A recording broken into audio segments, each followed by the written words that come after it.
Hello. Why does Restream always title it this old thing?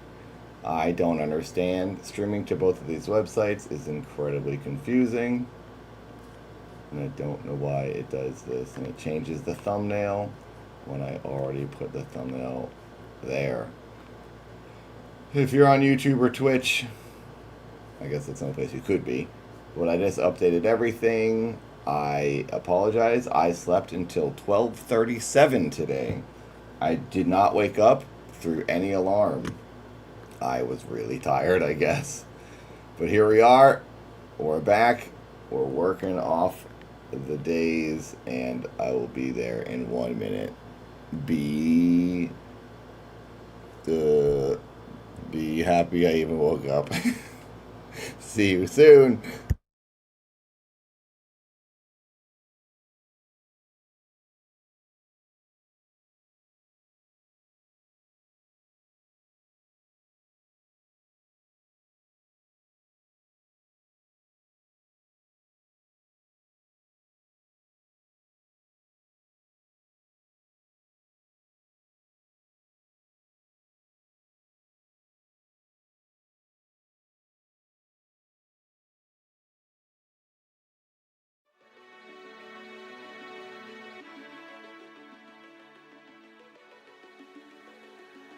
Honey, wake up. It's our special day. It's been so long since we've had some quiet. It's nice out here, listening to the sky. I wish we were up there now, with her. Maybe tonight.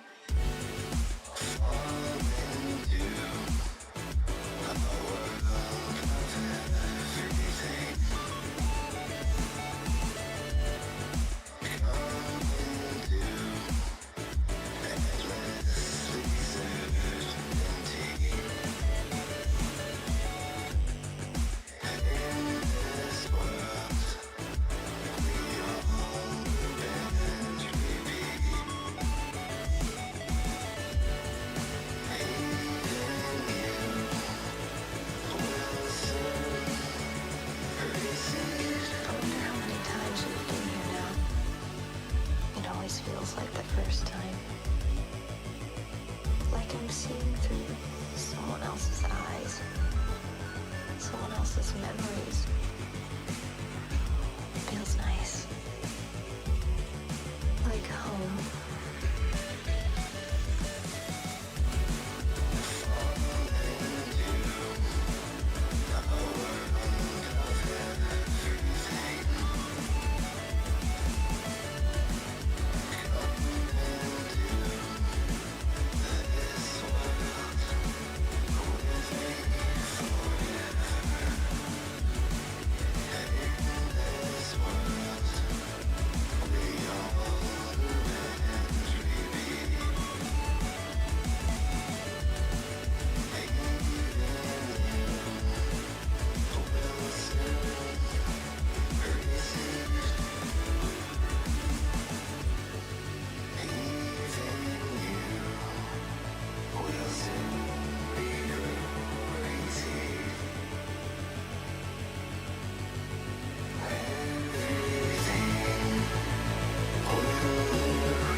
Dad, Neela is with you. I need you. We need you. We all need you. You're our only chance of survival. I can't find myself tonight. I don't have the strength to fight. Yeah, I can't find myself tonight. Oh, I don't have the strength to fight. I may just have lost my mind, or I might just be lost in time. 'Cause I can't find myself tonight, and I don't have the strength to fight. I'm breaking down, I'm breaking fast, I'm in some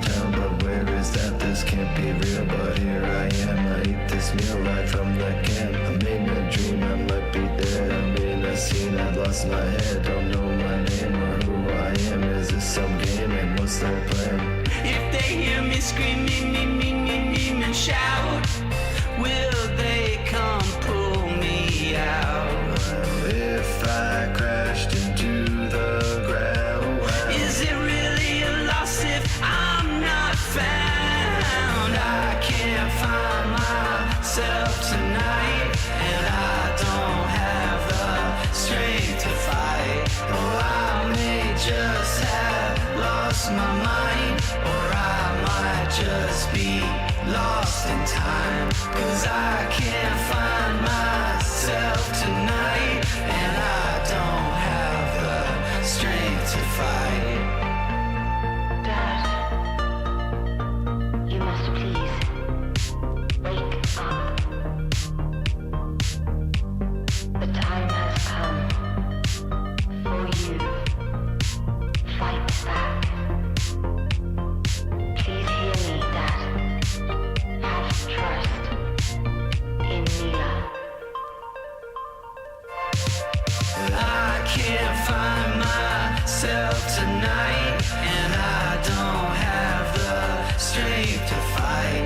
Yeah, I can't find myself tonight, and I don't have the strength to fight. Well, I may just have lost my mind, or I might just be lost in time. Oh, I can't find myself tonight, and I don't have the strength to fight.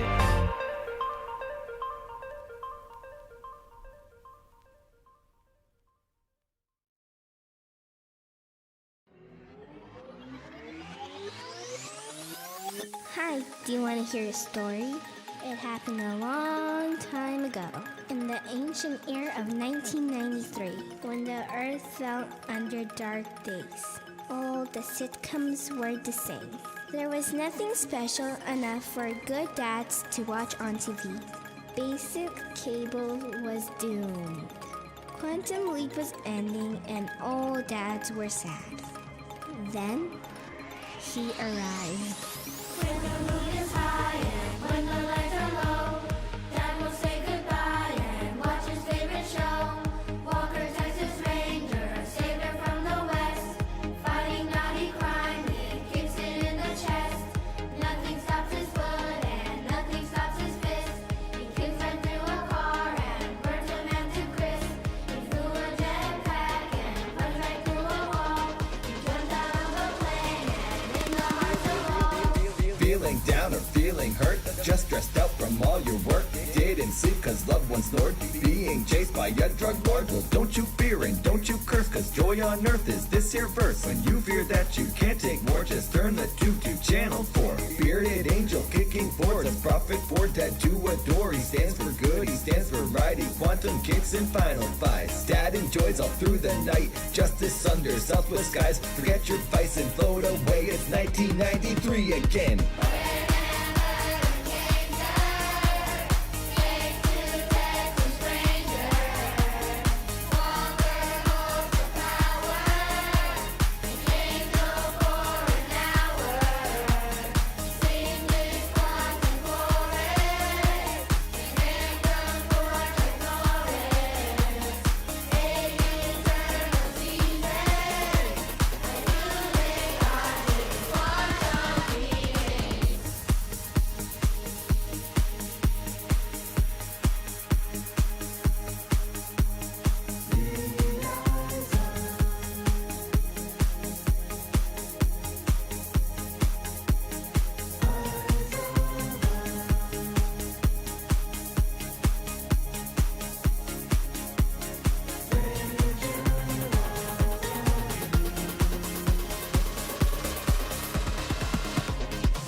Is just an average human, living every day like Truman. On the couch, just channel cruise and study all of Walker's movements. Entire shows, Dad's favorite parties, programmed with a beating heart. I mean, I was born here like you, a normal type of birthing too. In hospital here inside Earth, but Daddy was the very first, the one to quench the quantum thirst. Now pop his tunes till your head hurts, and cut some shapes into the dirt like Walker did to that one jerk. But do not read into these words or you'll get kicked beyond the world. Forever,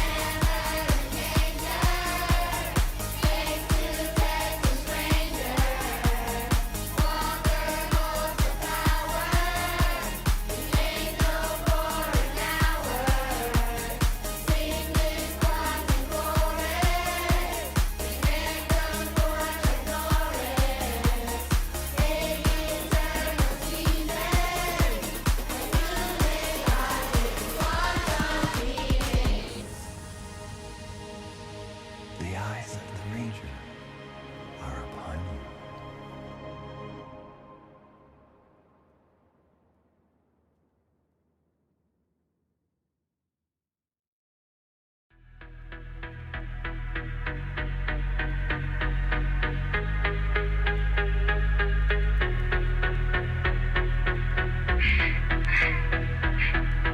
I've been running for what feels like an eternity, begging for rest.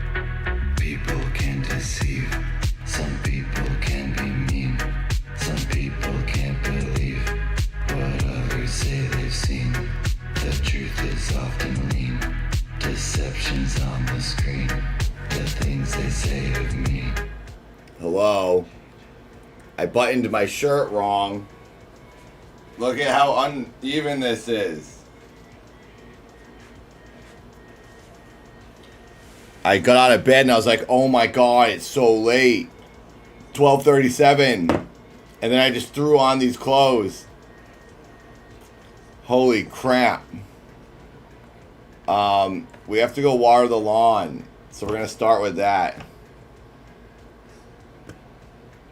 Oh my gosh. Thank you, Paradox. Hello, everyone on YouTube. What is this? Everyone on YouTube has like number 11, number 3, the crown next to their names. What does that mean?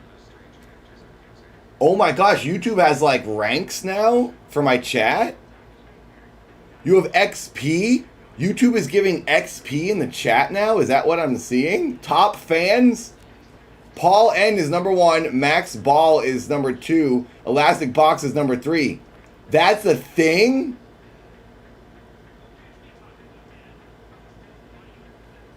Also, congratulations, Ashtray. Ashtray's someone in my Discord. And Ashtray had their boxing match last night. He fought. He's been working on this forever. I remembered it was going to be right around Creator Clash. Ashtray got a first round knockout. That's incredible. I responded to you in Discord last night when I saw it. Congratulations, dude. That's incredible. XP doesn't do anything. Yeah, I think it's just like channel points on Twitch. Paul, you're freaking number 1, baby, in the chat. So what is it, just like if you chat a lot or post things or hang out, watch streams? Thank you, 10 Santa. Thank you for the donation. So we normally start right now. Am I talking too loud? I can't tell. I feel like I'm screaming. The headphone. Can you guys even hear the music? This is a good dad song. All these songs are on Spotify. Follow down Spotify, I beg you.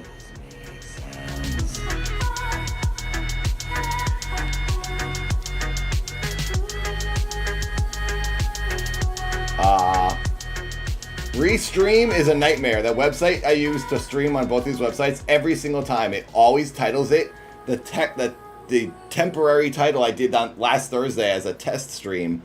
I delete all the old past stream log things on Restream. I make a new title, day 4, and then once I start the stream, a false title goes to Twitch and YouTube, and I have to go to each website and edit it. It's a nightmare. Restream, you're a piece of garbage. Maybe it's because I don't have the paid for version. I'm using the demo version. Whatever. Anyway, welcome to the stream, everyone. Day 4. I'm really tired. I'm a wreck today. I'm trying to text my girlfriend because we're like trying to talk to this new apartment that we're trying to get. They have to call me back. Oh, today is a train wreck. And I missed the call. They just called me back when I was setting up the stream. Now I have the phone on blast. The ringer was going. Oh wait, you probably can't even hear me. Sorry, I forgot I turned the music up. Oh my god, I'm a wreck today. Day 4 is the day I fall off a cliff. We were doing so well. Anyway, let me get things set up. Enjoy the dad music. This is Melt by Dad. Also starring Chris Conley from Saves the Day. Oh wait, this isn't that version. Where's the Chris one? Alright, we're gonna go water the lawn. Let me get that set up. And I'll see you guys in a minute. So much practice, the scientist actress. Everything I live for, everything I strive for, every breath, every step, everything depends on giving strength to endure. Happy Mondays. Sometimes sleeping in can be healthy for life, as long as it's not too late. Make matched buttons with its style, if you try. Thank you, Steadfast. Thank you very much.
If I miss any donations, I apologize. I try to see them all.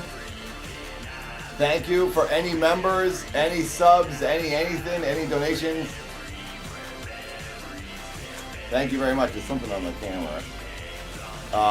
Let's set up to water the lawn. Then we're gonna come back here. We're gonna be playing Steampunk. Oh my God, Cyberpunk. I can never say that game's name. I'm an old dude. I'm not old. I'm cool and young and hip. We're gonna be playing Cyberpunk for most of the day because I'm so tired. I had a Shirley Temple last night and it freaking wiped me out, I guess. And then we're gonna interview Harley tonight at 6 p.m. California time, 9 p.m. East Coast time. Harley from Epic Mealtime and Creator Clash is coming on the show. We're doing the talk show. We're recording his segment for the talk show. If you miss it, it'll be in the edited YouTube video upload on Monday. Because I'm taking this weekend off to edit videos, and then I'll start back up on Monday, but we're streaming all the way through Friday. We're going to have a grand finale party on Friday for the first week. So yeah. Harley tonight, Cyberpunk during the day. I gotta relax. Let's go water the lawn.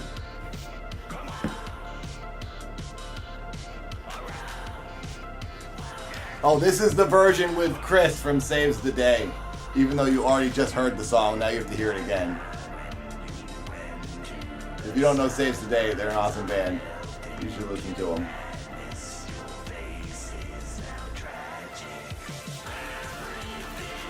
Hopefully you can hear it.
Sales on cans of food are at an all-time high as residents of Town USA flock to store to fill up on the delicious red oral dinner. Have you tried food yet? Get yours now for only $72 and start feeling good. Get 'em all stacked or a six-pack. Now throw another back. Time to relax. His dad's favorite snack. The subs say crack. Let dad drop the facts. Race for impact. I'm strong as an axe. Thanks to this snack, the server's been hacked. Gonna blow mom's stack as a Cuban tag. Dropping more in this track. Spend $72 to eat this meal that slaps.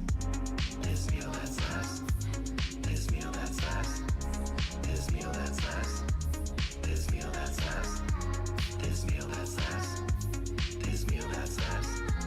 This meal that slaps. This meal that slaps. FOOD. Give me can of food. When I pop that top, then I'm feeling really good. It's the flavored osmotic oral dinner for dad with the one ingredient being just the color red. When I break out my can of food, then I bust out my favorite moves. The kids say daddy's such a mood. That's 'cause dad is king of YouTube. Get 'em all stacked or a six-pack. Now throw another back. Time to relax. His dad's favorite snack. The subs say crack. Let dad drop the facts. Race for impact. I'm strong as an axe. Thanks to this snack, the server's been hacked. Gonna blow mom's stack as a Cuban tag. Dropping more in this track. Spend $72 to eat this meal that slaps. This meal that slaps. This meal that slaps. This meal that slaps. This meal that slaps. This meal that slaps. This meal that slaps. This meal that slaps. This meal that slaps. FOOD. Give me can of food. When I pop that top, then I'm feeling really good. It's the flavored osmotic oral dinner for dad with the one ingredient being just the color red. When I break out my can of food, then I bust out my favorite moves. The kids say daddy's such a mood. That's 'cause dad is king of YouTube. The shelves of store are empty as consumers stock up on cans of food. A spokesperson said sales have never been higher. I was lucky enough to sneak one out for myself, and oh gosh, oh, it tastes so good. I need more. I need more food. Eat your can of food and let it take control of all the humans. Just obey the rules and don't try stopping what it is we're doing. Eat your can of food and lose yourself to all God's quantum movements. Just obey the rules and cure, 'cause that would never lie to human. FOOD, give me can of food. When I pop that top, then I'm feeling really good. It's the flavored osmotic oral dinner for dad with the one ingredient being just the color red. I'll make that sauce. I'll make that sauce. I know that true.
I've seen beyond those tall pine trees. I'll live this life eternally.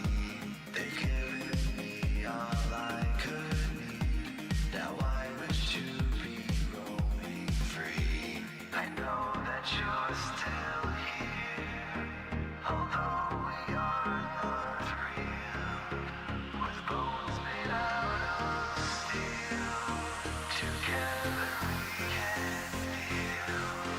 You've given me a life to lead, although you're nowhere to be seen. I'll remember you as my only, the place beyond those tall pine trees. You've given me a life to lead, although you're nowhere to be seen. I'll remember you as my only, the place beyond those tall pine trees. You've given me a life to lead, although you're nowhere to be seen. I'll remember you as my only, the place beyond those tall pine trees. Remember when we were, when the earth was ours.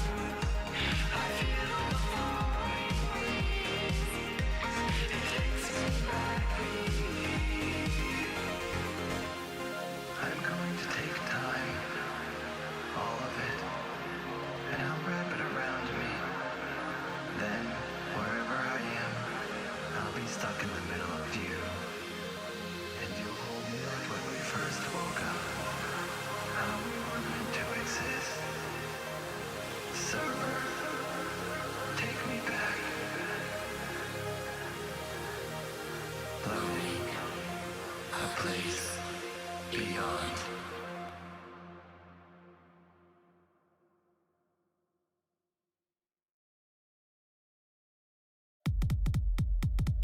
Hi, Dad here. Let me tell you how a real pop star rolls around town. Dad doesn't mess with no cliche BMW, Mercedes, Bentley, or McLaren. Please, listen up.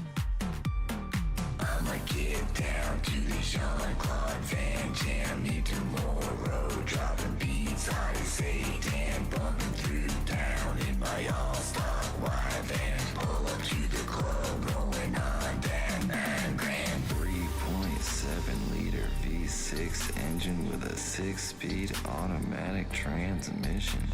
26-gallon flex fuel tank with enough cargo space to fit the whole family and a new grill. Sound like a dream car?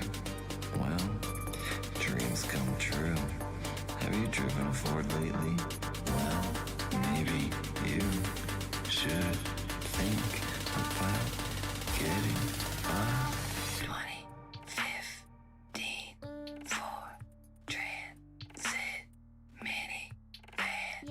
2015 Ford Transit minivan. 2015 Ford Transit minivan. No warranty needed. It's infinite. 2015 Ford Transit minivan. No warranty needed. It's infinite. You want respect, then you gotta get this whip. It's fuel conscious, family van that rips. If you want respect, then you gotta get this whip. It's fuel conscious, family van that rips. I'ma get down to the Jean-Claude Van Jam, me tomorrow, dropping beats hard as Satan, bumping through town in my all-stock wide van, pull up to the club, rolling on that 9 grand. 3.7-liter V6 engine with a 6-speed automatic transmission. 26-gallon flex fuel tank with enough cargo space to fit the whole family and a new grill. Sound like a dream car? Well, dreams come true. Have you driven a Ford lately? Hey, is this your ride?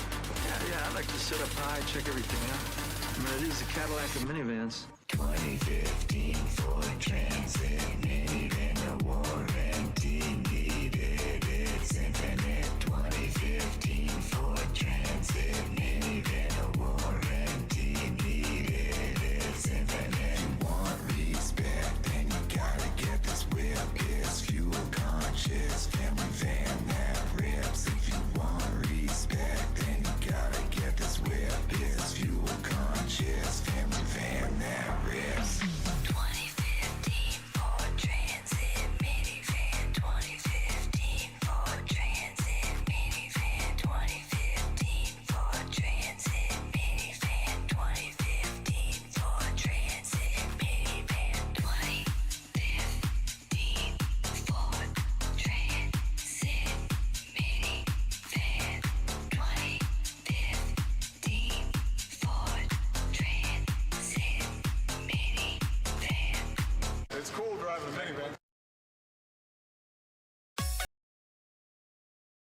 All right.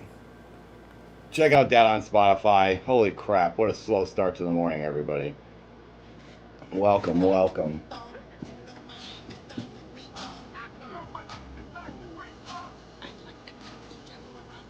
What is that music on here?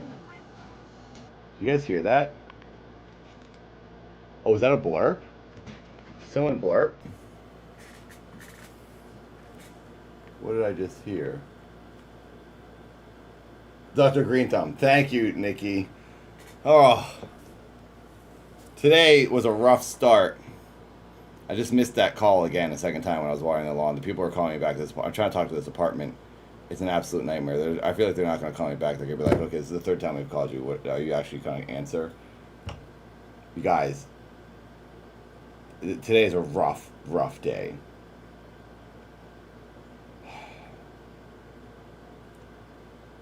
I have to keep my phone right in front of me with the ringer blasting. I put the headphones on and started dancing while watering the lawn like an idiot. And I blew it. I missed the phone call the second time.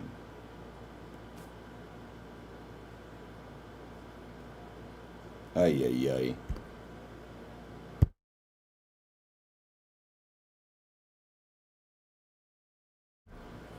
Let's get the game going. We're going to play Cyberpunk.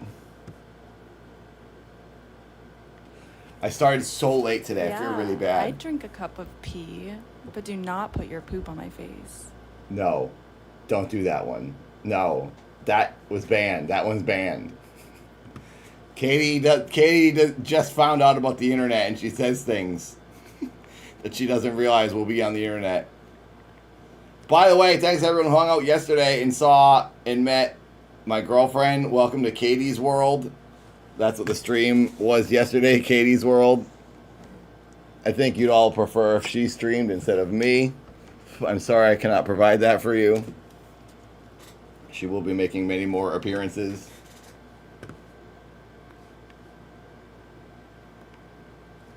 Now, getting my screens all in order. We almost have 69 likes on YouTube. Thank you very much. Dang, what a slow start to the day today.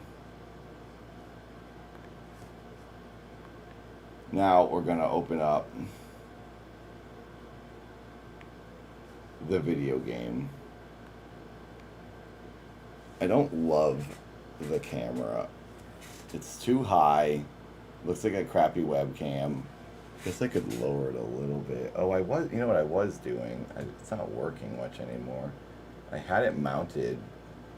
I have it on this tripod so I can take it inside and outside and do stuff. Oh, I guess I could just do this. I didn't realize it had one of these. I didn't realize I could literally just put it right there. Oh.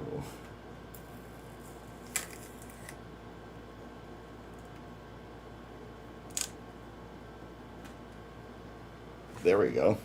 So much easier. Still looks like a webcam, but it's more straight on, which I like. Let's do this. There. That's good. That's like straight on my face. I can't miss this phone call. I can't miss this phone call. I'm going to put that right there. Get closer. You want me to get closer?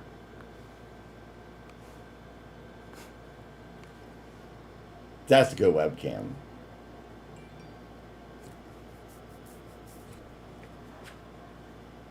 Looked away for a second and then I looked back. Your face was right there. You're welcome. This is crazy. YouTube has like rank now. There's ranking going on. Oh, you posted the fight. I'll watch it after, Ashtray. Congratulations again on a first round knockout. Incredible. Are you 40 or are you late 30s? I don't remember. The old dudes know how to do it. I apologize if you're 25. I love that YouTube has ranking now. Robert is number 3 in my chat. Steadfast is number 2. Oh, is that for this stream?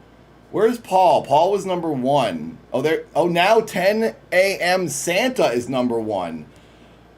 How does this ranking work in the YouTube chat? You guys have the crowns next to your names. This is a new thing. I think whoever chats the most. Nathan, make sure you handle real life business. We'll be here when you're done. Thank you, Jay. I felt really bad that I already started late. If you're just joining, I was late again. I said it already. I apologize for repeating myself. I woke up at 12:37 today. Basically lunchtime. And I was like, oh my God, I have to start the stream. And I was scrambling to start the stream. I had this apartment calling me that Katie and I applied to. I missed the calls. I'm trying to do the automatic call me back thing. It's just a disaster this morning. And I keep missing the call as I'm doing the stream now. Are you guys blurping? Has 6 minutes been added from the blurps? Thank you, Jay. I appreciate that donation. So anyway, we're going to get the game going. We're going to play Cyberpunk. We're going to have a relaxing day because I am pretty burned out from the weekend. I didn't realize last night was Sunday. When Katie came over and I ended the stream, it wasn't until we ended the stream, I thought it was Monday night. And she's like, it's Sunday. And I was like, what? Because I started on Friday, I guess that made me think it felt like Saturday. Friday and Saturday felt like Saturday. Anyway, it doesn't matter. I was thrown off. I'm thrown off this morning. So I got to have like an hour of a weekend with her last night. We went and got veggie burgers and played pool. I beat her, unfortunately. I feel bad. She's like good at pool, and she's very calm and collective the way she does it. And she gets the balls in the shot in there, and I do it super hard because it's satisfying to smash the balls, and I never get it in. But I won both times. I couldn't believe it. J-Dub is #1 now. I have no idea how it works. Okay, so I think the YouTube ranking system is based on if you do a super chat and if you comment a lot. Someone just spam a ton of comments. Just say hi, hi, hi or something, and then maybe that'll push you to #1 because you put a lot of comments in the chat. And I don't know how fast it refreshes and updates. Oh my gosh. Sade. Is it Sade Deathful? I hope you get the call again. They should be calling any minute. I'm a moron. I did the callback thing for the apartment twice, and I missed it twice. And I just did it for a third time, and I feel like they're not going to call me back because they're going to be like, this guy's not going to answer.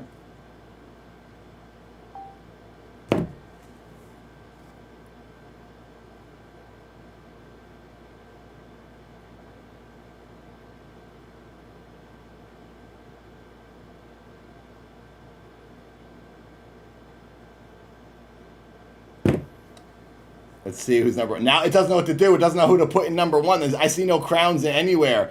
Yeah, spam it, everyone. Hey, Said is now #2. Thank you for. It's probably because you gave $20. Thank you for that $20. Thank you, Violet. Yeah, I need callback vibes big time. Let's see what. J-Dub is #1. J-Dub is still sitting at #1. Probably because you're chatting a bunch and because you donated.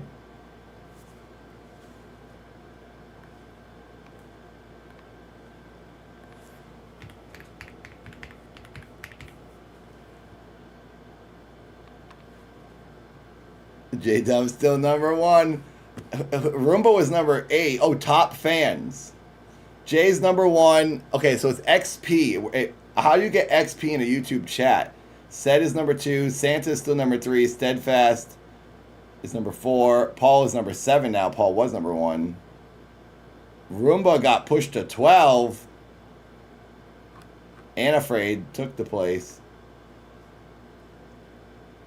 This is incredible. 25 XP for each chat, and then a super chat donation probably does more, I'm guessing.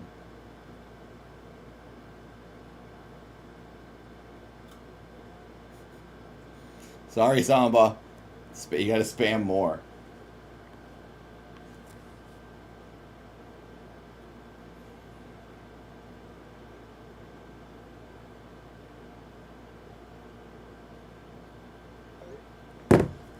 Let me do this now. Oh my God, Said! I don't know how to say your name. You're Said now. I am Said now. Is it Say Deathful? Is it Say Deathful? Is that how I should be doing it? S-A-I Deathful?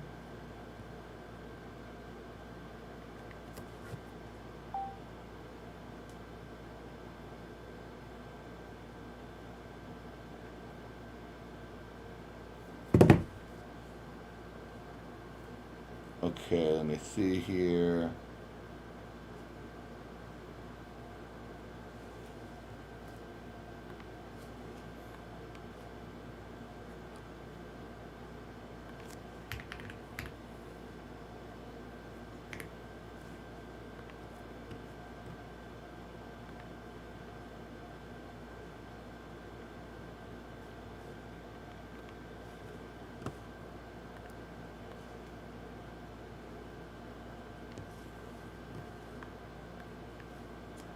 Let me make sure everything is still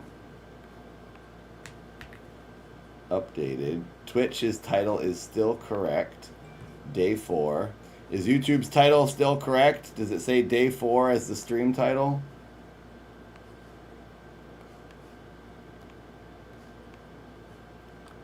It should. You are special, Paul. You were number 1 first. Now that thumbnail of me on the lawn is not clickbait because I did water the lawn this morning. So we're not lying. That actually happened. That is part of the entertainment for today.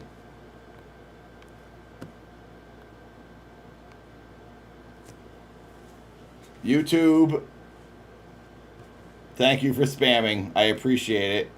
Get your rank. J-Dub's number 2. You got bummed. Said is now number 1. Or we just call you Deathful. Deathful is number 1.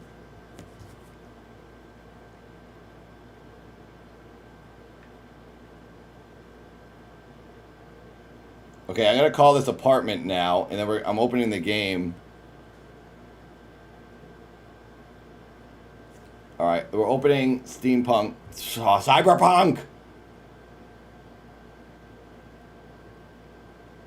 So here we go, video game time.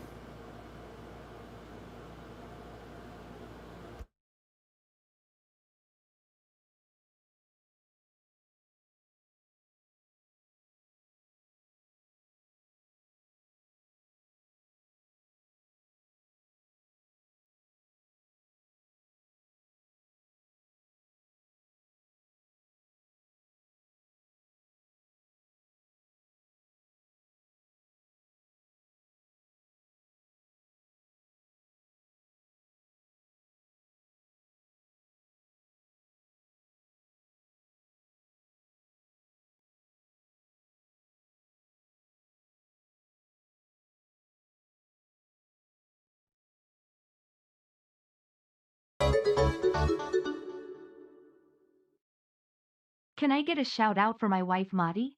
She is doing well now but had her 3rd brain surgery in January.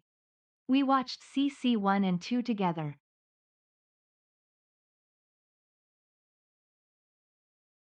Thank you, Josh. Shout out to Maddie. Hello, Maddie. I hope you're well. Congratulations. That's crazy and very impressive, and I'm very happy for you and Josh. Keep it going. Thank you very much for that donation, Josh. Maddie, you're an angel. Good luck. We're all thinking about you. That's awesome, Josh. That's a lot stronger of a person than I am. Just boxed a stick of a human, Matt Watson. And your wife has gone through her 3rd brain surgery. That's crazy. Heal up well. I'm on hold with this apartment right now. Instead of having them call me back, I'm just going to sit here on hold. So, because I feel like they're not going to call me back. They're like, this guy misses our call every time. The street path, I did choose that. Stead.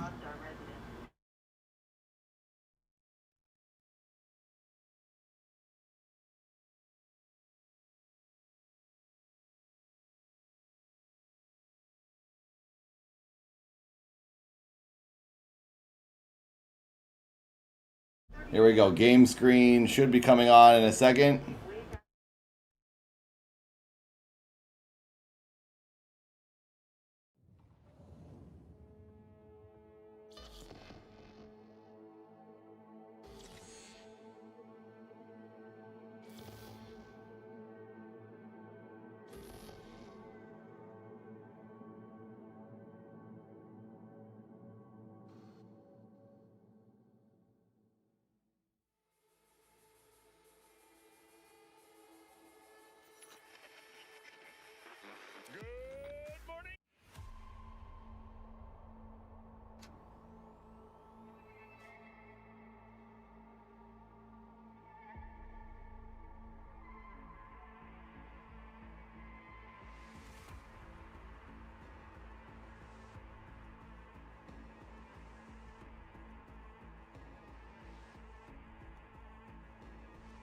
Okay, let's do it.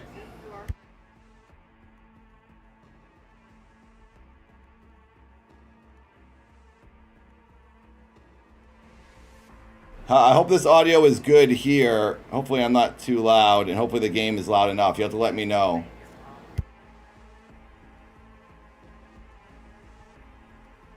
So FYI, we're going to play this game most of the day today, and then Harley is coming on the show, the talk show, at 6 p.m.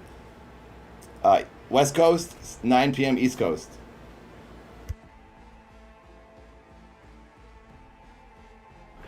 Hello, Molly.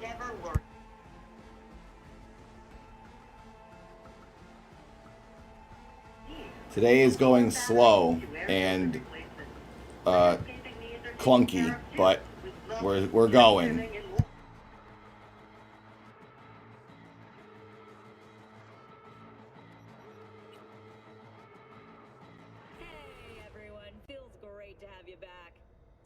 Did y'all hear about that Arasaka aircraft carrier docked in Night City called Kujira, or the Whale? Apparently the Corp figured it wasn't safe in Japanese waters, afraid some local fishermen might harpoon it for scientific research. But honestly, it's quite the power move. Wonder what Militech will respond with. Maybe Myers will fly a Rust Bucket B-17 Flying Fortress over Arasaka HQ. Almost 100 likes on YouTube. Insensitive. I am so sorry. Where are my manners? President Myers. I mean, of course. Gotta respect the office.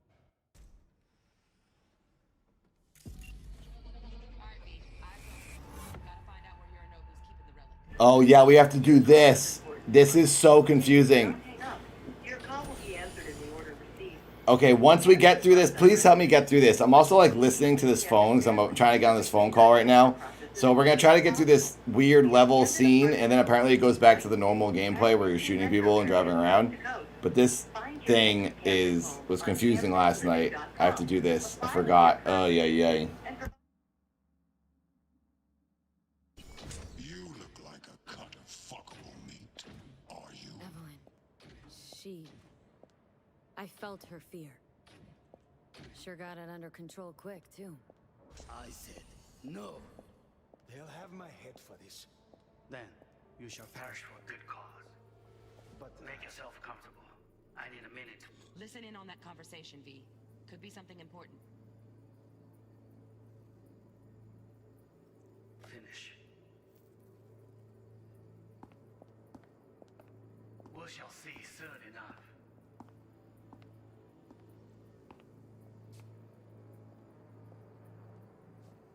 My father's a tired, visionless old graybeard who thinks nothing will change, and he'll live forever in his tiny, frozen bubble. Will listen to this. Saburo is an adult. Hello, Nate. Thank you, Sketchy. Hello, guys. From reality, stuck in some fossilized vision of a world that no longer exists, of a world that may never have existed. We have not seen eye to eye for the past 20 years. I am quite sure we want now.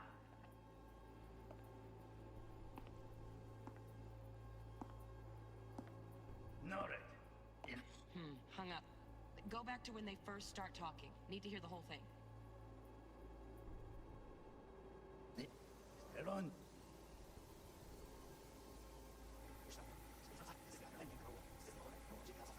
Wow, champagne's decent. The taste boosted somehow? Nope, just the price. Same bubbly you'll be sipping in real space. Have my head for this. Then, you shall perish for a good cause. But make yourself comfortable. I need a minute to finish. We shall see. Yeah, we have to do this again. I never beat it last night. Hopefully I can get through it quick. My father's a tired, visionless old graybeard who thinks nothing will change, and he'll live forever in his tiny, frozen bubble. I don't know if it wants me to watch the whole scene through this way before I go into this mode. I don't know. From reality,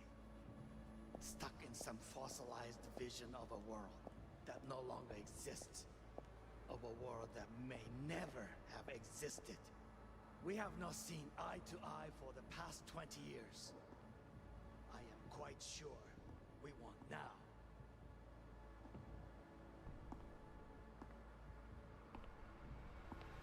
Noted. Enough. Sorry to make you wait. Business can be stupid. It wasn't long. Not even long enough for me to grow bored. Is everything all right? You seem tense. Edgy. A moment. It will pass. I can get to work on that.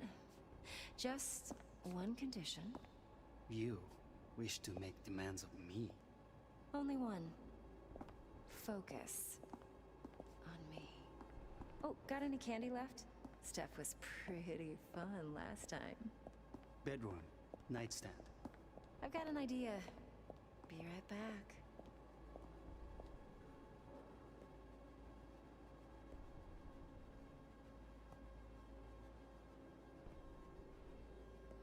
Very nice. But come here already. Just a sec. Looking for the perfect thing. Ah, you'll like this.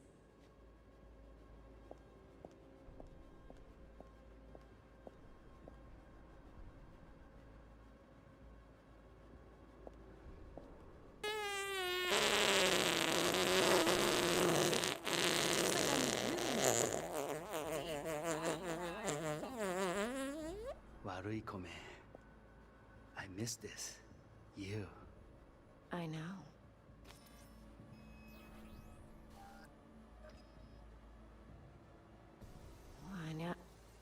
I know.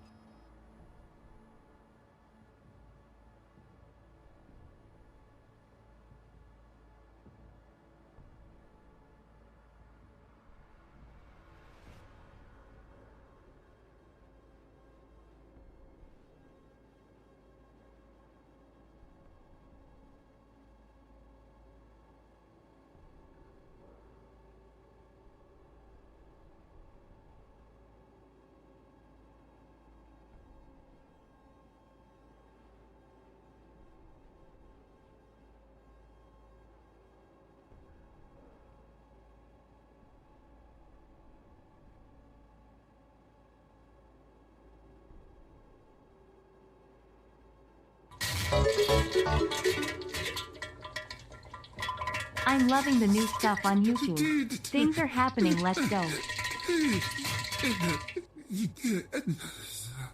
I got cum on my shoes.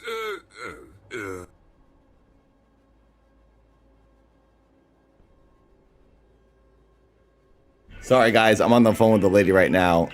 Stand by.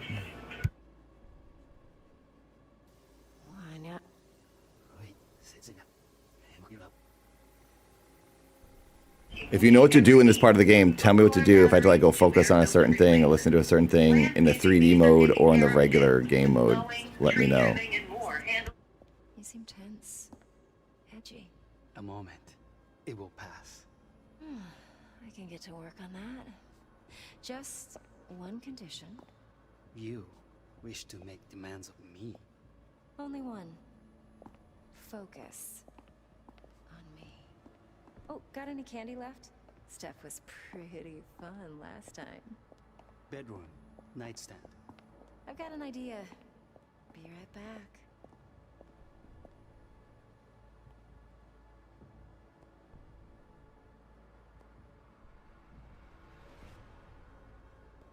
Very nice. But come here already. Just a sec. Looking for the perfect thing. Ah, you'll like this.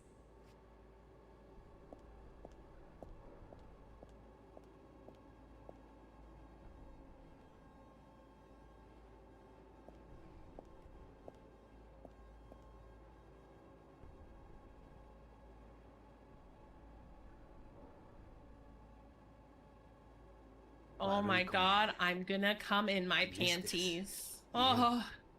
I know.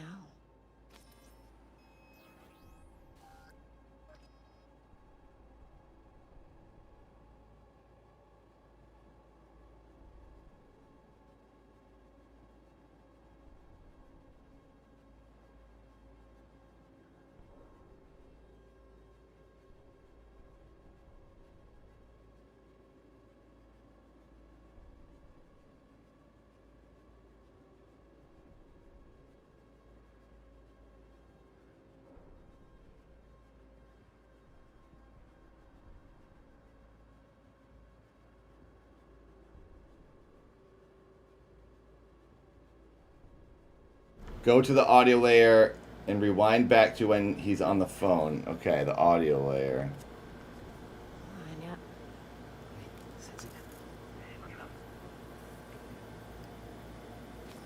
Hello, Malone.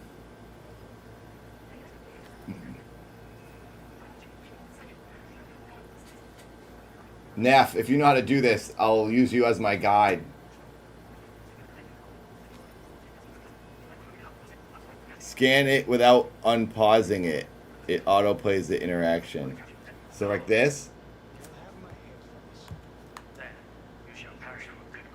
Do I just stay near them?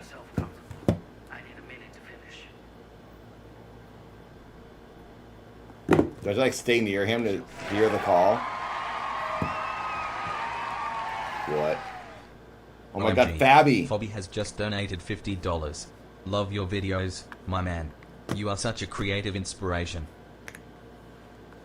Is it Fobby or Fabby? Holy crap. Thank you so much. 50 freaking bucks. That's incredible. Thank you, thank you. Wow. Thank you very much, very much.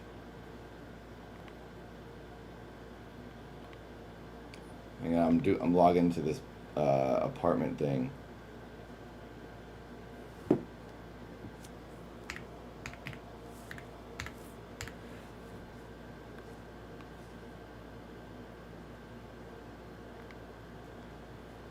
Thank you, thank you. I'm trying so hard to get this apartment. We're trying to get approved for this apartment today. We have to talk to these people. And Katie works like all day with these kids and she can't get on the phone. And I missed 2 times this phone call. She just called me. Now she's going to call me back again. She's confirming something.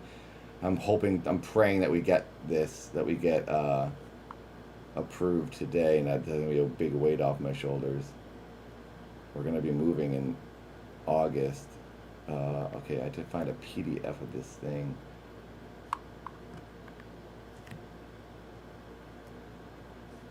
Oh, here it is.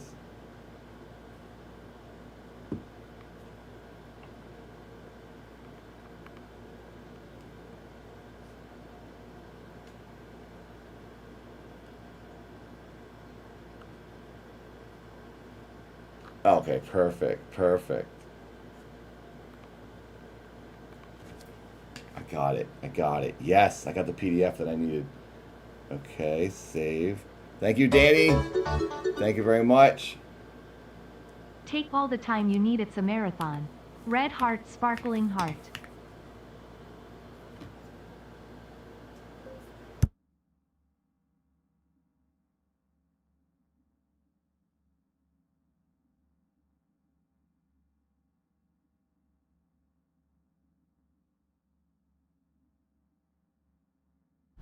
Okay.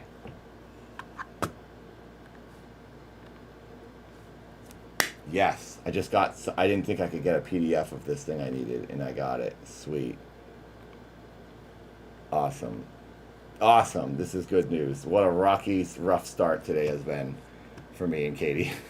Sorry, guys. I'm here. I'm trying to, like, get all this stuff done at the same time.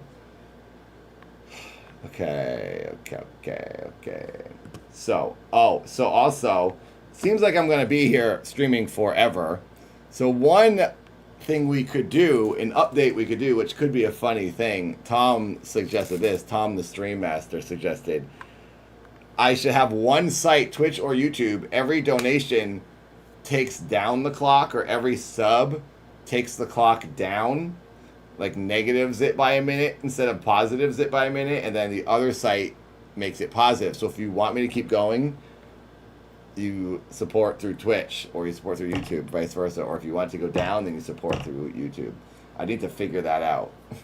But I think that would be pretty funny, because if it seems like I'm literally going to be here forever, I'm trying to have a normal life now that I've met Katie. I'm trying to have a regular life, but here I am, 44, still streaming like I'm 25.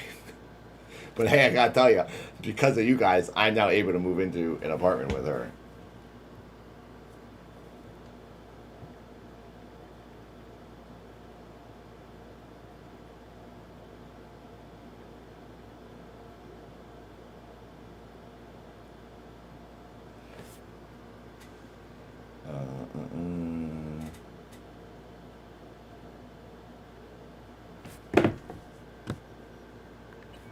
Do I have to stay near this guy? That's the question. See how the green? It's going green.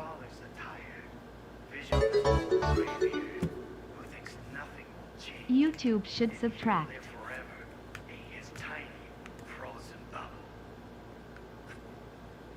Switch to the audio layer. Am I not in the audio layer? Am I in the audio layer now? Isn't this the audio layer when you're in this like digital looking mode? Thank you, Danny. How do I get down? Oh, how do I... Oh, so the cursor is on...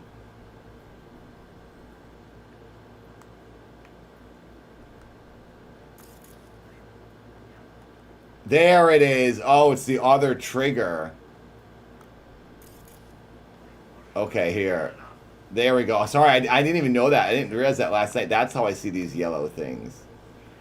Okay, good to know. Thank you, thank you. Now I get it. This is why I couldn't do it last night.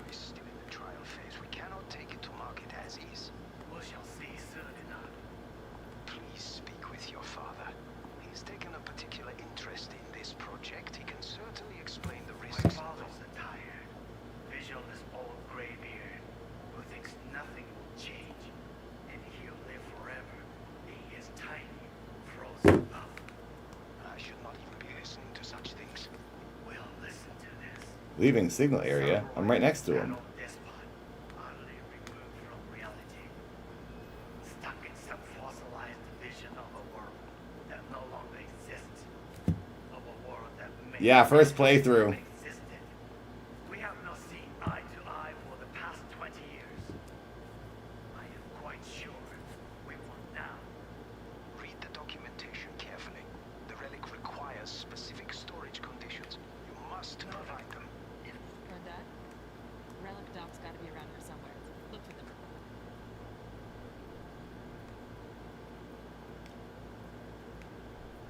So do I have to go over to this security thing over on the wall now?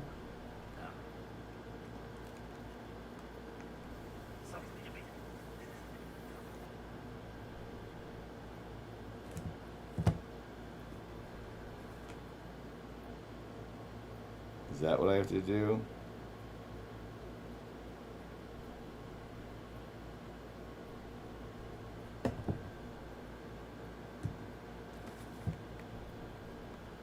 Now switch to the yellow layer.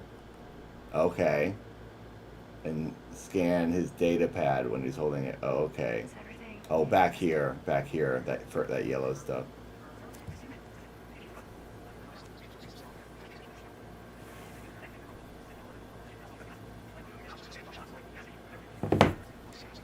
This.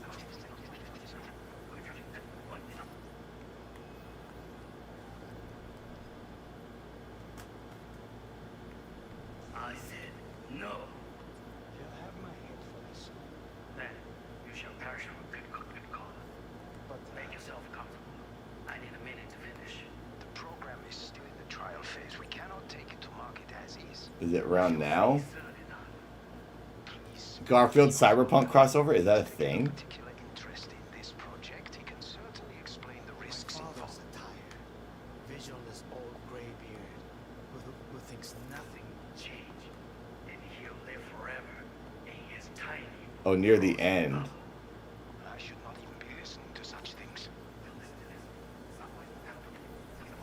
Exists of a world that may never have existed. We have not. Can I just scan it like this?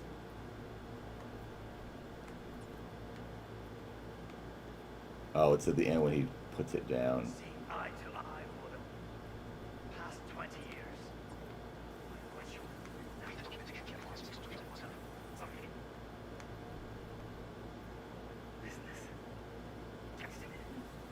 He puts it on the table, doesn't he?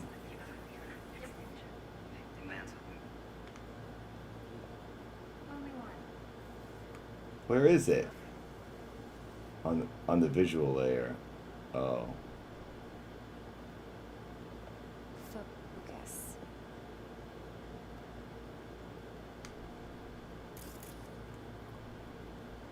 This is that drone in the wall it was telling me to look at. Here in the room, ventilation and cooling, server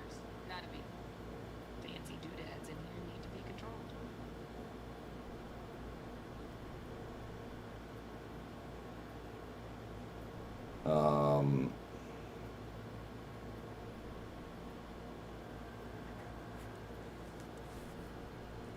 you a small camera or is that a character? I'm real. Are you talking to me, Rob? Oh wait, are you talking to me? Hello, Home Alone.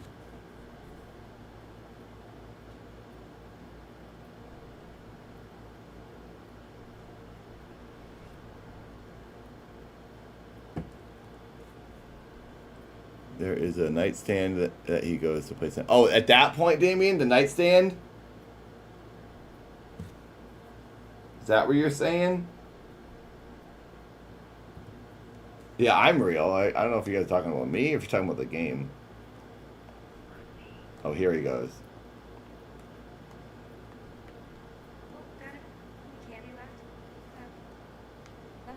Stuff was pretty. So here at this point,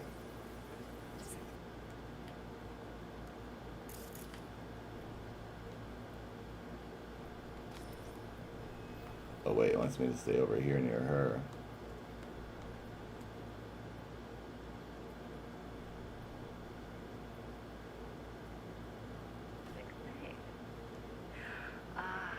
You'll like this.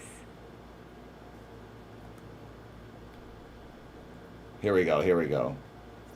That's the gun, but then I have to do the phone too. Loaded. Safety's on. Good to know, though. There we go, there we go, there we go.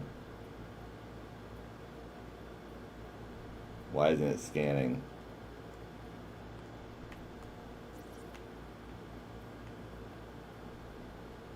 Boom! Gamer. So Chip's gotta stay. When I come, I don't know if it's gonna be come or pee. It's always a surprise. Oh That's my why I God, is always that pee Larry? before I come. I've always been scared of what might happen. Gosh, dang it.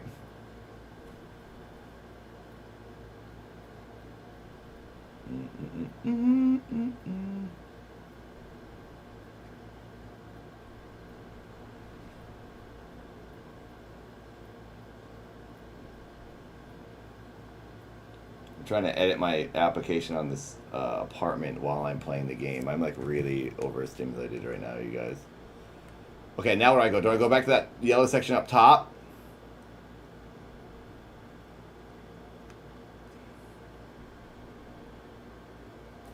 Let me know what to do. The gun can actually carry through most of this game with the light building.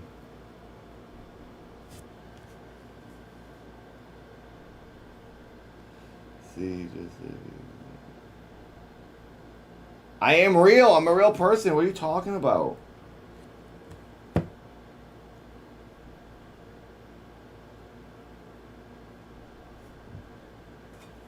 I have to email myself something. Tell me what to do as I email myself something.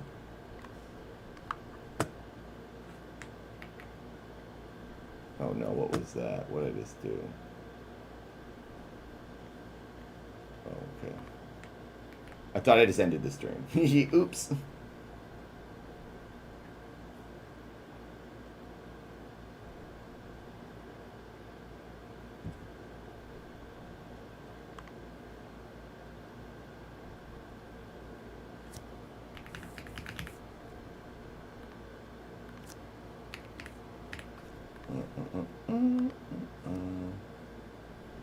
Oh, you know what I could just do? I could probably just do this on the computer.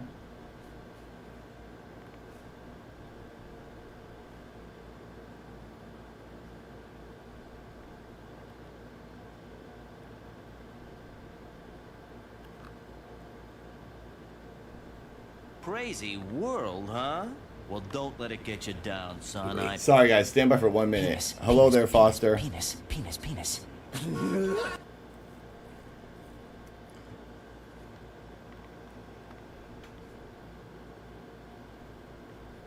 I just had to, I'm finishing my application. Gosh, this is such a crazy, stressful day for me. I hate that I can't be 100% on the stream and looking at you guys.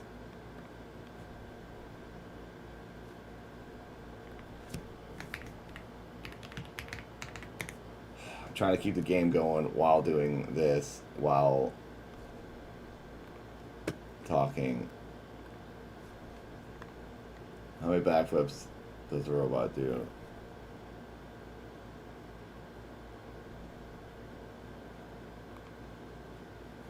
Continue.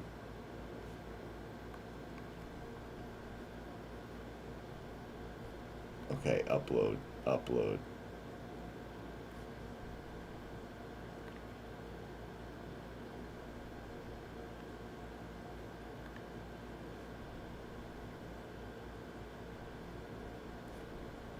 Wait, where did that go? Oh, here it is.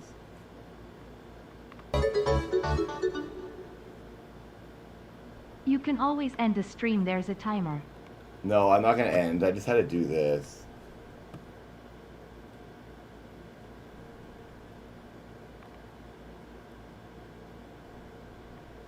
Finished uploading. Yes.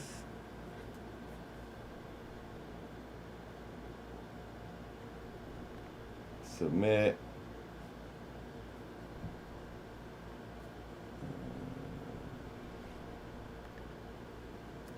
Wait, what is that saying?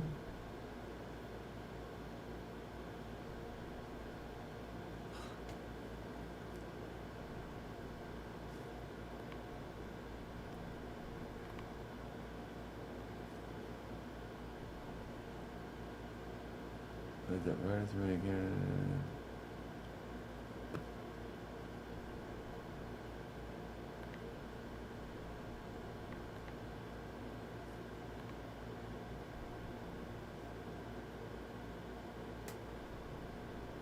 Wait, what? No.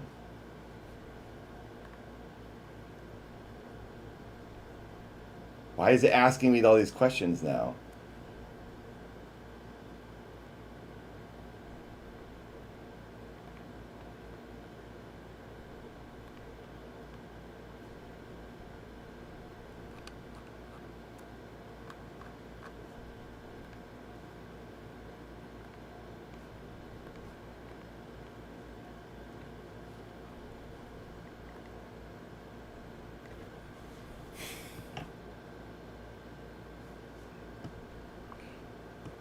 Press continue below to move to the next section.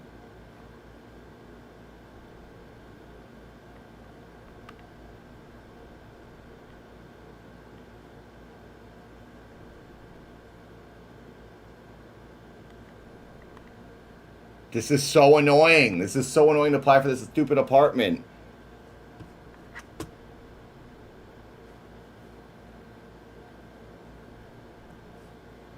I feel like this is more stressful than the video game I'm playing right now. Info.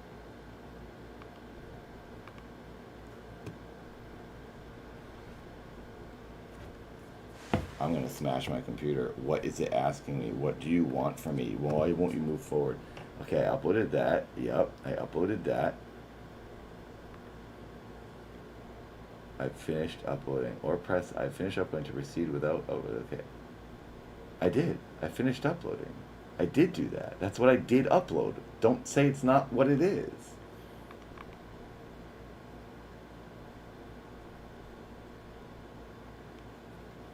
I hate renting apartments. I just want to get my own house. That's probably way easier, right?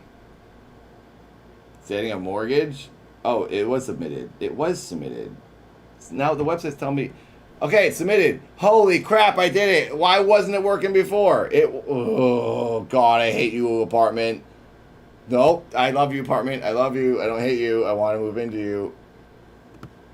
Phew, I did it. Okay, I beat that game. I beat the game of life. Now I gotta tell my girlfriend.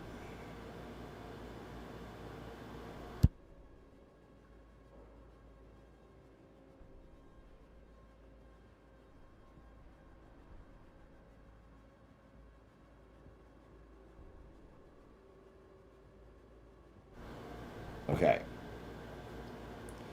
Wow. Well, I was playing a freaking video game. God dang it.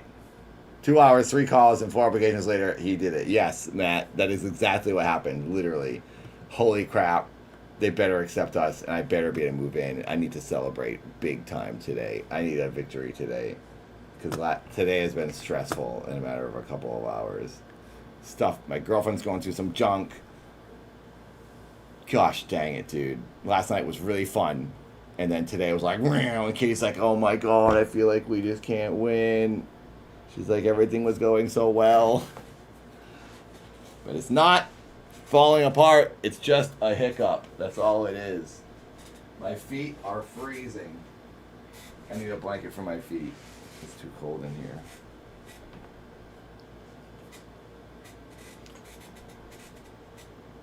We are moving into that apartment.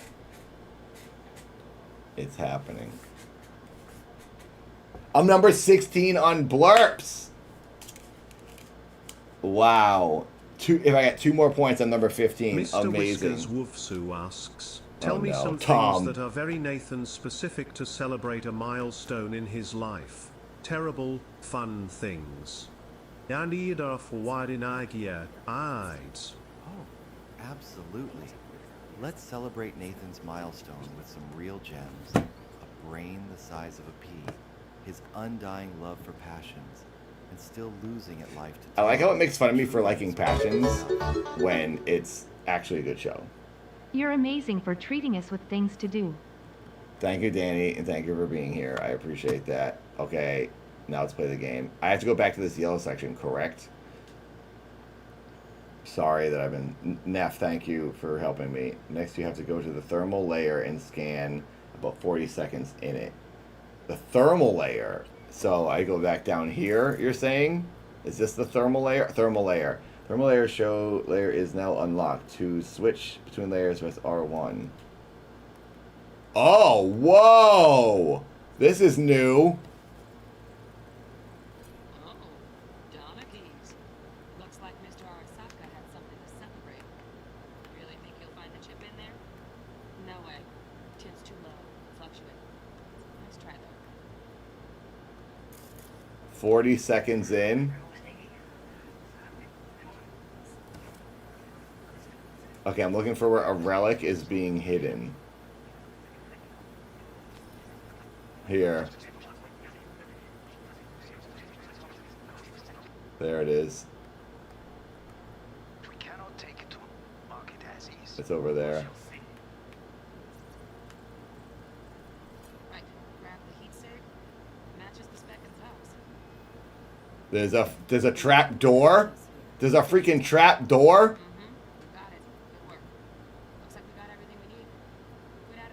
I beat it! I beat the game!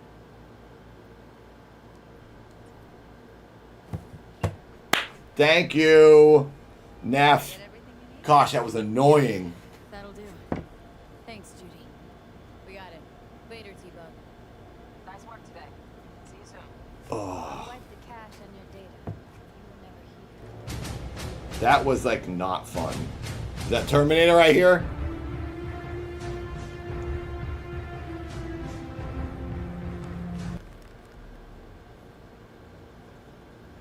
Keep it.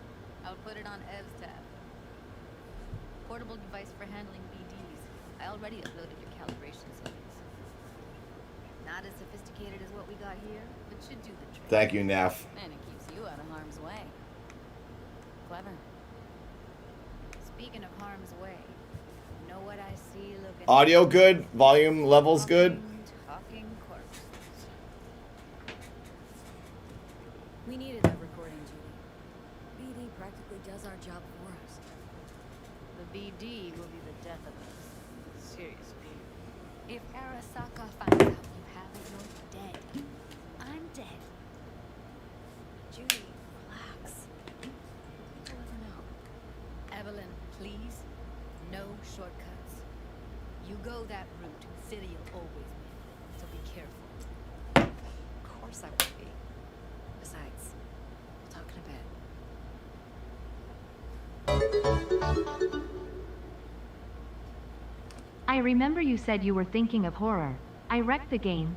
Still wakes the deep. It's spooky first person. I loved it. What game is that? Your game blurps are quiet and you are loud.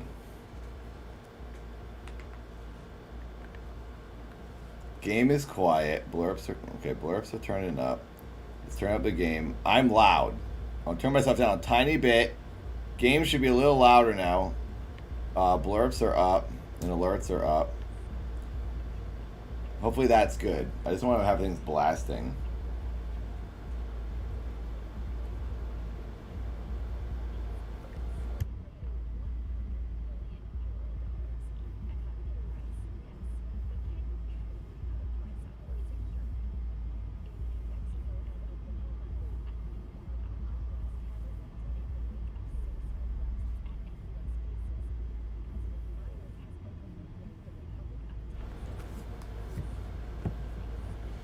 I do like scary games.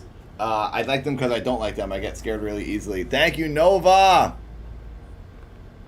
You said you were thinking of horror games. Oh, you were. It was over here on YouTube. Still Wakes the Deep.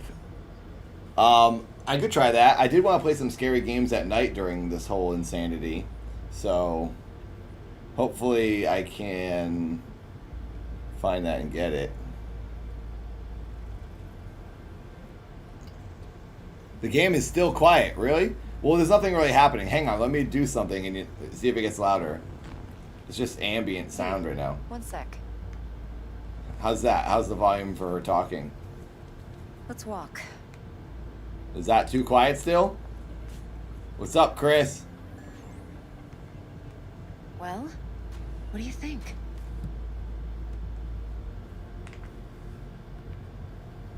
Alright, we're going up. Game is turned up.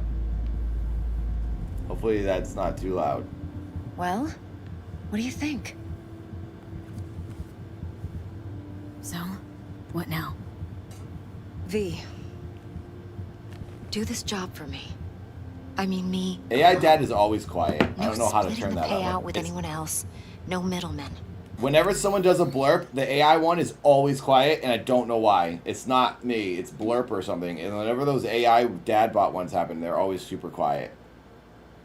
But the regular ones are fine. No Dex. No fucking way. Dex took a leap with me. He trusts me. Now I'm doing the same. 50%. With cred like that in your account, you won't need Dex for anything. No, Evelyn, it's not just about the money. I thought you were a merc. I thought it was always about the money. Not behind the back of someone who trusts me. Sorry. Fine. I never asked. But V? I just hope you're as good as you are naive. If you need me, call. I'll send you my number. Okay. Good luck. Now go. I need a few words with Judy.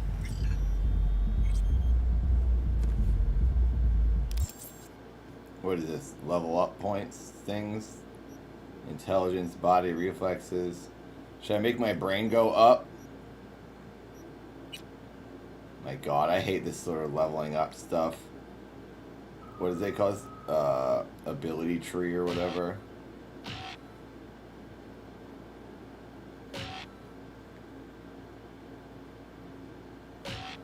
I don't know what I can unlock here.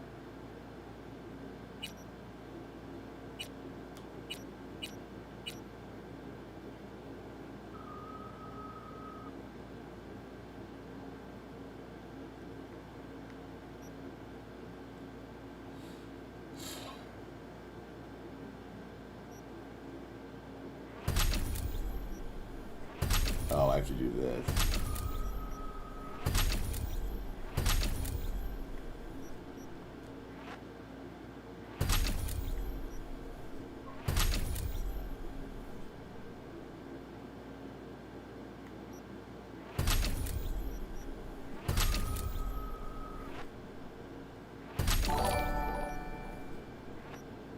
Lucas Say has just tipped $25. Whoa. Go get that virtual boy. That futuristic toy. My eyes will be destroyed with 90s digital joy. We need to make this last. Thank Your time you, to the Lucas. stream. Thank you for the direct donation, and thank you for liking Keith Apocary's Virtual Boy song. I, too, enjoy that song. That's what I should play on the next break. Keith Apocary music videos. I should play. I never played the Virtual Boy one the other day.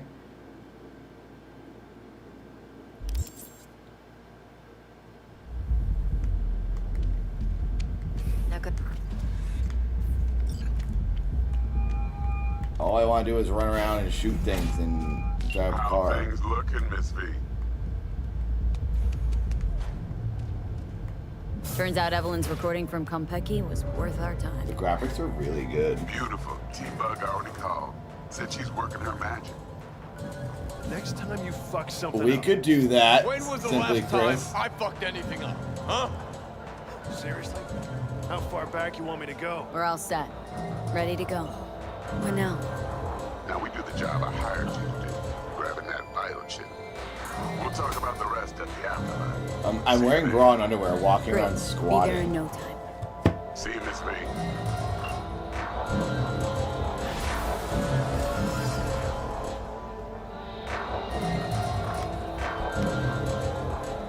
I wish I could look at myself right now. Flying stiff, yeah.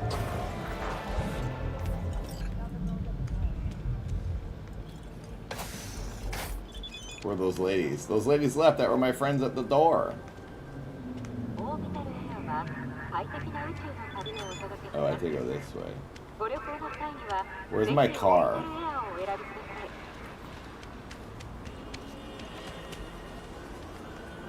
I can break into vehicles? No. How do I break in? Is that a thing I can do? Can I GTA this car right now? Yeah, I never played this before.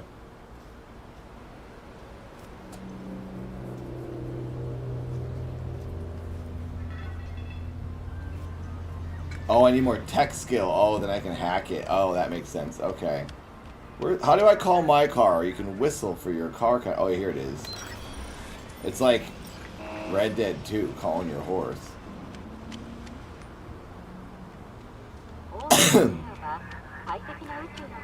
Is this my car? There it is.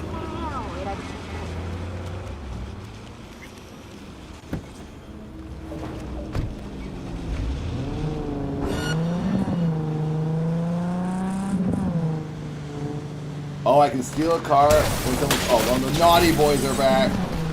Gosh dang it, I gotta lose those guys. What are those guys? Are they just like crime people?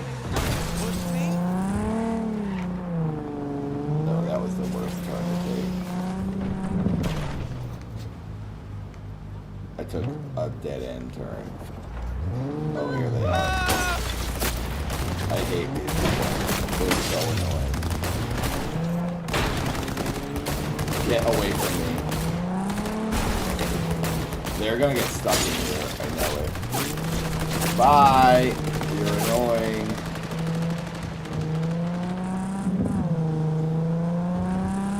They just like random rogue naughty boys.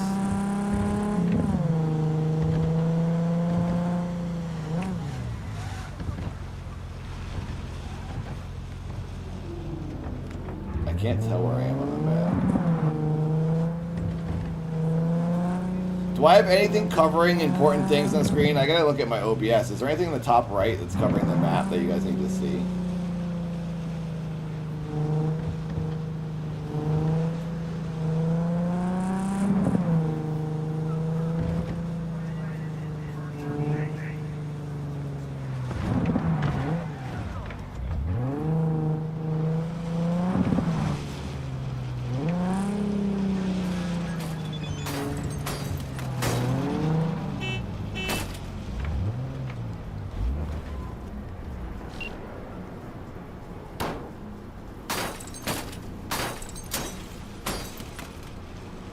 Why can't I read it? What's going on? Nothing, no button is working. The buttons aren't working, you guys. Something just broke. What the heck? Show red. Close. Why can't I do anything? Nothing's letting me... I can't do anything when I'm in this text mode. What is going on? Overlays are fine. Thank you. This game is cool. I just need to like figure it out better. I'm like kind of clunky and slow at it. Why am I stuck in this cell phone mode that I can't get out of? Quick save. Yes, let's do a quick save. I Actually, let's do a full save because I hated that thing I just had to do.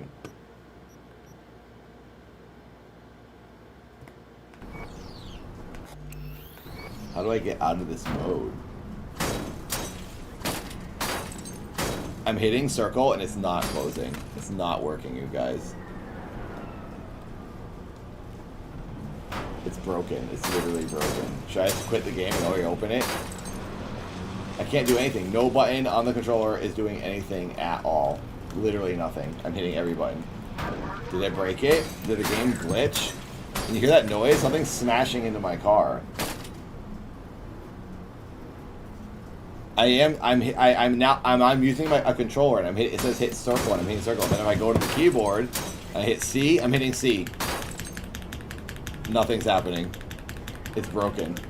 I already tried that. I already hit C. I already tried keyboard and controller. Nothing's working.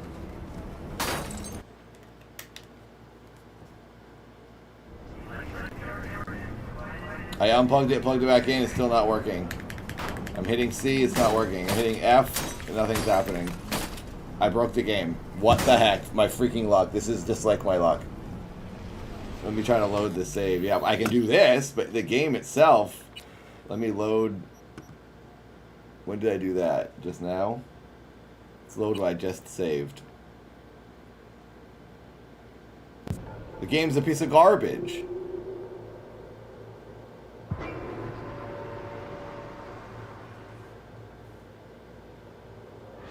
I have to reinstall, no joke, Matt. So when I go to that cell phone part, I'm going to have to reinstall. Or I'm back. I'm doing what I needed to do. It's working. I'm just not going to check my cell phone. Cell phone causes problems. Porque ya tengo planes para esta noche. En Santísima Ma. It's a bug in Te the vas a contact enterar menu. mañana. Okay. Well, I'm never checking my cell phone again. About time, chica. What's new with Senora Wells? You know, she's worried about me. Whatever. Okay, steadfast. Can't help herself, you know? Checking to see if I'm not rotting in some dumpster, like most of the Wells boys. It's really starting to wear on me. The more I tell her everything's okay, the more I feel like I'm straight up Yeah, lying. it's probably just a random problem. It was a random moment, random problem. That's done after tomorrow. Afterlife, here we come, baby. Yeah! We're only here because Dex is pulling the strings. Doubt that puts us in the same league as them. Oh, well, we are. They just don't know it yet. Ready to get your cherry popped? Yeah, come on! What other game do you think this is comparable to? Like, what other kind of game out there is like Cyberpunk? Like, first-person... Place used to be a morgue. Puzzle, action, adventure, shooter? Really, Like, what Jackie? even is it? What? Told you that myself. Oh, for reals? Like, the Bioshock games, maybe, in a way? Bioshock Infinite, kind of? That's more, this is more action, Bioshock. Who might you, clown? Witcher 3? No. Red Dead's third person, which is I like. I wish this was third person. I prefer third person. Oh. That's why I like Witcher and Red Dead. Supposed to sound familiar. It will soon. We're here to see Dex. Yeah, I heard all the horror stories about the launch day and how Yo, nothing worked. Got two live ones saying they're here to see Open world you. simulator. Yeah? Alright then. Says Are he needs there a are there second. other real people in here? If I go, Go is get there like an yourself online drinks or mode or something like GTA Online? Way ahead of you, viejo. This is it. Best leave ever. The heart of Night City. That's it right there. Beating. Hear it? Can you imagine? Susan Forrest, Boa Boa, maybe even Morgan Blackhand. All sat on those stools. Fell asleep on that same bar. Looks like we're up.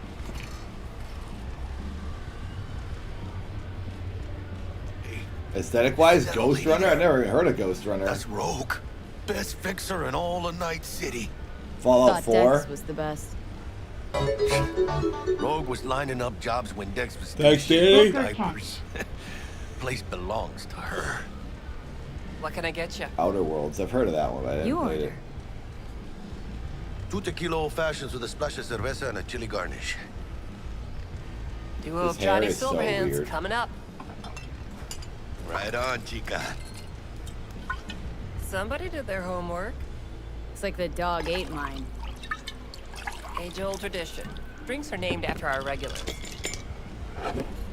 Say I wanted to have a drink named after me. What would I have to do? I like that device on her Nothing. arm.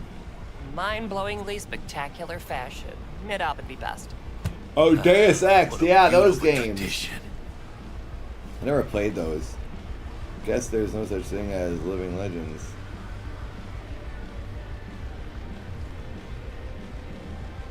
Guess dying's a small price to pay for going down in history. Gotta live like a legend first, though, huh? Oh yeah, Mass Effect. Mass Effect had a Nothing lot but of the final options flourish. like that, the answering questions options. The Heist of a Lifetime. To hit in the major leagues. I'll drink to that. I was always intrigued by Oh, and by the way, the name's Mass Jackie Effect Wells. games, but I never played You wanna them. write down my recipe? I just tried it once Sure. when I Shot first of started vodka on the streaming long rocks, ago. lime juice, ginger beer. Oh, and most importantly, a splash of love. Haha! I'll remember that.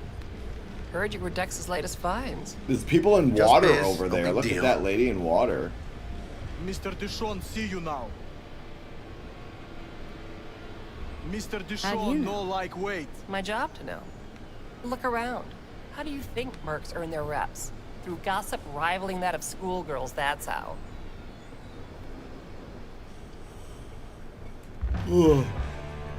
Break a leg. Thanks. Yeah, the story is what intrigued me on the Mass Effect games.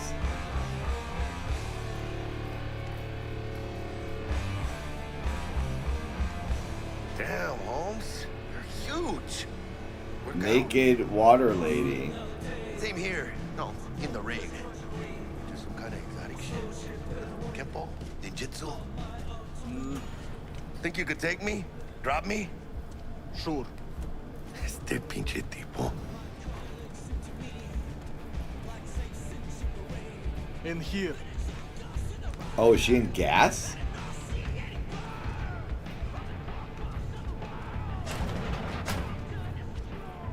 Who are we going to talk to? A guy to set us up on a big heist?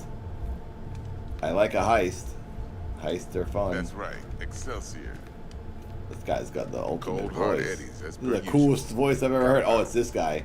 The guy from the car. Well, if it ain't Miss V. Whole family in one place. Ha! Finally! First time in real space. And the flathead. Let's see this bad boy.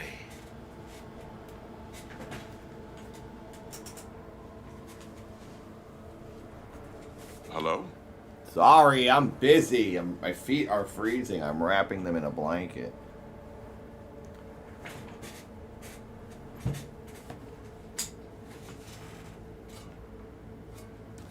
What do you want? Go on now, don't be shy.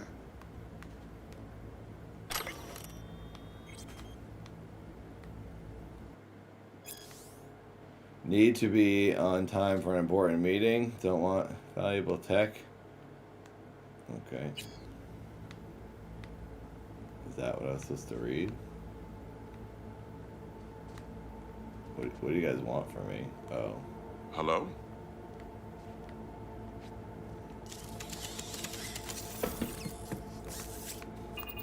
Alright then. Set your butts down comfy. Thanks for your help back at the scav hunt. A few Reapers less in the city. Good thing. City Hall should be fucking thanking us. I keep forgetting I'm Sweet food. naked. You soundproof? Jackie. Maybe I should put clothes on my Now, lady. now, Mr. Wells is right. We're gonna be going over some sensitive material. But if it's all right with y'all, I'd like to start with a question for Miss V.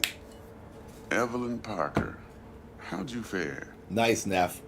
Yeah, now this is the story I want to see, I guess. Well as I could have, I guess. Walked around love Complex Plaza, story. inside from that raw BD she scrolled. Mm-hmm. Bug already filled me in. So you know the target. Yorinobu Arasaka, the Emperor's son and heir apparent.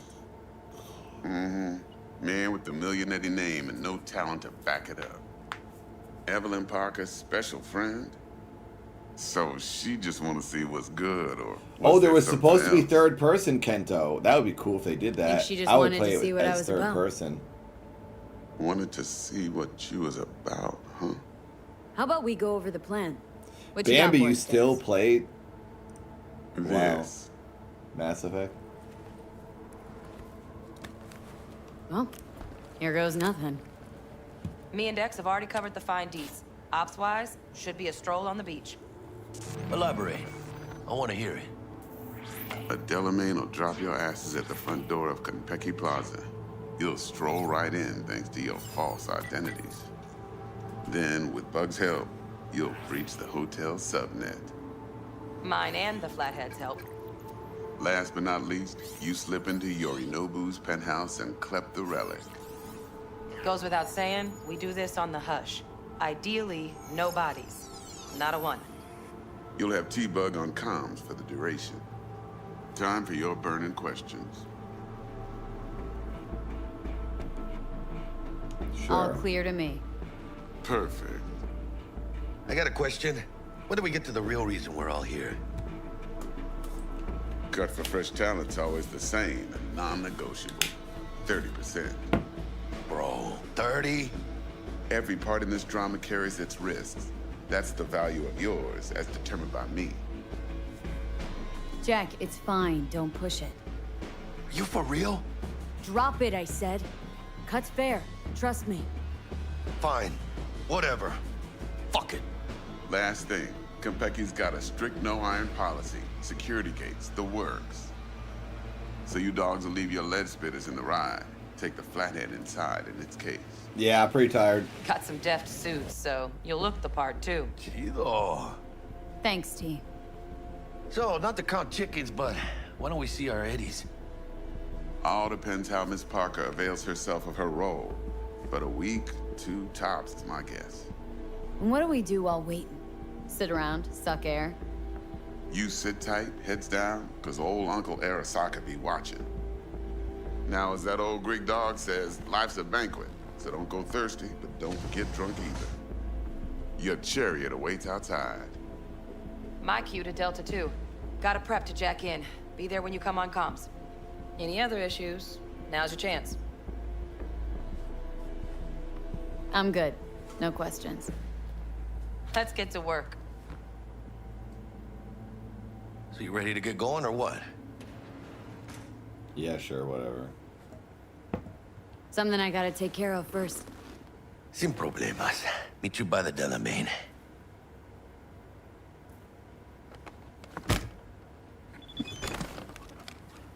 Just don't forget to suit up. Excuse me. Put on Militech suit.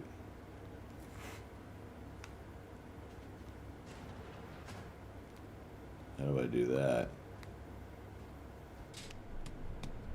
Oh, I have to go to it.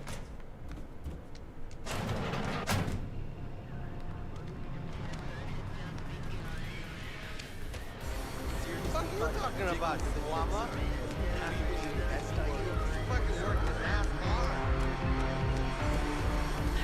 Get you anything? When I was How do I get out of here? this was a huge construction.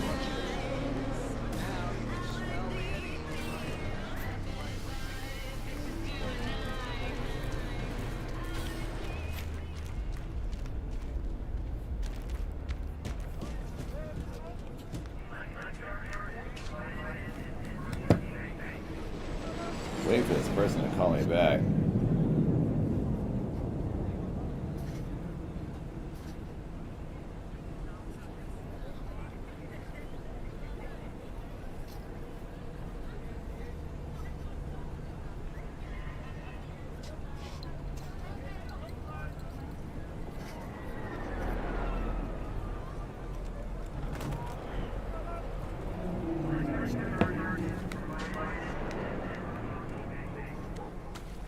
So, you ready? How do I put the suit on? Oh, that's a weapon.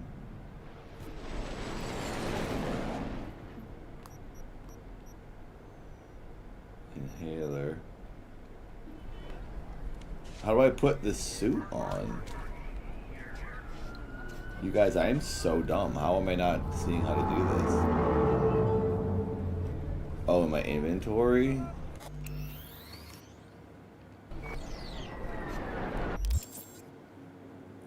Inventory. There's her outfit. This is how I walk around. Where's the suit? Outfit or suit? Wait, where's...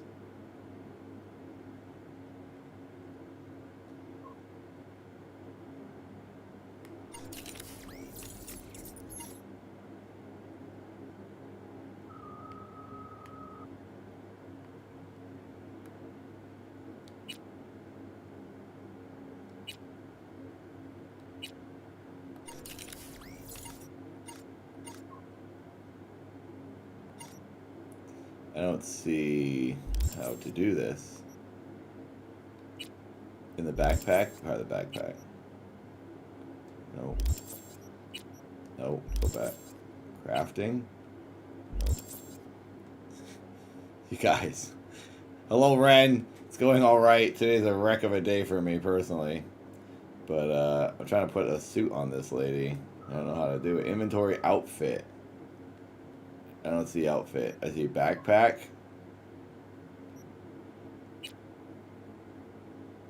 Oh, outfit.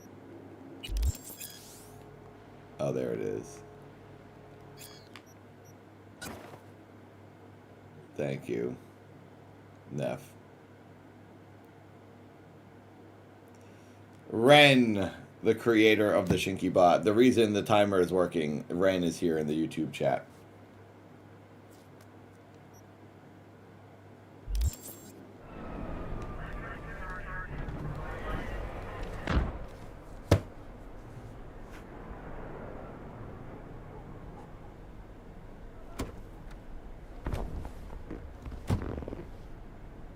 Welcome on board this Delamain service. With Delamain, you leave your problems at the door. Son of a bitch. Better fucking believe I will. I see no reason why you should be using expletives. Oh, yeah? What about that time I wanted to hire you for my cousin's bachelor party, huh? Unfortunately, we do not take on such contracts. 3 months I'd been saving up scratch. Water under the bridge. Hit it, Del. Before we begin our journey, I must verify the identities of all customers. It is complicated. Please proceed to connect your personal links.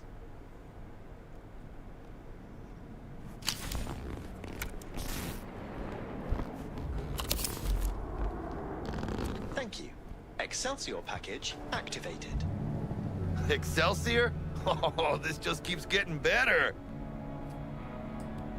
What's got you so antsy? Hang on. Watch this. Delamain, initiate combat mode. My apologies, but you do not appear to be in any sort of imminent danger. Huh. Oh well. Trust me. You'll mow down an army of... Oh, it's daytime. It's actually kind of nice looking outside. Wow. Dex ain't skimping, is he? He's taking 70% of the pot. Or have you forgotten already? Excelsior. This is how you want to cruise I think I into need the to call major this leagues. apartment back.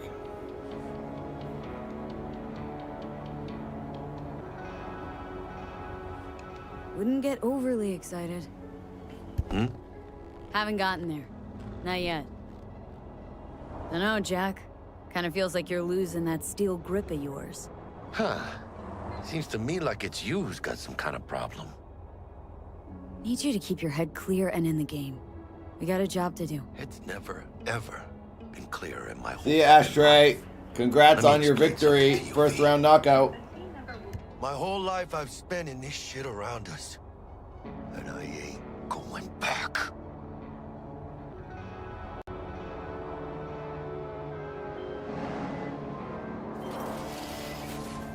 Hey, how's things? Smooth as fucking sandpaper. We'll be, pulling up to the hotel soon. Listen, set up a direct encrypted line to guide you through Konpeki. V, ring Jackie now, see if we're in sync. Can't be too careful. Is this supposed to be in LA or California? And? Got static. Say something, Bug. The greatest crimes issue from a desire for excess and not from necessity. Say what now? Aristotle. Guess you read me then. Looks like LA there. I read you. Not so much your Greek friend, though it was kind of exciting. Could give it some thought. Try to understand. How about you, V? Read you loud and clear. Perfect. Okay. Tech checks out, looks like. Será mejor que sí. Stay in touch. Thank you, Clitorius. And thank you for the bits. Thank you for choosing the Delamain service, and best of luck. I shall await here for your return. Shit's finally happening. Almost forgot, no iron, huh? All right, Hannah. Let's go.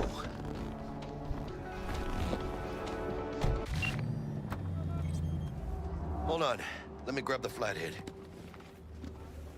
I like seeing the daytime stuff.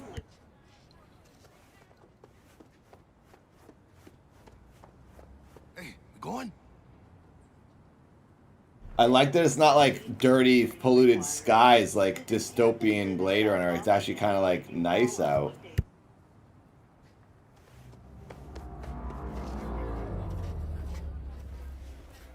You'll never guess who I was driving today. We're out front, Bug. Remember, reservations in your name, Ramon. You're there to meet Hajime Taki, Military Tech Department. Welcome to Papers are for the Plaza. flathead. Night City? That's a cool name.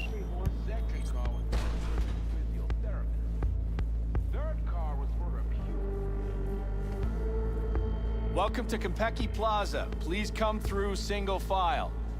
You got it, home. Sir.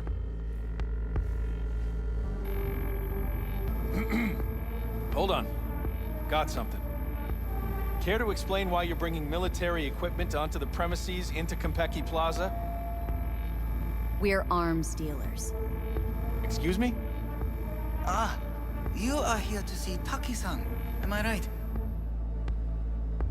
Please, accept my apologies for the confusion. This should only take a moment, ma'am. Go ahead.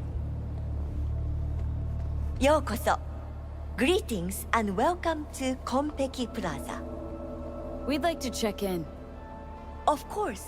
Just a moment, please. The name on the reservation is? Victorino. Double room, 2 adults, 1 night, correct? That's the one. Perfect. I'll go ahead and notify Taki-san of your arrival. Shit, no good. Not part of the plan. Talk her up, V. Stall. That won't be necessary. We'll go freshen up first. Notify him ourselves. But Taki-san is expecting you, no? Senorita, do you know how long we've been traveling? 18 hours from New Barcelona. With the delay, Lying to a robot. Cyberpsycho blew himself into Dumb bits robot. inside the terminal. Nightmare. Of course, I understand.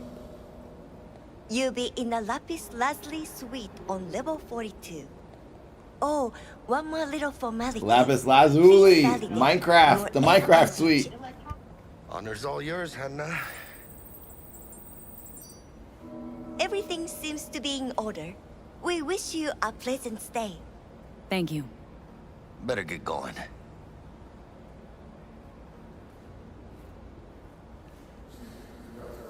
New Barcelona, really? It's called improvising. You should try it.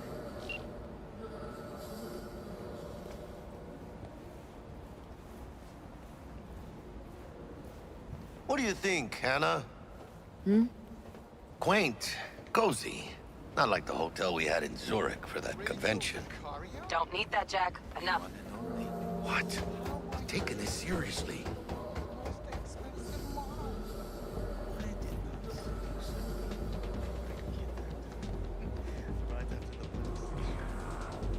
Those girls. Bar don't look too shabby. That got pretty rough. Welcome to Konpeki Plaza. We don't do reservations weekdays, so feel free to grab any available table. Or a couple of stools at the bar, if you prefer. Could bring Misty here one day when we, close this Wouldn't deal. hurt to take a peek inside. Shit. Looks like some fucking traveling salesman with this case. Going upstairs.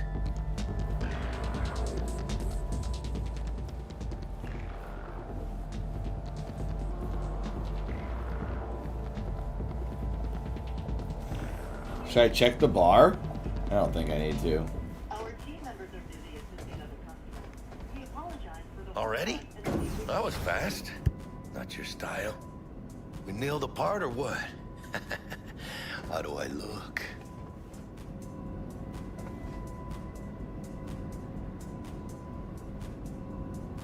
Yeah, I look good in everything.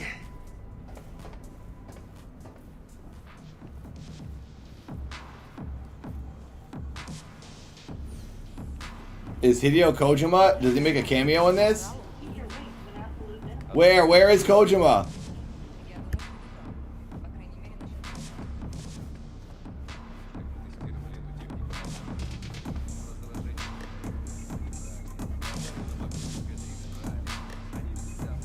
Do I keep following the guy? А вот его мозговые волны вообще не смеялись.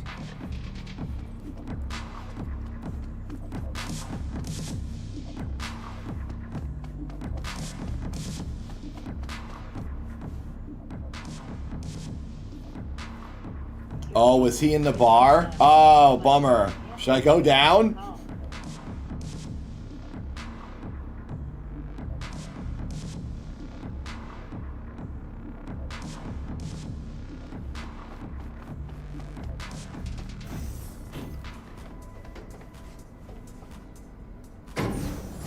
I want to go see him.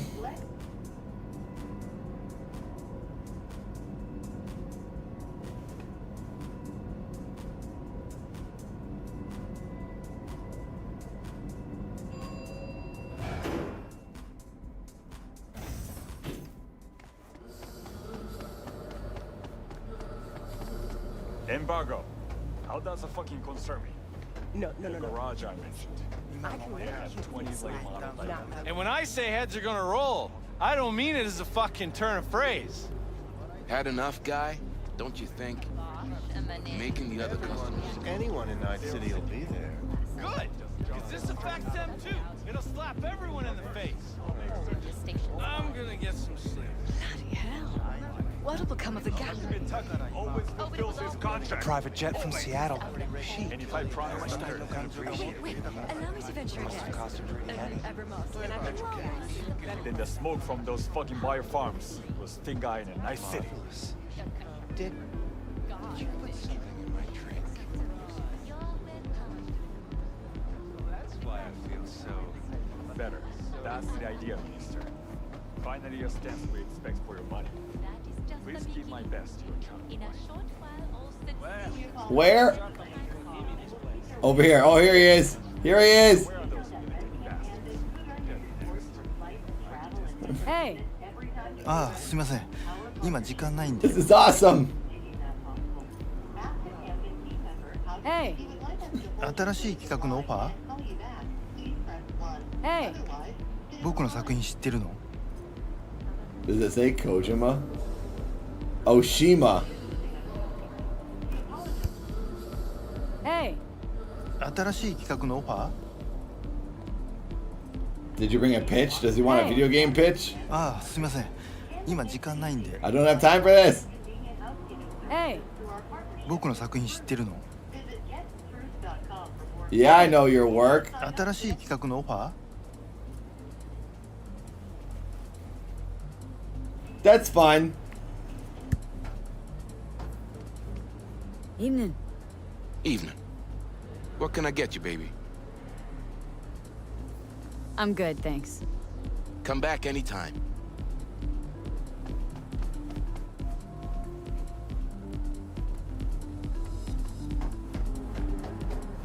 Hey. ああ、すみません。今時間ないんで。 I just like saying hey. I said it.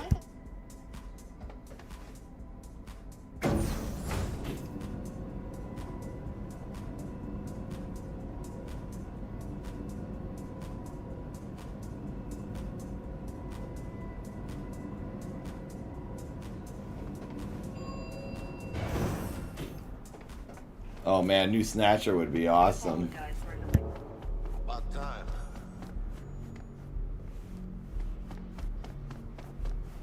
That's funny. He went and sat down. Haha.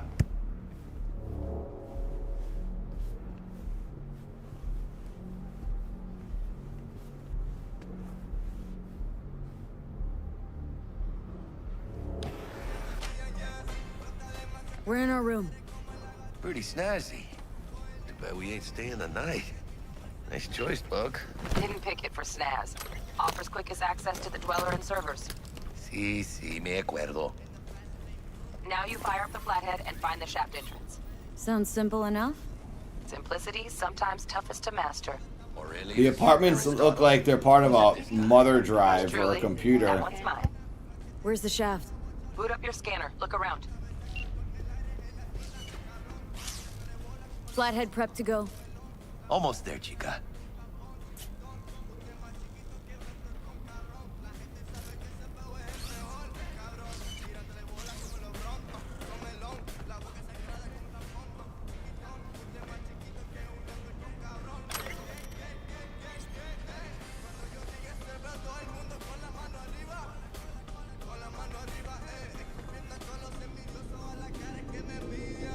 Weren't you supposed to look for the shaft?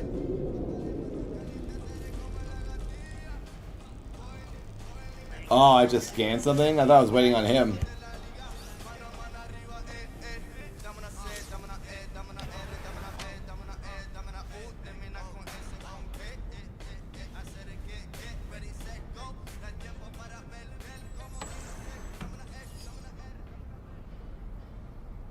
Still nothing? Come on, can't be that hard.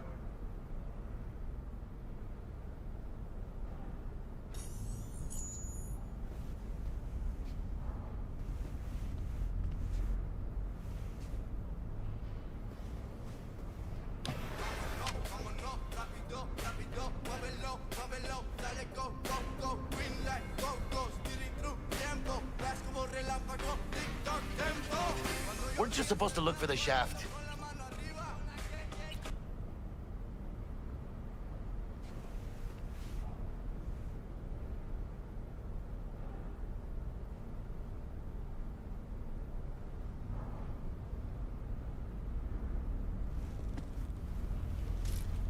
Flathead prep to go. Almost there, chica. What am I supposed to be doing? Whimsical. Update on what? On the game?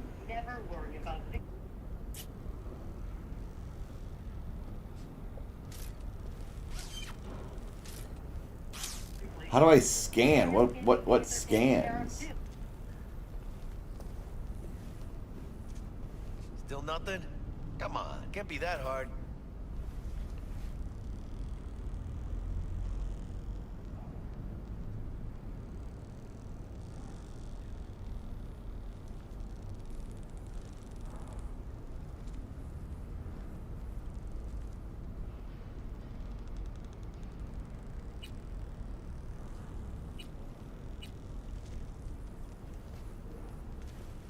Weren't you supposed to look for the shaft?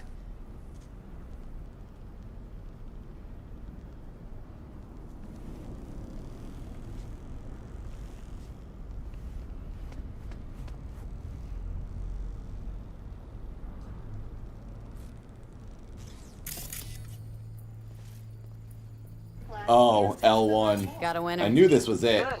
Jackie, how's the flathead looking? Oh, shit.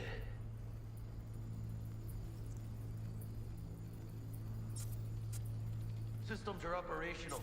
Charge it 100.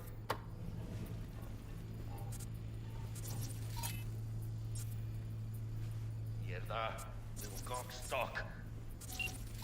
Just gonna stand there and look at it? Gonna have to switch to manual control. V, take the control shard from Jackie. Gonna link your Kiroshis to surveillance so you can guide the bot.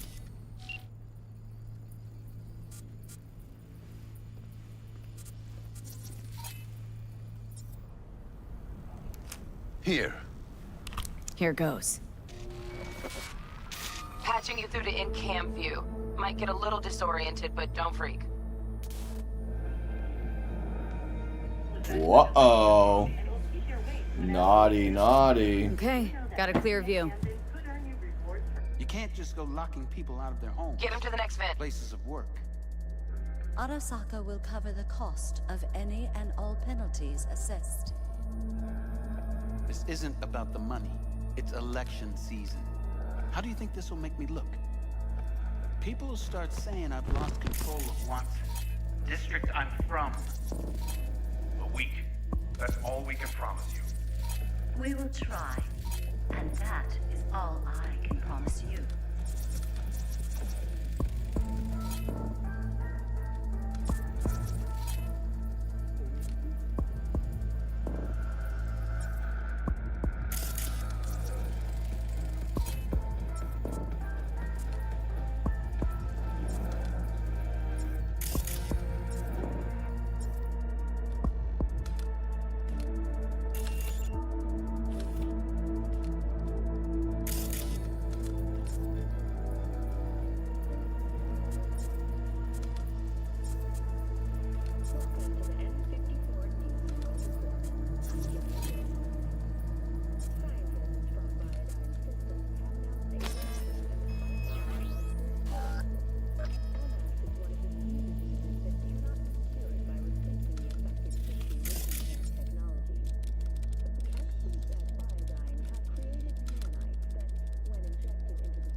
So the robot dog spider thing is invisible and going into their shaft. Flathead's in.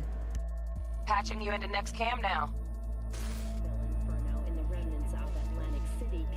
What makes you think it was for you?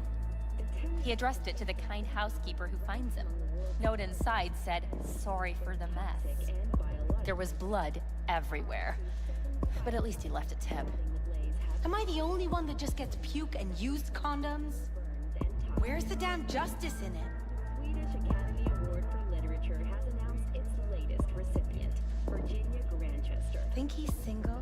Stand by, I'm on the phone with the apartment. No. Good looking, filthy rich. Has that naughty look in his eye. He's staying in the penthouse. Mean Yorinobu Arasaka?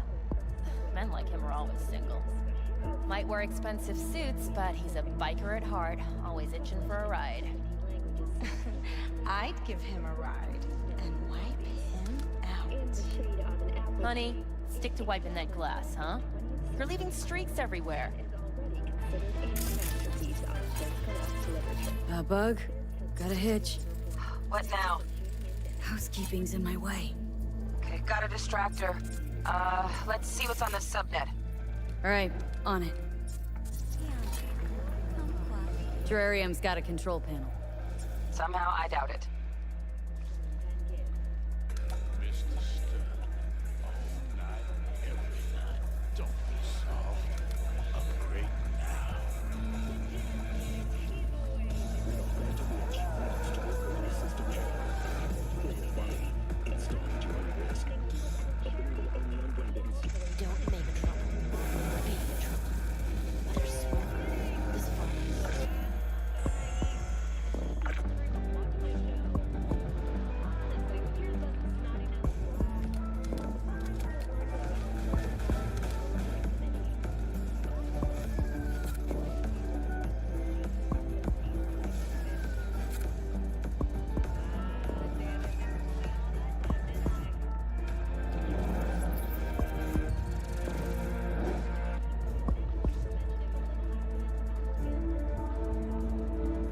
Okay.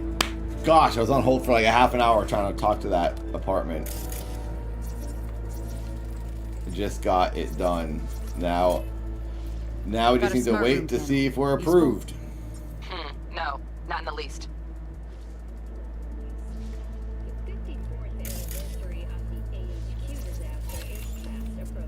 Terrarium's got a temp and air quality controller. Cream, yeah. Stick the flathead on it. 12,000 were killed instantly by the blast, and thousands more later succumbed to acute radiation sickness.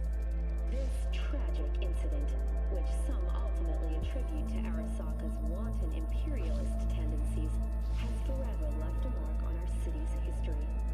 And now, an important Hey, Bug, it worked. Ain't seen nothing yet. You got any idea how much those things cost? Keep moving. No time for backpatting. Watson residents are urged to stay clear of storm drains and sewer entrances to minimize risk of injury and death. Next, is it the end of eastbound traffic jams on the I-9? Long-awaited repair.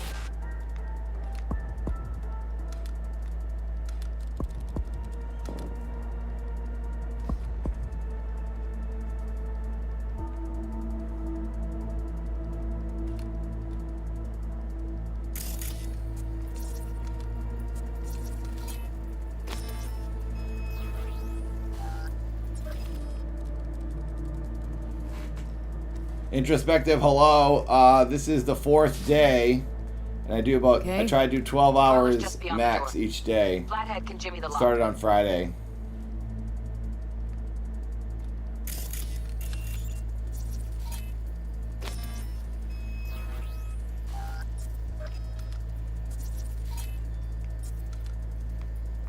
Looks like he's having trouble. Shit. Gotta be another way. Let me think. Got another cam other side of the door, but it's disabled. Want me to enable? Yeah, look around for a CCTV port.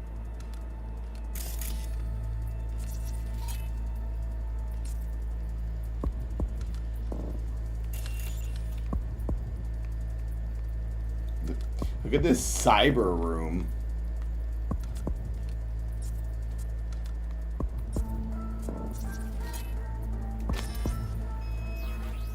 This is kind of fun. The spy stuff. Okay, he's at it. Now toggle over to the other cam. Dweller's inside. Just as planned. Still weird the hotel's only got one runner. Decent dweller's as good as a dozen rank and file.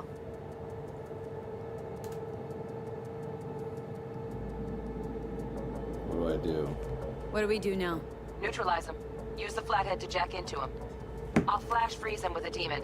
Old lingo, don't ask. Dweller won't realize something's up. Gotta jack straight into his chair. He won't know it hit him then. Could drive a tank through here and he wouldn't feel it breeze. The talk show starts. Oh, in 2.5 hours. I'll have to get ready for that. That's at 6 o'clock California time.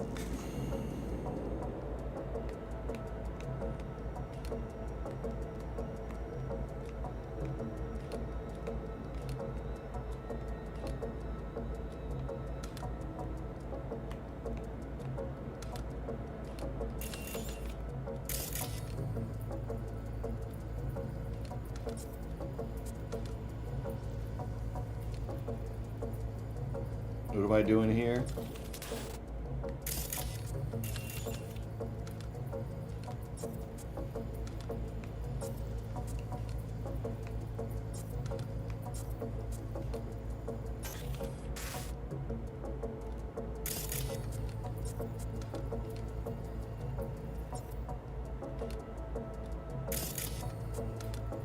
What am I doing? Oh.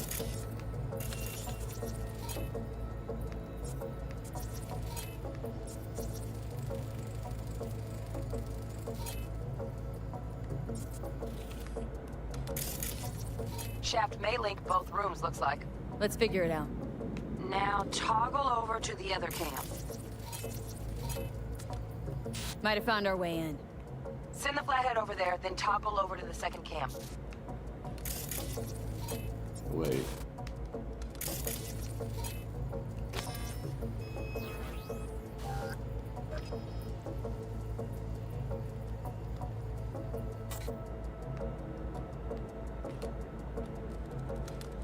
Flathead into the chair, V. Jack in.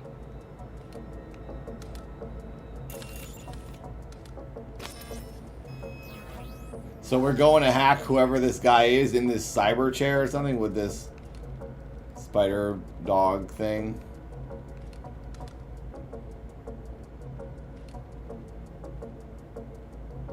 Oh, got him. Love those demons. Flathead stays, right? To keep an eye on the dweller, yeah.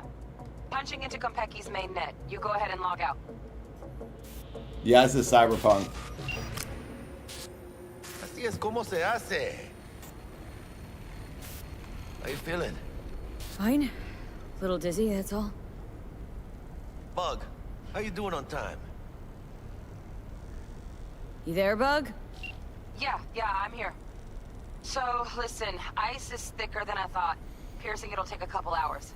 Couple hours? Can't do it any faster. Want my brain to burst into flames? Just sit down and enjoy your snazzy sweet. Thanks. I will.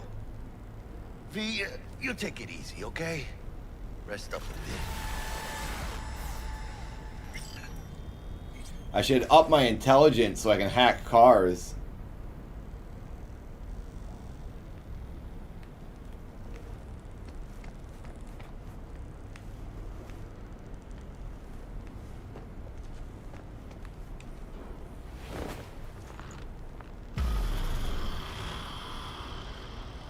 A few hours later. What do you think?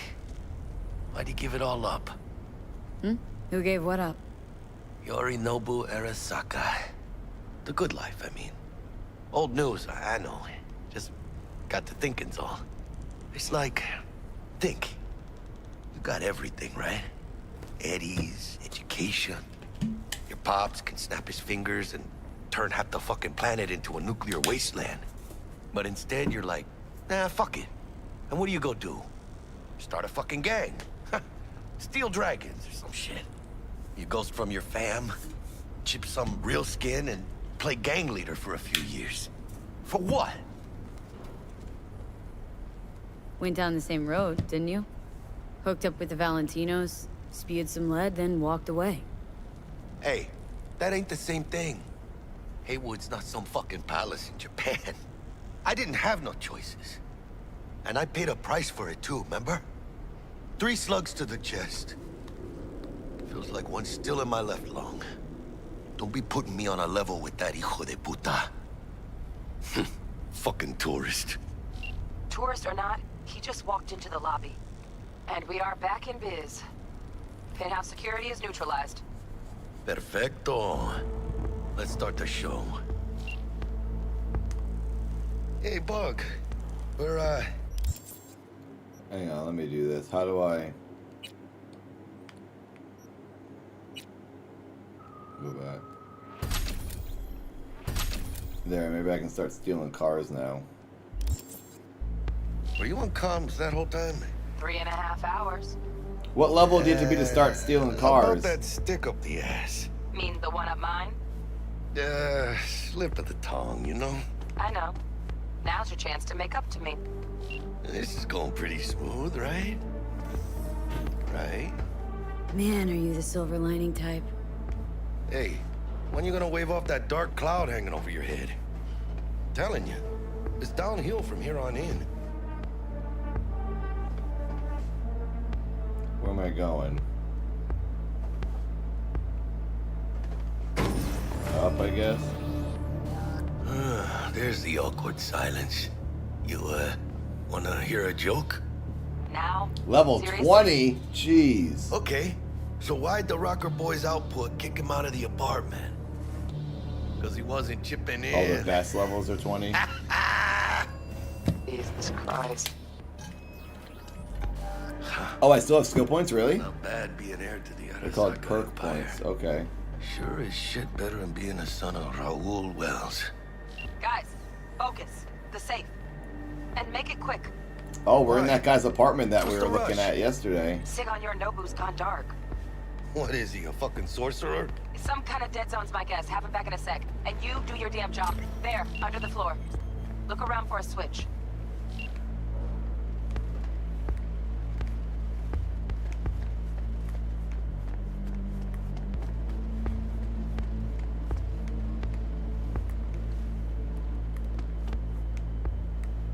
Would it be near that? Oh, over here. That's what the buzzing is. It's gotta be what the buzzing was in the wall. Here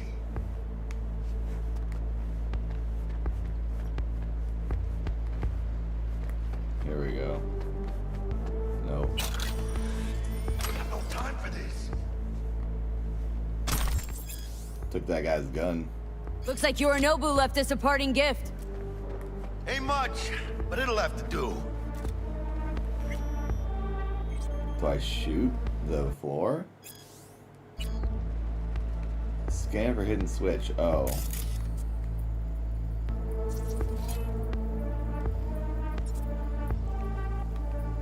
I knew it was in here. Oh. Hurry up, V. I can't see. Oh, where's the flashlight? How do I turn on the flashlight? Oh, there it is. Bingo! Got something ejected. Come here, V.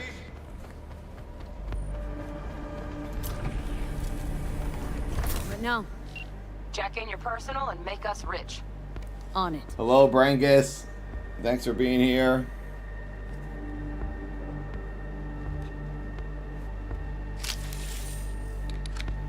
Your turn, Bug.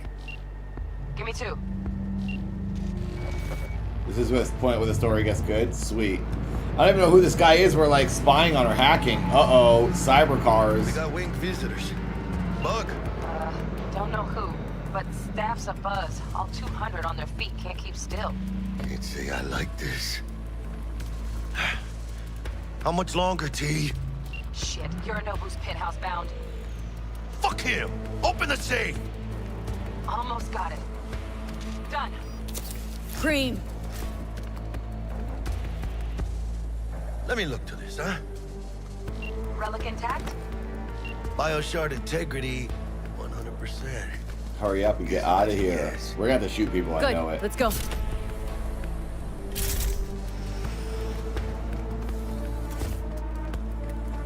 Fuck, too late. Yorinobu's about to walk in. Find cover. Where? That pillar, try that. You fucking kidding? No! Inside it, now! Where? Am I going the wrong way? Are we going to hide in the wall?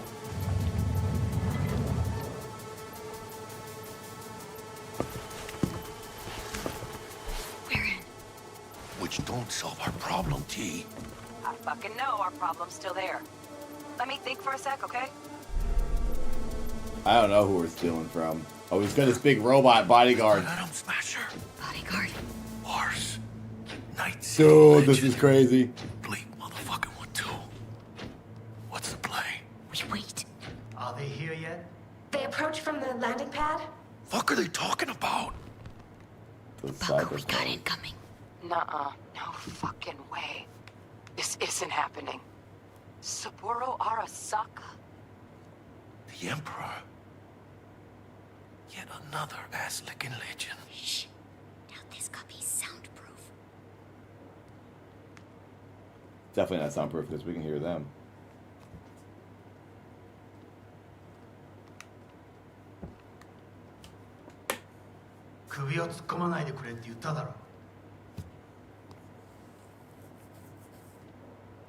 Oh, fuck.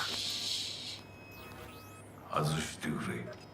荒坂様、まだボディチェックが終わっていません。私の息子だ。例のものを回収しましょうか。私がやる。I will handle it. You may go.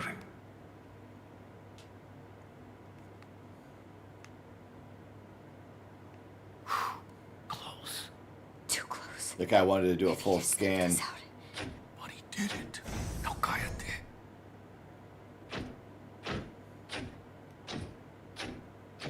Unfucking believable. Saburo Arasaka.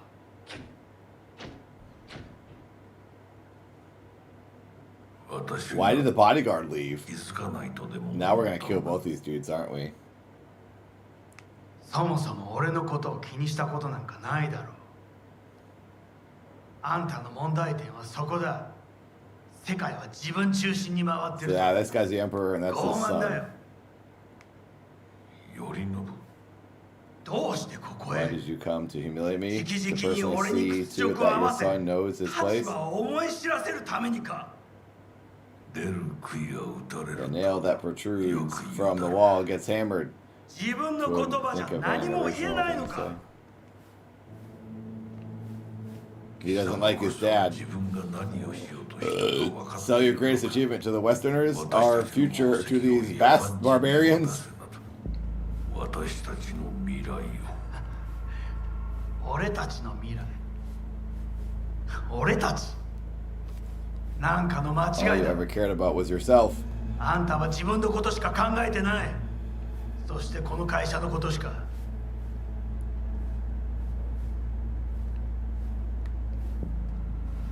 いつかこのような日が来ることは分かっていた。 Someone's gonna die here.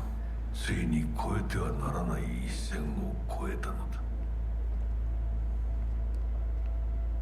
これまでお前の愚行には目をつぶってきた。だがそれもここまでだ。 Treason. この裏切りだけは決して許せん。貴様の母親が生きていなくてよかった。 Glad your mother didn't live to see this. The heart この不甲斐ない姿を目の当たりに should break out but 心を once. 痛めずに済 Should break but once. I knew it. The dad's gonna die. 誰のことも許す必要はない。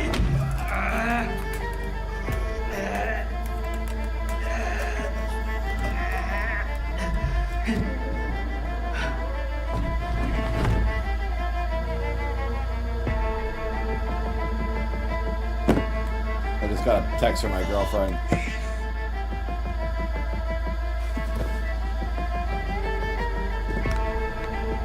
He killed his dad.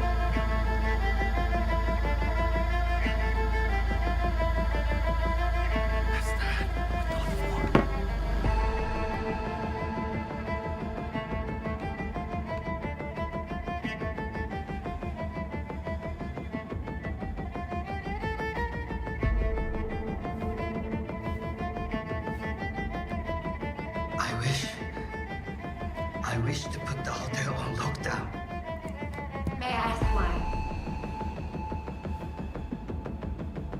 Saburo Arasaka has been murdered. Code Red initiated. Attention. Code Red has been initiated throughout Kenpeki Plaza. Please remain in your I thought my girlfriend was just telling me we didn't get the apartment. I had like a really, my heart sank for a second right when that guy died. And I was like, no. But that's not what she was saying. Okay, good. そう、頼信さん、しかし。竹村、お前の仕事は何だ？何の話です？単純な質問だ。答えろ。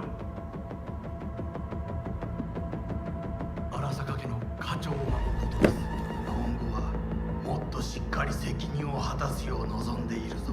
お許しください、荒坂様。決して失望はさせません。Thanks, Bone. I think I could be a stunt double for Michael Fassbender. I could also play his brother in a movie as a leading man. What the fuck just happened in there?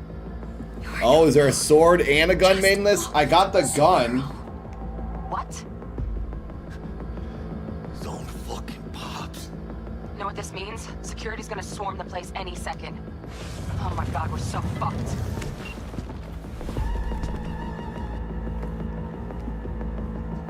Bug, need you to get us out of here, now! Give me a sec! The robot knows we're there? How? Okay, got something. Window, now! I got the knife, the gun. Arasaka's dead. It was weird to even say it. Releasing the lock. Should see a ladder. Ladder. Oh, fuck. Oh, no, no, no, no, not now! Hello. Bug! Oh, they fried her brain. Did they fry her brain? Just lost T. Fuck! Fucking major leagues! Happy now, Jackie?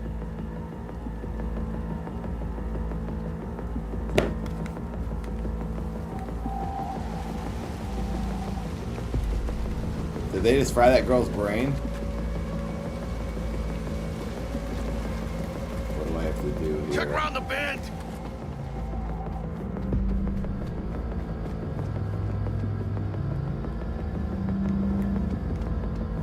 Can I get to that ladder from here?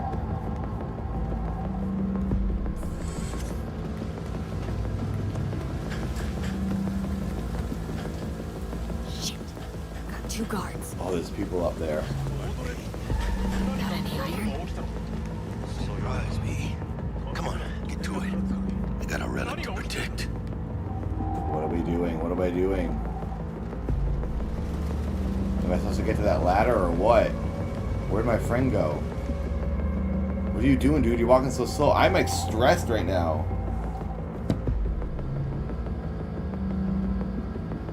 Hang on, my girlfriend is texting me.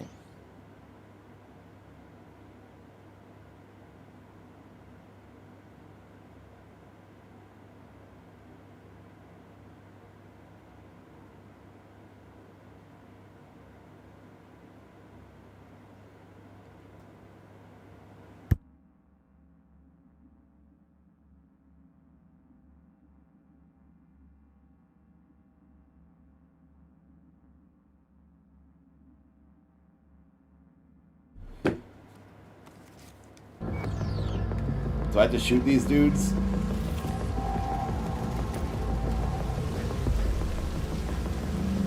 The girl's brain got fried.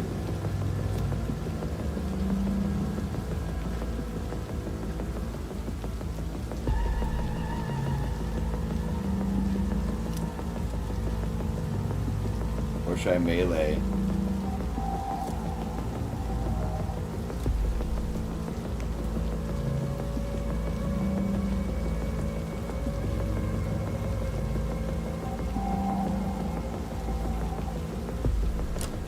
Oh shit.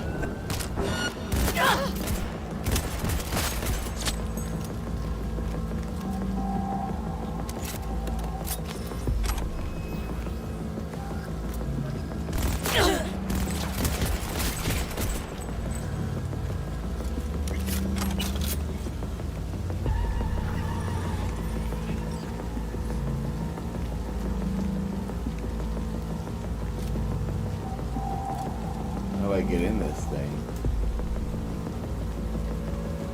I'll get to the ladder.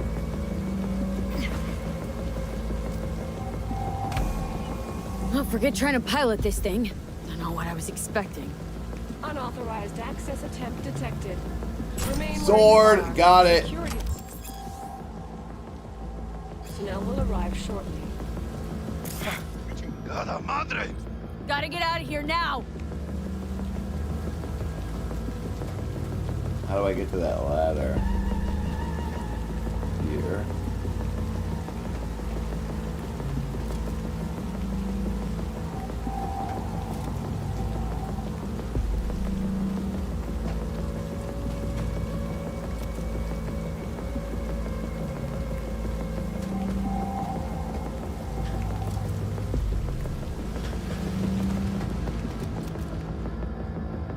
I need to get to this ladder right here.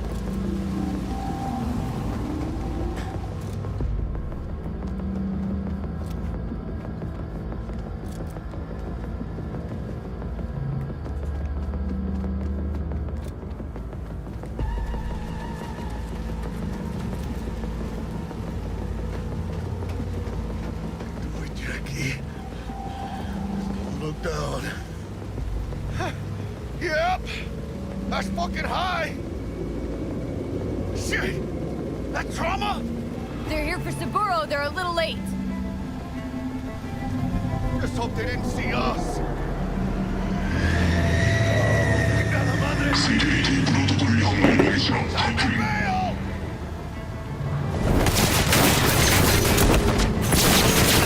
Oh my god!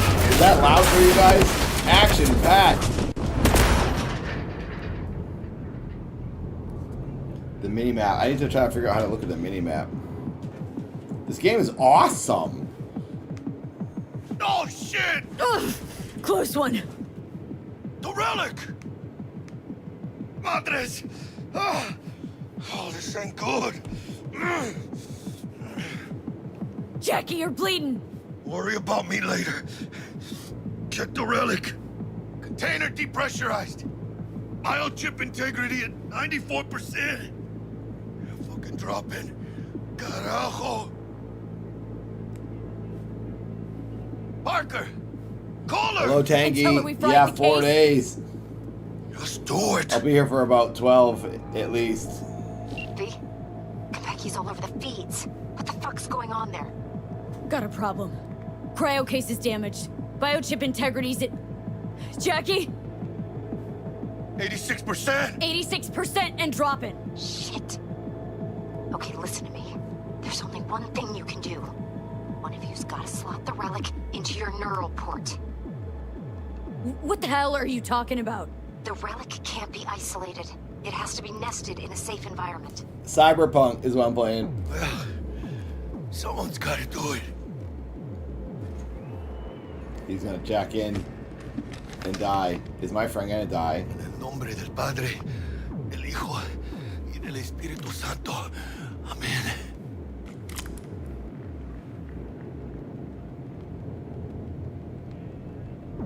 Jackie? You okay? No. I guess. Don't feel any different. Your back Hello, will take out the Buzz. relic and run a full brain scan and sweep. But you two need to get the fuck out of there first. We're working on it. The car. There's a car waiting Hell, for us. we'll be there in a couple. Be ready. Got it? So do we leave this Certainly, Mr. Wells. object here? Better be fucking certain. We gotta somehow reach the lobby. Only chance to hit the garage. And we best be quick.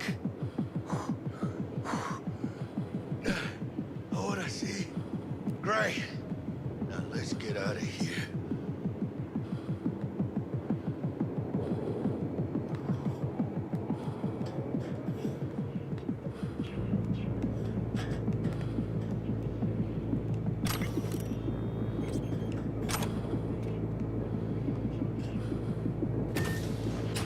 Attention. Code Red has been initiated throughout Kentucky Plaza. Clear. Please remain in your Understood. rooms Over and and out. follow all instructions given by staff. This was a drill. Why'd they send in Sokka Special Forces? Quietly. Special Forces? So we have to sneak? Gonna sweep the building, all floors. Watch out, no Marcos.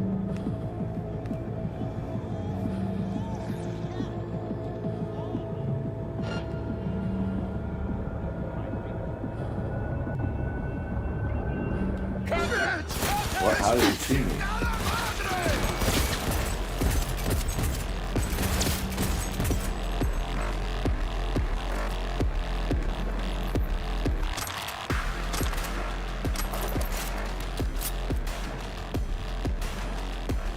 How do I switch guns? Can I switch guns? And how do I do that?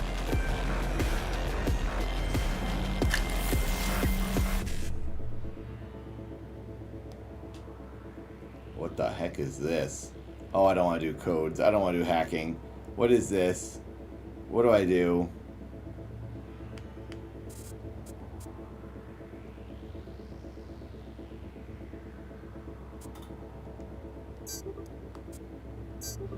No. What? I don't know what this is. I don't want to do this. Do I have to do that? Is that something I have to do? Attention. Code Red has been initiated throughout Kentucky Plaza. Please remain in your rooms and follow all instructions given by staff. I have to do that, don't I? Oh, no. Thank God.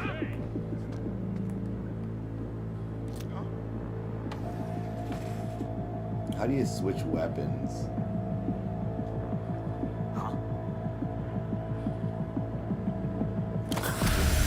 Surrender!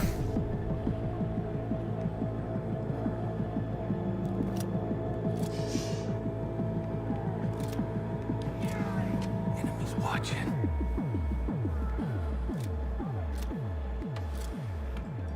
I want to use the katana. Huh?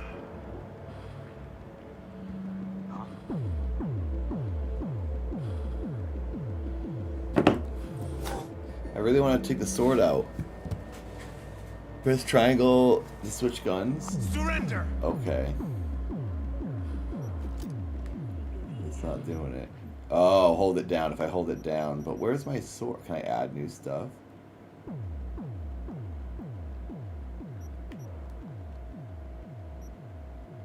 Wait, how do I inventory? Pistol. I have these guns. I want to like make this my gun. Add favorite.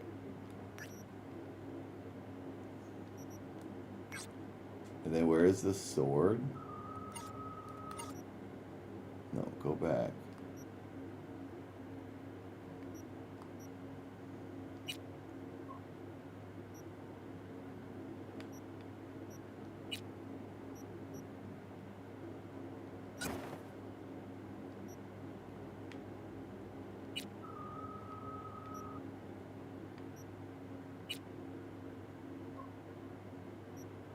Okay, so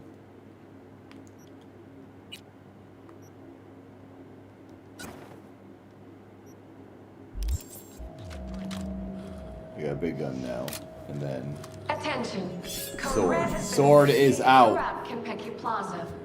Please remain in your rooms and follow all instructions given by staff.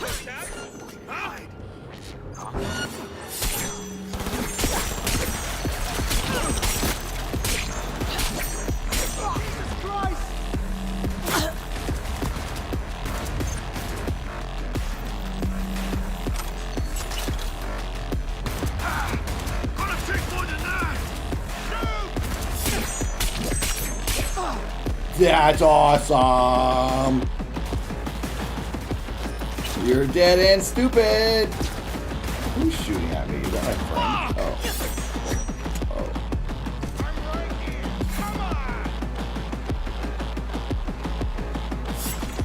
You're only making it worse for yourself. Come out. Who's saying that?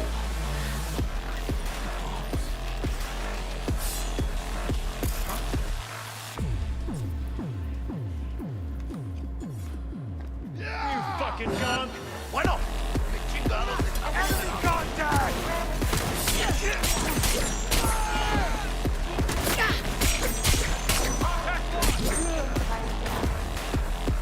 Is that my energy in the top left, the red bar, 149?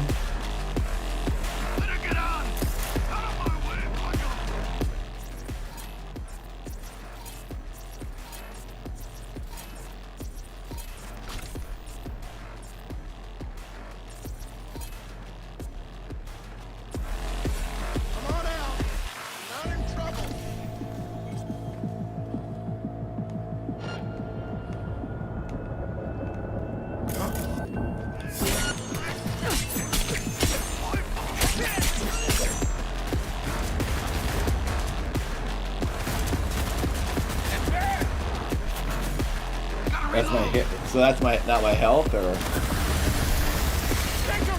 it is my health. Okay. Roger.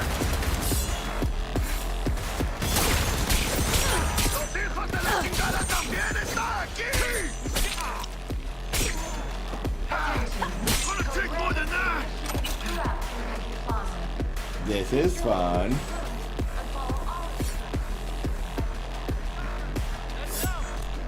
It's kind of like that other game I was playing, the first-person crazy vaporwave cyberpunk shooter.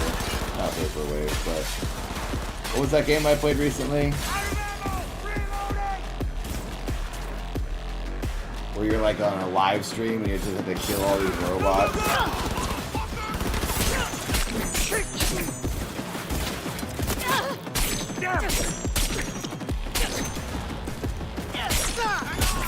You have no head.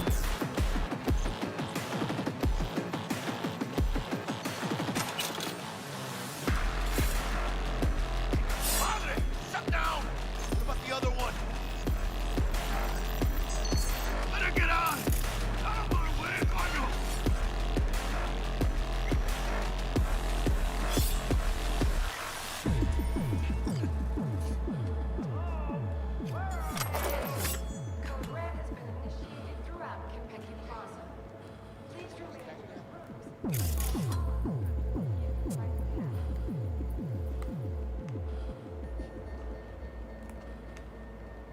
This game's not Super Shot.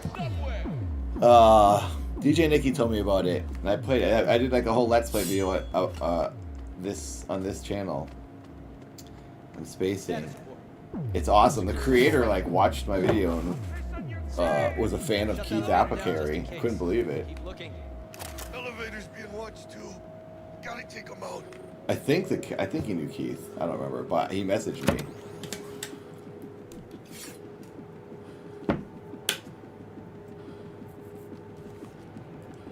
Yeah, it might have been last year that I put the video out.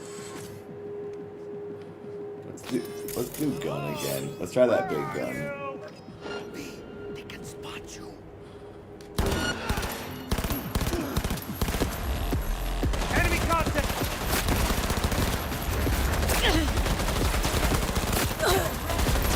The sword is better. Wow. He's wounded!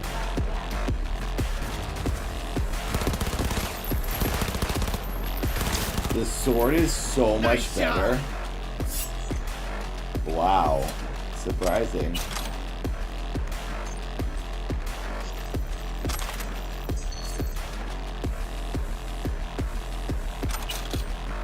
I love looting. Come on, dude.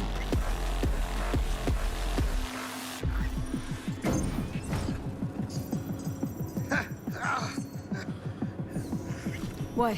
The Harley interview has not happened yet. That's happening in 2 hours. I'm gonna take a break 150 before that. So in like an hour and a half, I'm gonna take a break. I'll put some videos on, and then the talk show will happen, and Harley will come on, and you guys will have a chance to talk to him, get in touch, and ask him questions if you want. Think all this is funny? 500 bits on Twitch or a $5 donation. Your liver could And be fucked. anyone can call in. You just have to be in my Discord so I can call you. The Discord link is in the description of YouTube. Sylvie will get out alive. Why? 'Cause you fucking say so? Don't take this out on me. I can see how the chips are falling.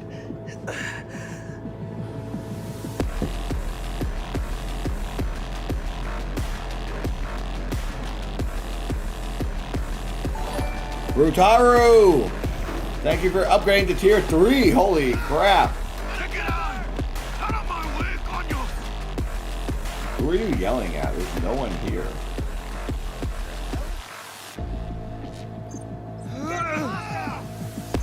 Let's go! She's hit!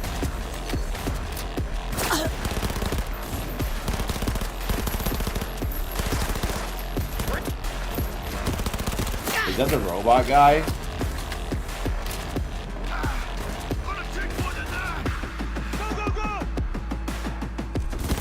Oh no, it's just one of those guys. Kill or be...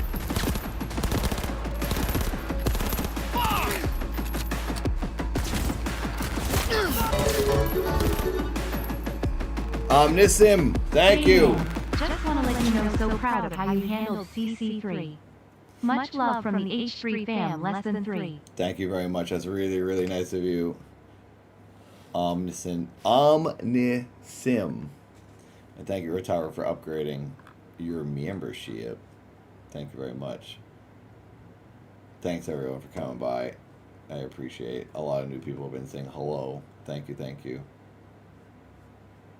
2 hours is the Harley phone call that will be recorded for the talk show, and that will be edited into the episode. The next talk show episode that will get uploaded to YouTube at 6 p.m. California time.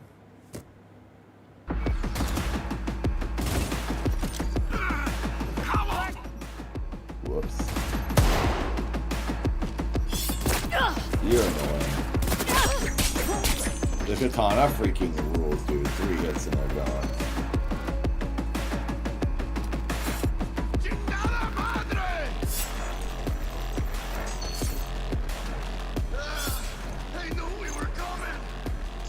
Wouldn't want to disappoint him. Come on, dude. Get in here. Hello? I've got this.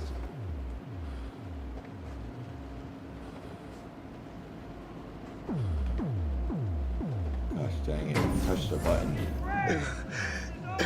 Leaking a little.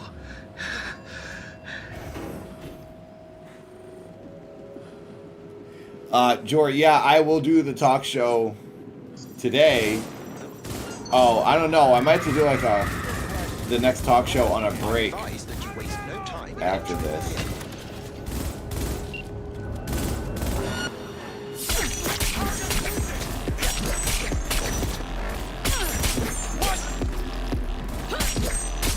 Cortana makes this so much easier.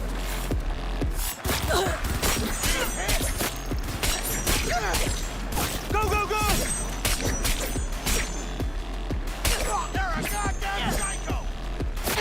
Where'd that other guy go?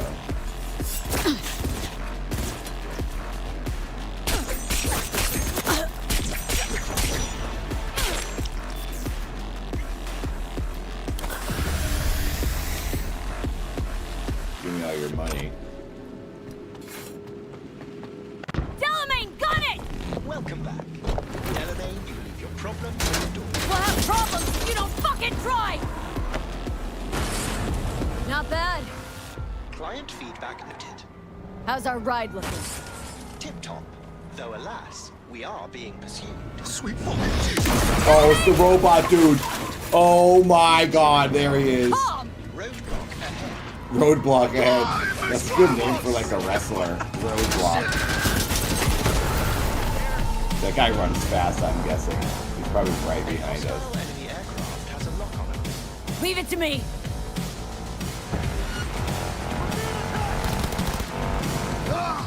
Why can't they just give up?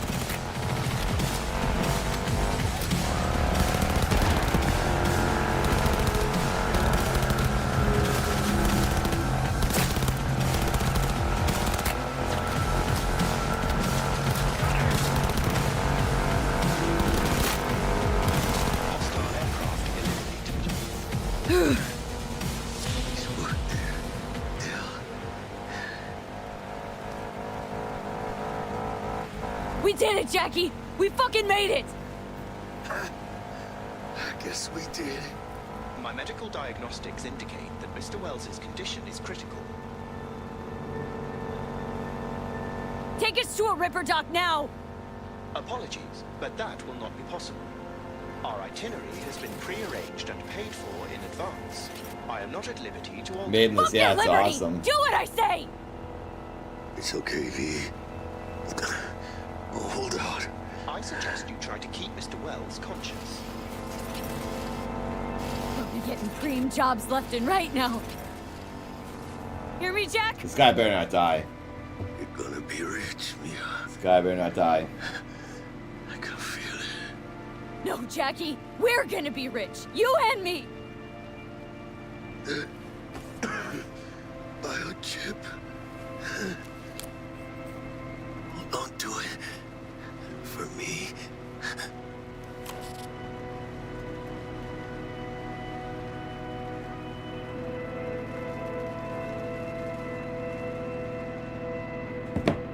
Shut up.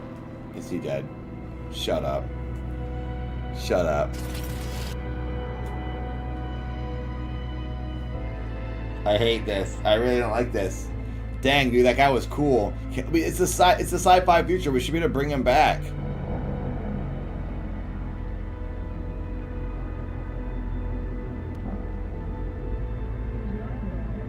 Mr. Wells has passed. Where shall I take his remains? Heartless. The Excelsior package provides for the disposal of passenger remains free of charge. It's so early in the game. The guy dies.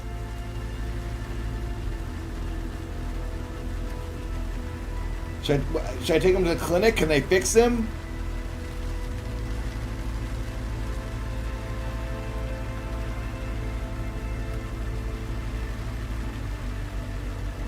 Wait, are you saying that I killed him because I hit him with a katana?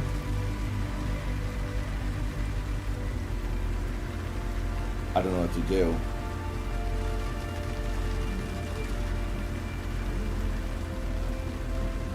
Send him to his mom's.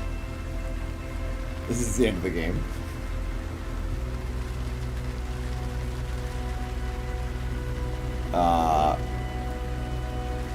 family, no clinic.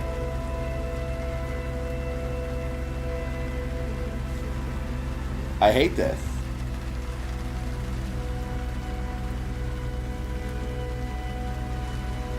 There's no winners in Night City. Neff, where do I take him? I just want to see what Neff says, because Neff like knows the game. The Excelsior package provides this. Oh my god, family. Okay, family. He'd want to be with his family. Mr. Wells's closest blood I didn't kill him with a katana, did I? Wells, No, prime that's address silly. The El Coyote Coho Bar. I will make sure to deliver him safely. Mr. Deshawn awaits you in room number 204.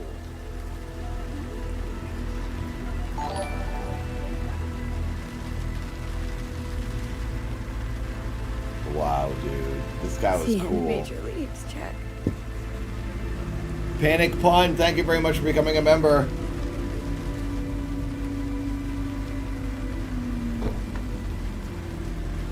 Thank you, thank you. Okay, good. I didn't think I killed him. I was swinging that sword kind of wildly. Oh wait, what is this? Sell? Can I sell junk? I have so many pistols. Should I keep all this stuff? I don't need to sell stuff. Is this my apartment I'm going to?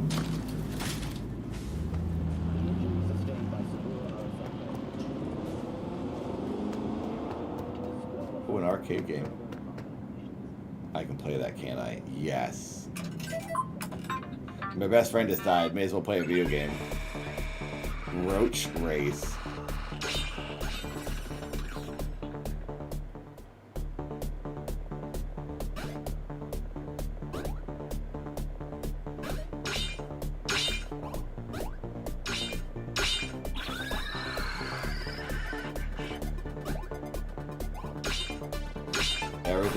Everything pauses besides jump. This game is the best.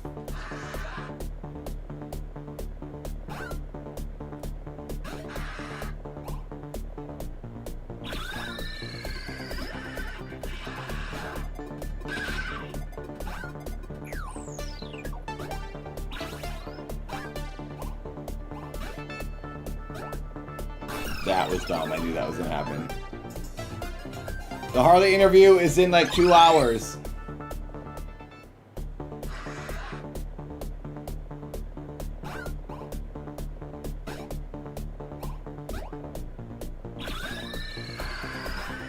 Oh. Alright, I gotta play that later. That game's cool. That's fun. One button games are my style. How do I get to my apartment? Or wherever I'm going. But then changed his mind at the very last.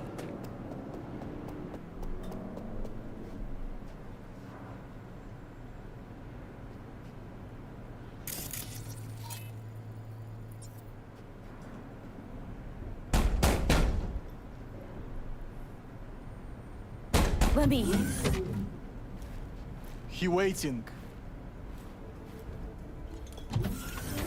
WNS, N54, even the pirate networks. You blowing up everywhere. And the Jackster, he out in the car? Yeah, he's there. Dead. Corporation CEO Saburo Arasaka. Condolences, friend. And the relic.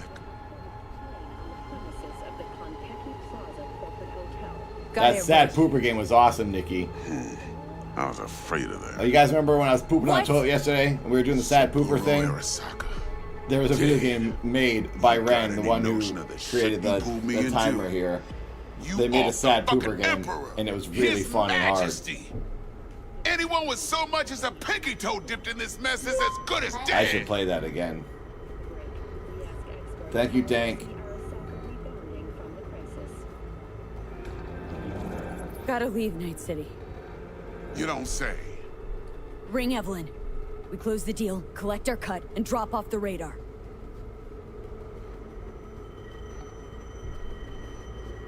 All right, settle down. Gotta be tactical about this. The poop is sad because I do it live on the internet. Parker, and Eddie's. I realize we leave the city limits behind. that is my career in But life first, now, and how sad that is. Your face. That's got why. blood all over it. Bathroom's there. You ever just, it came Go about get because, yourself cleaned up. you ever just like take a dump and then you're like depressed when you're dumping? For some reason you just get kind of like bummed out when you're taking a dump. Maybe it's just like a humiliating feeling that comes over you, but yeah, shut up. I often lament when I'm pooping. I'm like, oh God, what have I done with my life? And then once I'm done pooping, I'm like, yay! It's kind of like what happened. How do I take a shower? What terminal 4?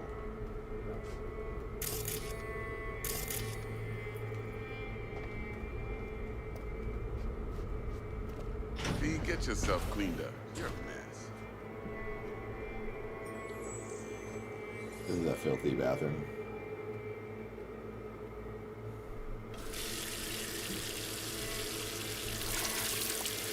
Washing her circuit board hands.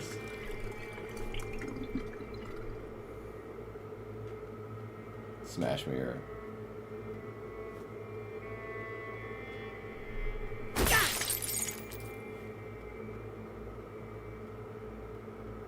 Now I have to wash my hands again because I'm bleeding.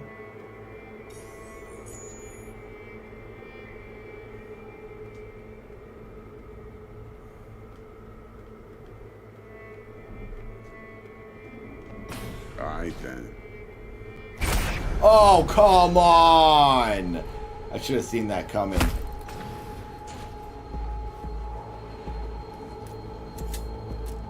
Can't risk it, V. Remember our first convo? Dex, Seems I've chosen a quiet life after all. No blaze of glory for me. Whoa. Did I lose the game? Is that it?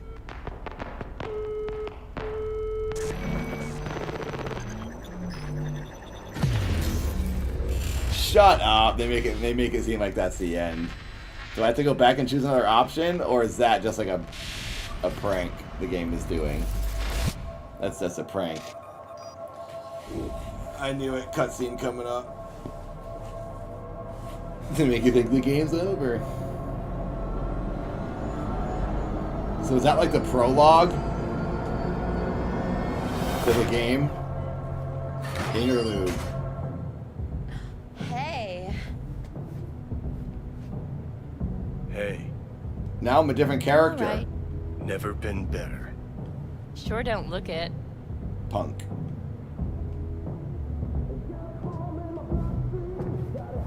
I can't let you... Hey, we're chill. It's Keanu Reeves! It's his character. Okay, this is where he makes his cameo. Of course you're high.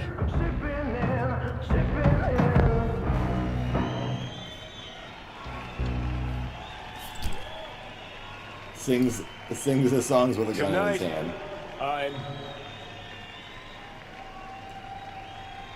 I'm here to say goodbye to all of you.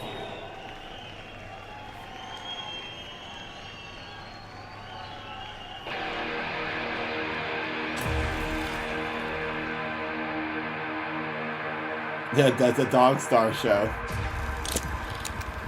I wonder if the other people were actually his bandmates that got animated into the game. Money's money, can't fuck around with it. You're wasting your lives following us around like dogs. What crawled up your ass? Braindance? Nice. Then we can talk. How much do you want for it? Johnny, wait up. Don't do this. You could still change your mind.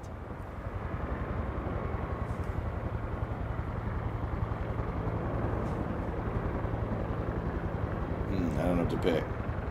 Get over here, man. Fuck this band. Not your crowd, not your noise. Do your own thing. Bastard. Gonna miss you something awful. See you in the next life, friend.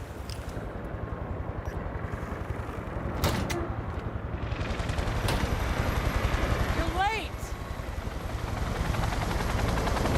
Love it when you're mad. Gets my southern blood pumping. Get in, or I change my mind. Silverhand! Hey, Shaden! Get us in the air! Here, put this on, and it stays on. Got it?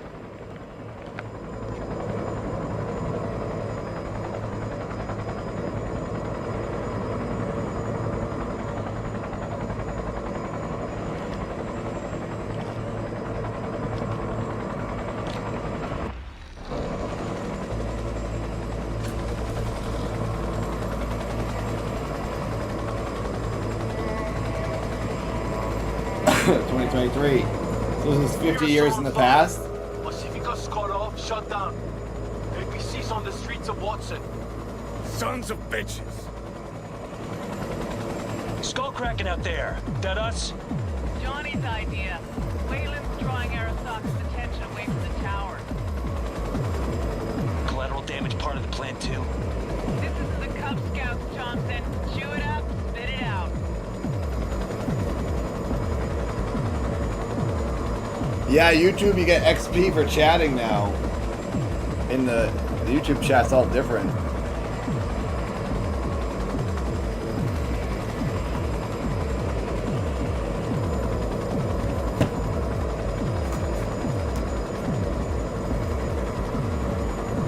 Target range of fire. Make it rain. Do I have to shoot? Oh, I have to like play the game right now, or is this a cutscene? I think it's a cutscene.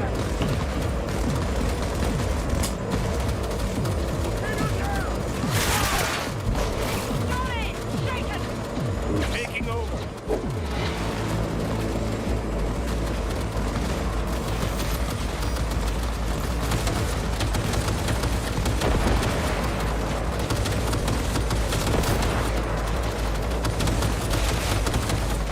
That should be electronics, get it all blow up.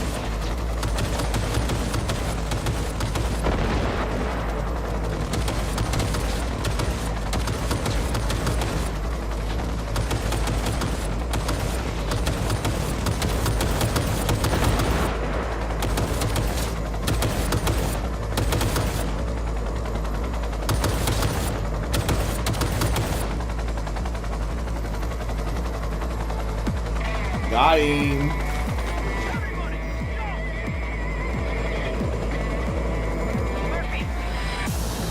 Other access point. Get moving. Johnny, remember the plan? Get the payload on the elevator, arm it, let gravity do its thing. Explosion rocks the foundation, tower crumbles, chaos, screaming roll credits. Exit window's gonna be tight. Jacking in.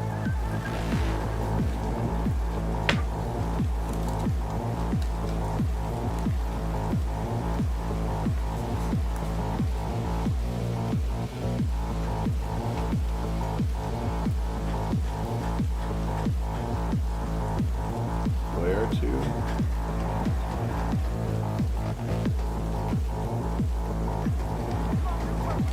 Is grass green? Birds fly? Cats eat bats? Do rats shit gnats? Mainframe's not your playground, Murphy. Come on. Evac announcement. Broadcast it across all frequencies and let's get moving. Sheesh. Who wrote this manifesto? Really need me to answer that question? Jesus, Johnny. You've gone off the deep end. And that's coming from a chair jock. Come on. Get ready.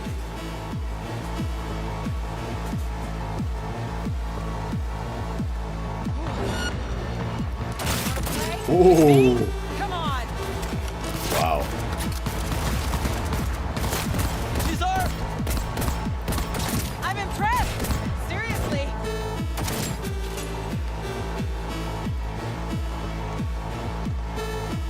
Your optics down or what? Aim for one.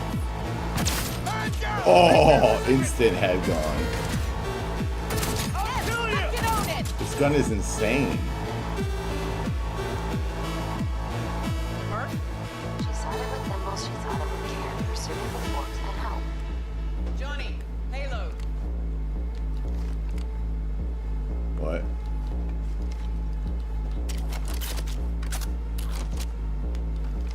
What do you want? Oh, this way?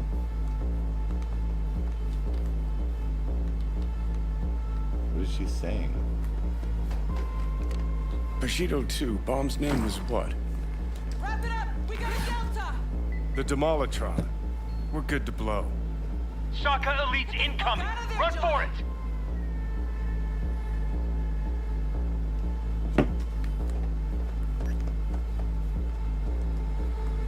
Shoot the cables!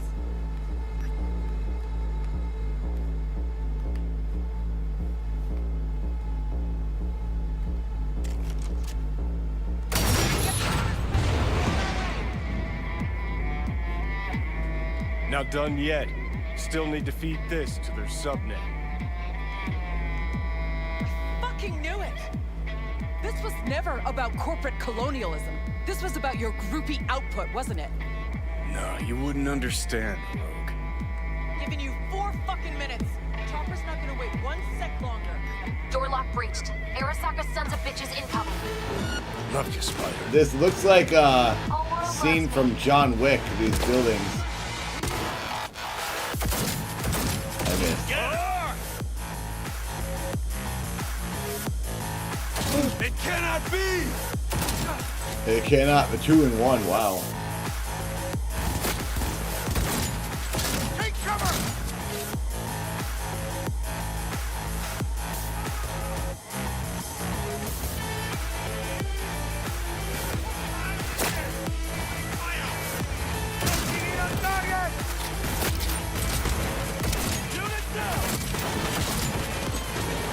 Enemy contact! Closing in on the axis. Slide in.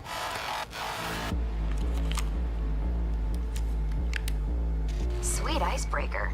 Foreign, right? Just wonder if we know anyone who could switch the subnet protocol. Hilarious. You gonna help or not? Do spiders spin webs? It's time we caught some flies. Thanks, Murph. Now, just for good measure. Holy cyber cow. We're on TV. I gotta watch Ballerina. I haven't seen that yet. I really want to watch that. Ongoing after I want to see that in the theater. Maybe I'll go see it this weekend. I'm taking this weekend off from streaming, so maybe I'll go on Saturday. The terrorists stating their desire Then I'll to, continue next Monday. topple a monument to corporate colonialism. Night City's mayor, Imbole Ebunike, has issued a statement declaring that he will bring the full force of the law to bear in response to any act of terrorism. The John Wick movies I thought were okay. I didn't love them, but Tower. they're Hopefully he can fun, shed I some light on the guess. situation as events All set. unfold. Now get out of there. I just don't like when the fight scenes are so fast you can't really even see what's going on.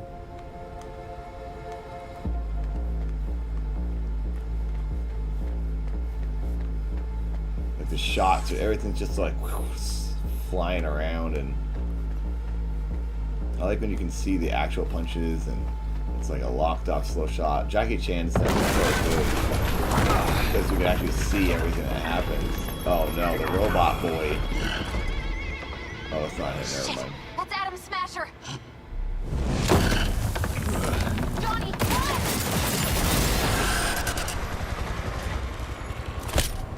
Murphy! door sealed, but it won't hold Oh, for long. how did he get Come on, out? Johnny, like the wind.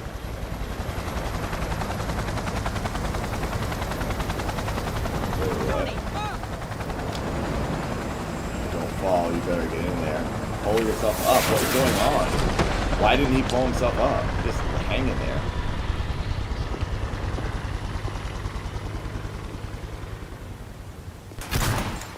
Smasher. Told you, Johnny boy. Told you I'd end you someday. Shot my arm off. Oh, that was Metal Boy before, so it was him. That was the metal guy. He's old then, huh? Because wasn't this 50 years in the past?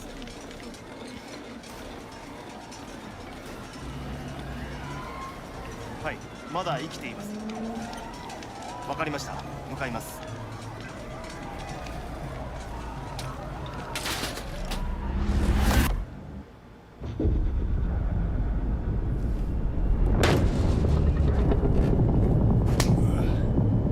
Let us try once more. Your associates. Who are they? How did you acquire fissile material?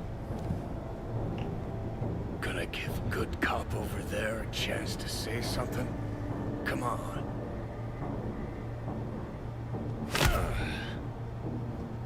Which terrorist organization do you belong to? How did you acquire fissile material?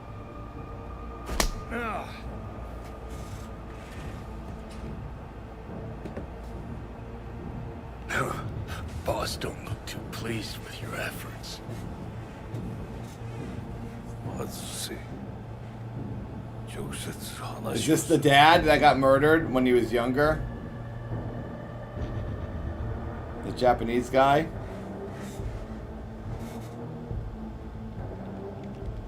Hot damn. It's the brain of the brain chip Done you put in your brain. gone. Is that an atom bomb explosion in the distance? But there are fates worse than death. Are they about to torture me because I got people killed? That's the old dude. It has to be. Didn't want him to die.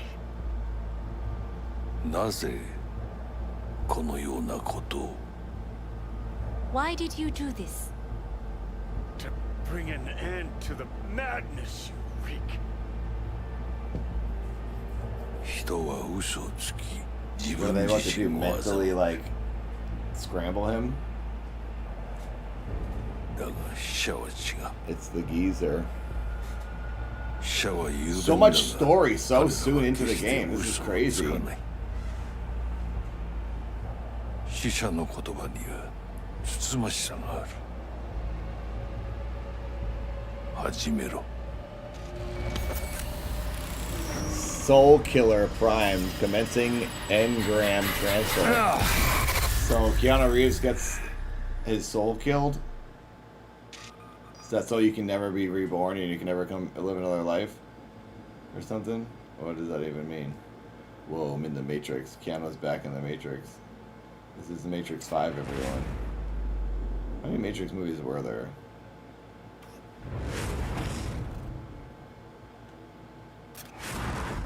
Who's that dude?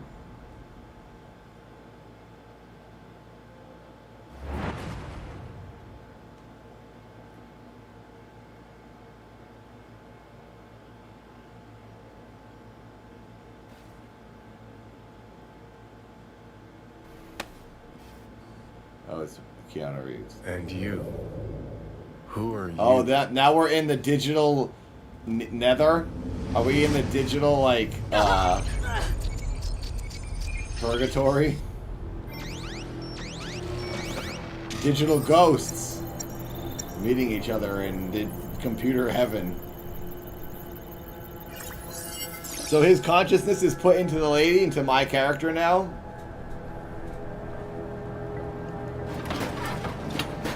Is she in a dumpster?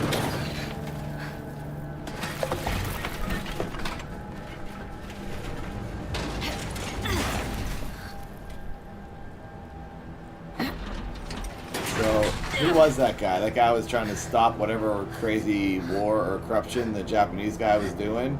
Keanu Reeves was trying to do that. And then he died 50 years ago, and now some 50-year-old ghost is in my robot lady's character. This is just like Detroit Become Human. When they're the robot guy and you crawl out of the trash and rebuild yourself. This game has very similar, a lot of similarities.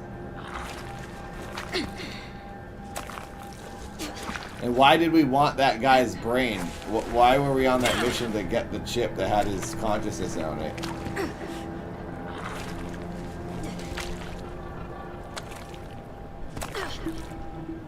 Yeah, I picked a lady character. Oh, I find that out later? Okay.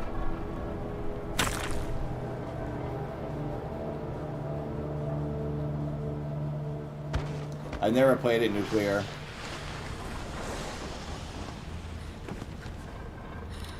Oh, great. Now we're going to have a battle of, like, who controls the body. Keanu Reeves or me. Heavier than she looks. Now, listen, dog. I have done exactly what you asked. So let's you and me figure this out. I knew it. Instant death. I knew it. I knew it.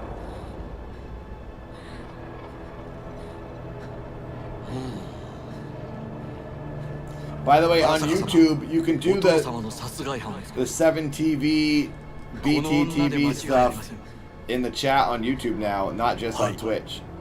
1時間後には着くかと。 Help me. Quiet. Okay.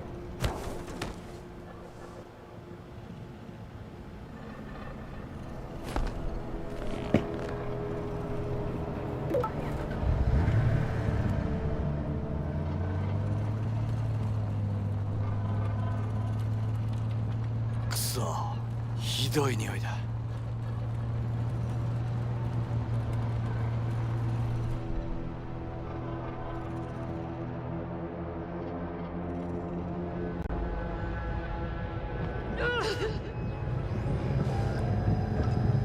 You hear me? I need your help.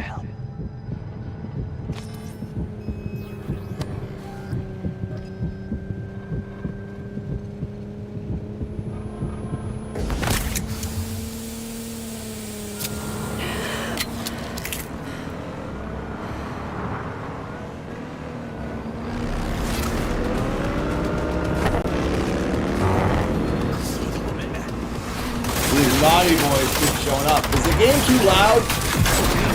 The game's really loud for me. Is it too loud for you guys? I just turned it down. In my headphones.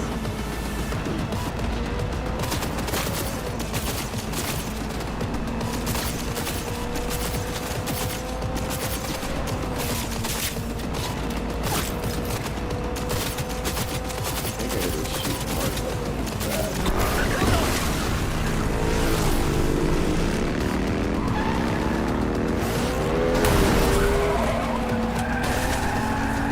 Yeah, some of it does look like Arizona, so I guess this is supposed to take place on the around the California-Arizona border. Is that what someone said?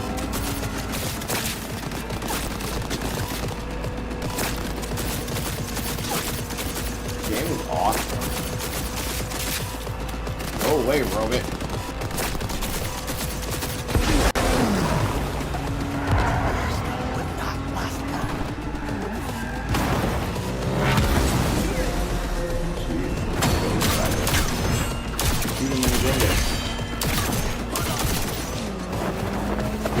I wish I had my katana. Oh, he's really guy. He's gonna pop off somewhere. Yeah,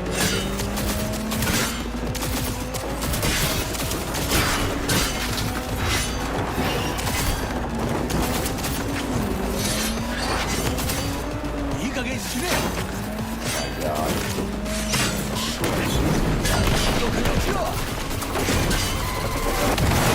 That guy is strong.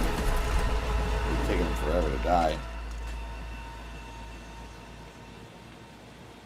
Yeah, this game is incredible. This is like really one of the best games I've ever played, I think. There's so much to it. Sneaking, puzzles, hacking, shooting, Don't you dare faint lore. again. Keep your eyes open. Yeah, Lerm was driving the car.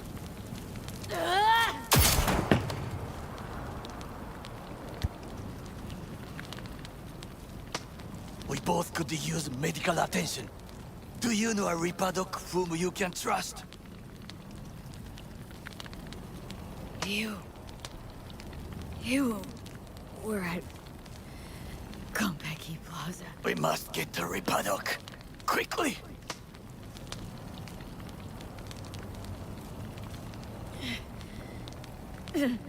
Victor, we'll fix us up. We have to get there somehow. Call someone. Anyone. All right. Greetings. My scanner indicates you are outside the service area. Just come pick me up. Need to get to Misty's Esoterica in front of Vix. Of course. A vehicle is en route. It should arrive in less than 20 minutes. What are you doing? Hey! The personal link is damaged. Please proceed to insert the jack below the ear, though not too deep. There should be auxiliary neurosockets between... Earth, it's funny you said that. I've thought of that, the comparison as well. If I hit the vein by mistake, she will die. Indeed, as she will if you do nothing. I think I have the socket. Now proceed to connect. Let's get her inside. I cannot hold I play WoW. I like World of Warcraft a lot. I just started playing that last year. I want to play some of that on stream. I need to rest. That your blood? Misty!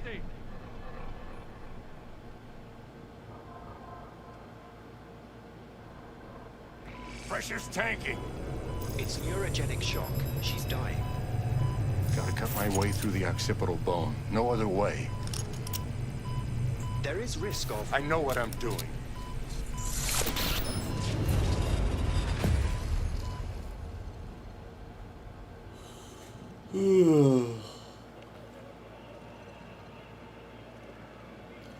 In 15 minutes, I might take a break. I gotta get ready for the talk show.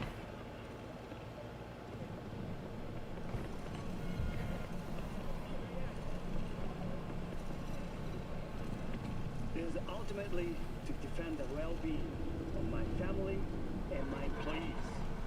That is why I have decided to double the amount of our... That's the boxing guy. So I'm back.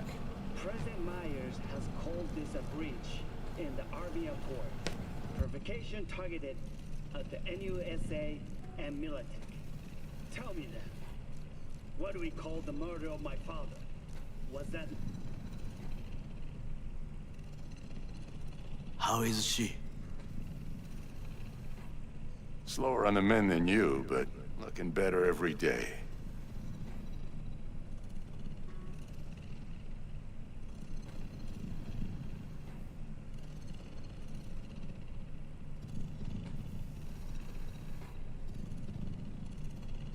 What the heck? Oh, cutscene. So am I a full robot, my character? V, you in there? My head. How you feeling? I don't know, Vic. Ears are ringing. And I'm seeing shit. These hallucinations. Describe them to me. Blinding lights. It's loud. I'm on stage and almost can't. Round one, that tattoo on his arm. This guy's a former boxer. That's a good tattoo. I should get a round one tattoo. Because I've won both of my matches in round one. And I realized it didn't help. And I'm a cyberpunk master. Who knew? And then I'm beating this game in record time. promise not to laugh.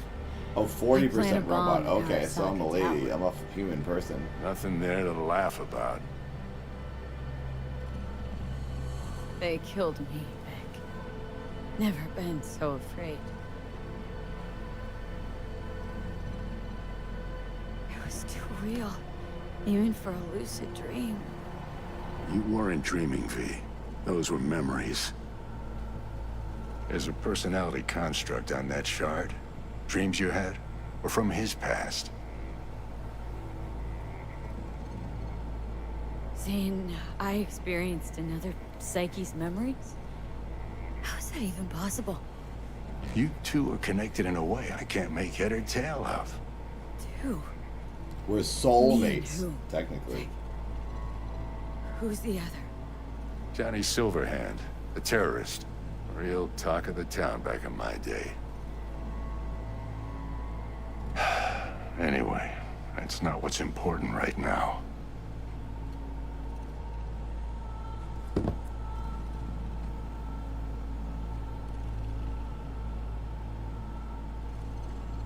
What is? The biochip. It's basically a bomb. Fuse lit already. You don't have much time left. Much life. A few weeks, tops. Silverhand's construct is overriding your consciousness, gradually taking over your body until one day you'll just be gone.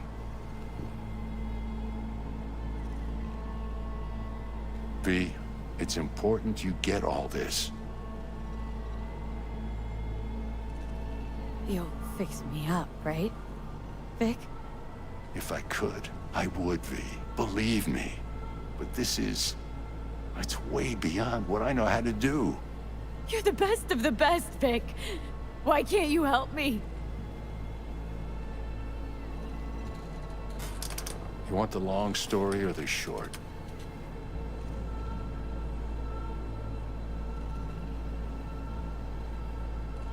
Don't omit a thing.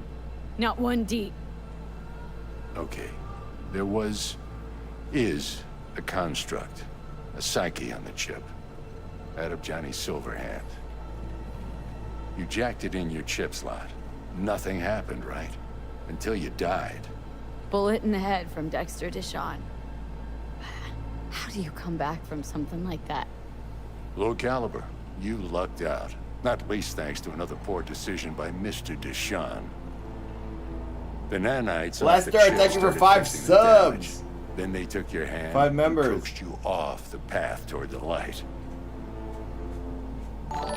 Thank you, thank you. People don't just die and then get up like nothing happened. Used to be true. Now it's only if they don't have a classified piece of corpo tech primed to resurrect them. What about me? My psyche? I make it back from the other side and what? I'm supposed to pretend change is normal? Ask the Arasaka engineers who built the thing. All I know is your mind's gonna go. It won't be pretty. If we get 22 more likes on Chip's YouTube, perspective, we your hit my brain lucky cells are and a favorite tumor number. that needs to be scooped 222. out. While your body's an empty shell to hold the construct. So this fucking terrorist wants to wipe me and take my place. Take So my Keanu body. Reeves is a bad boy. It's not willful on his part, it's automatic. Inevitable. And neither of you can stop it.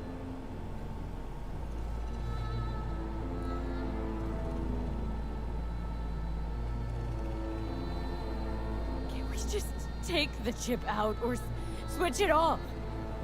Either way's out of the question. You die immediately.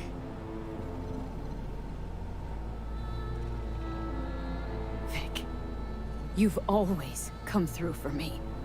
If there's nothing you can do to help me, then what the hell do I do? Tell me, The baddest please. of boys. Oh. Vic. I wish I knew, kid.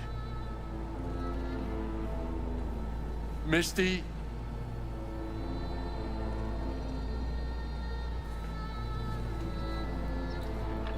You're asking too much from an old-timer like Vic. Come on, V. Let's get you home. She's just like me.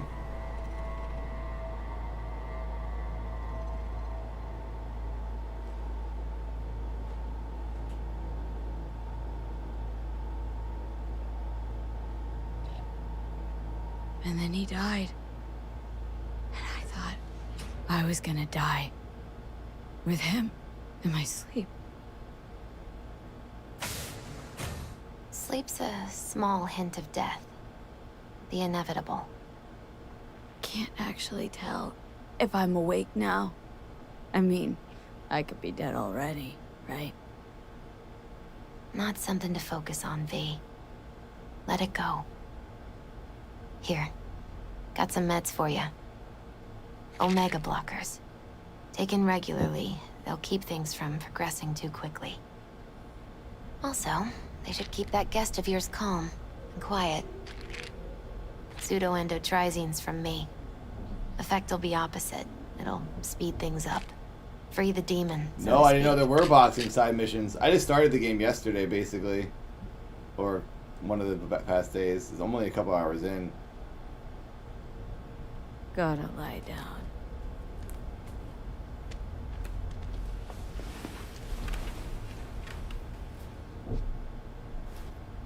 Here. Got one more thing for you. Vic pulled this out of your skull. A lucky charm? A necklace. Promise is in you'll my try head. to get some sleep. Misty, wait. About There's Jack. a full boxing storyline? Yeah? Do you play as Jack. that Vic guy? Yes. The best friend I ever had. I'm gonna miss him something awful. If he was here, he'd tell you to get your ass out of bed in the morning and do what you need to do. But right now, you need rest. So sleep. Please sleep.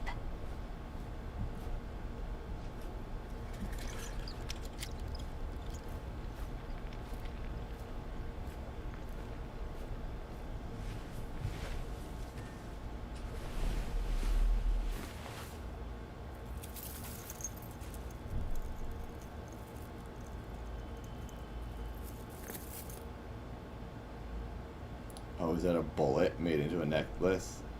Yeah, I see. It's in the center, actually.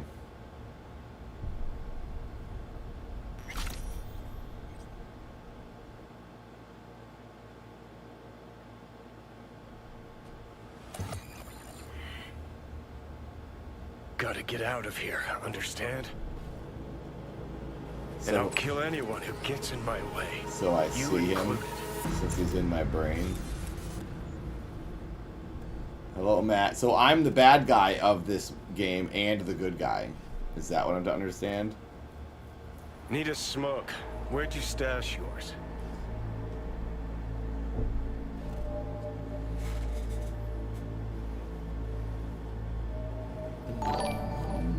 D-Moss, are you talking about Warcraft? I will be playing some WoW at some point on this stream. Thanks, Danger. Thanks for the sub, the membership.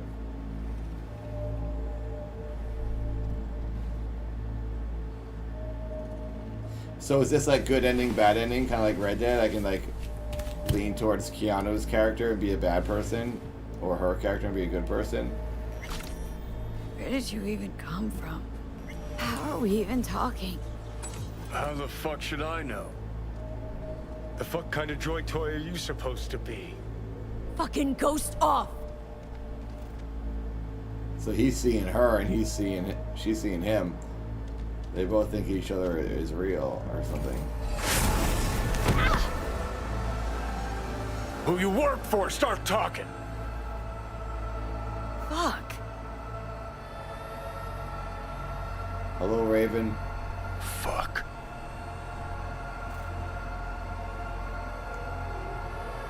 They're the same.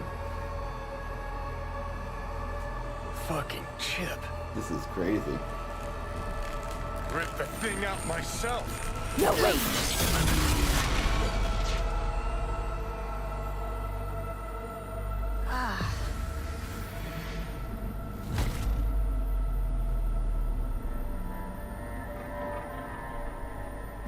I'll take control. I'll find a way. You hear me? You'll not get knocked out.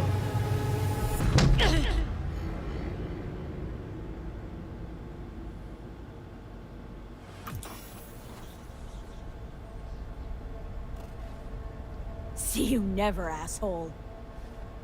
Now like that.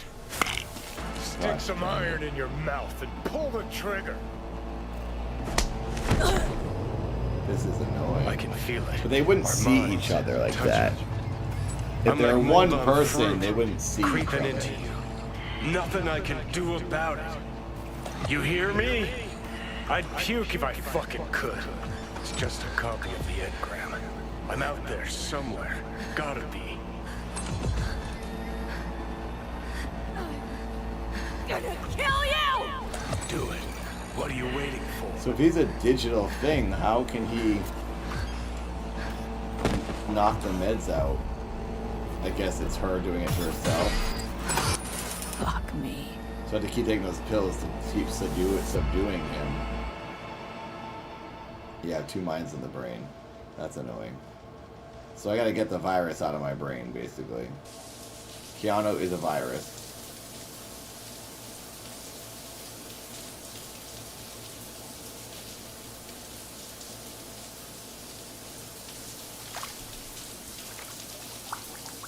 Yeah, it's Fight Club.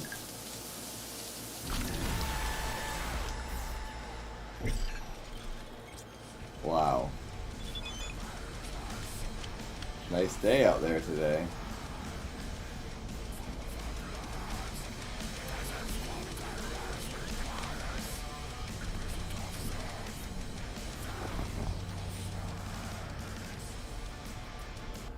We return to this week's biggest story, the murder of Arasaka Corporation CEO.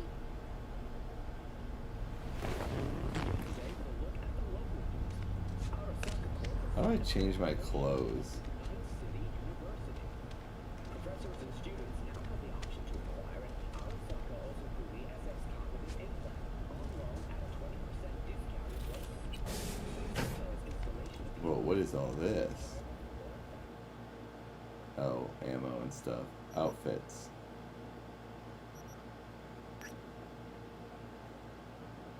That jacket is ugly.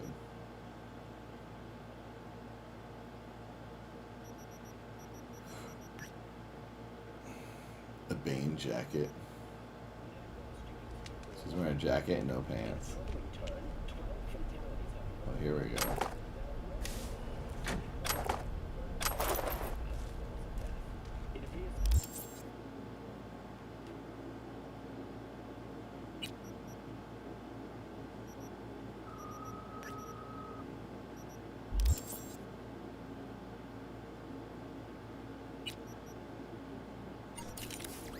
How do I do the clothes again?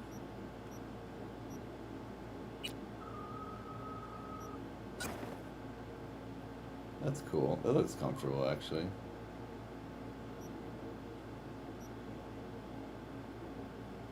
Oh, I need to put shoes and hats and stuff on. How do I get that unlocked? How do I get shoes?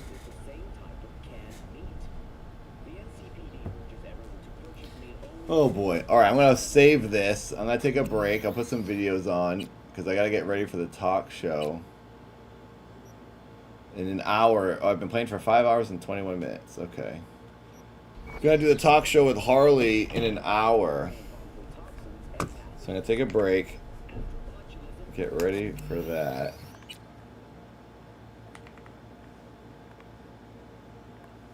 And then when I come back, we'll do the show. Oh, gosh. I'm going to zoom this thing out. Is this zoomed in? Oh, it is zoomed out. Wow. Why does that feel so zoomed in?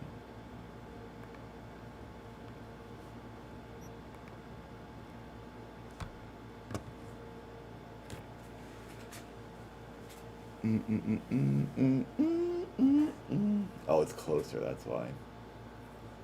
Camera's closer to me than it normally is. Let's see here.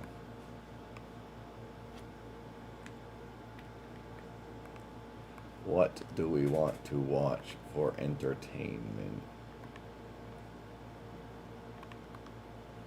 What should I put on? What programming should I put on for you guys? Let's get a good playlist here. Should we watch more Grave Stories, maybe? How many did you make? How many Grave Stories did you make it through yesterday? Did you see? I think I'll go here. I don't think you guys saw this one. Welcome. I think I'll put it on that.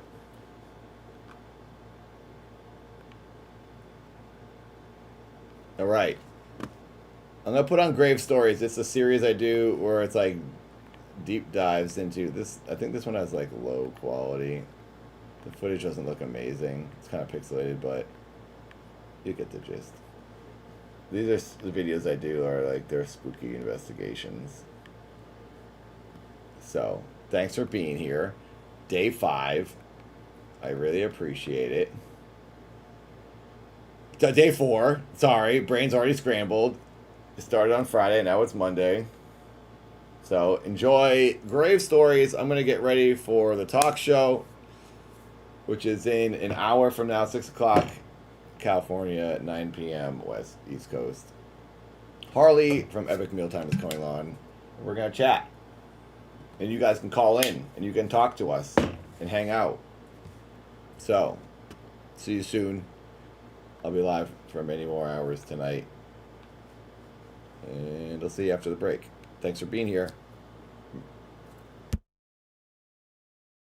Welcome back. I'm Nathan Barnett, former gravedigger from spooky old New England, and you're watching Grave Stories. Welcome to another Friday Read Reddit edition. We're going to read some Reddit stories, articles, cases, accounts, and see what we think. And we're going to have a guest appearance from Tinfoil Tom. If you guys don't know Tom, check him out. He helps write the Grave Stories Investigations episodes there on the Dad channel. He also does videos and investigations on strange and bizarre cases and true life real accounts. I think we saw this one yesterday. We're going to skip.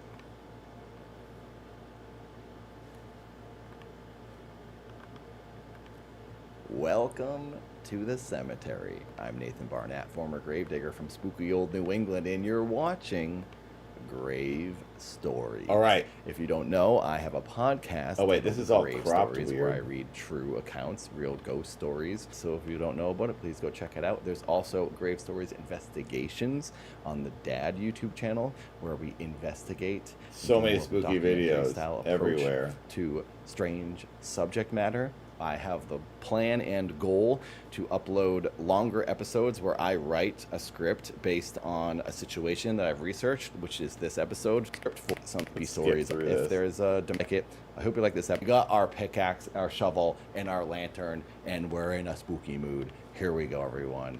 Time for Grave Stories. Oh, the old theme song. Jingle, whatever you want to call it. On February 24th, 1983, I had just celebrated my second birthday, only a few weeks before.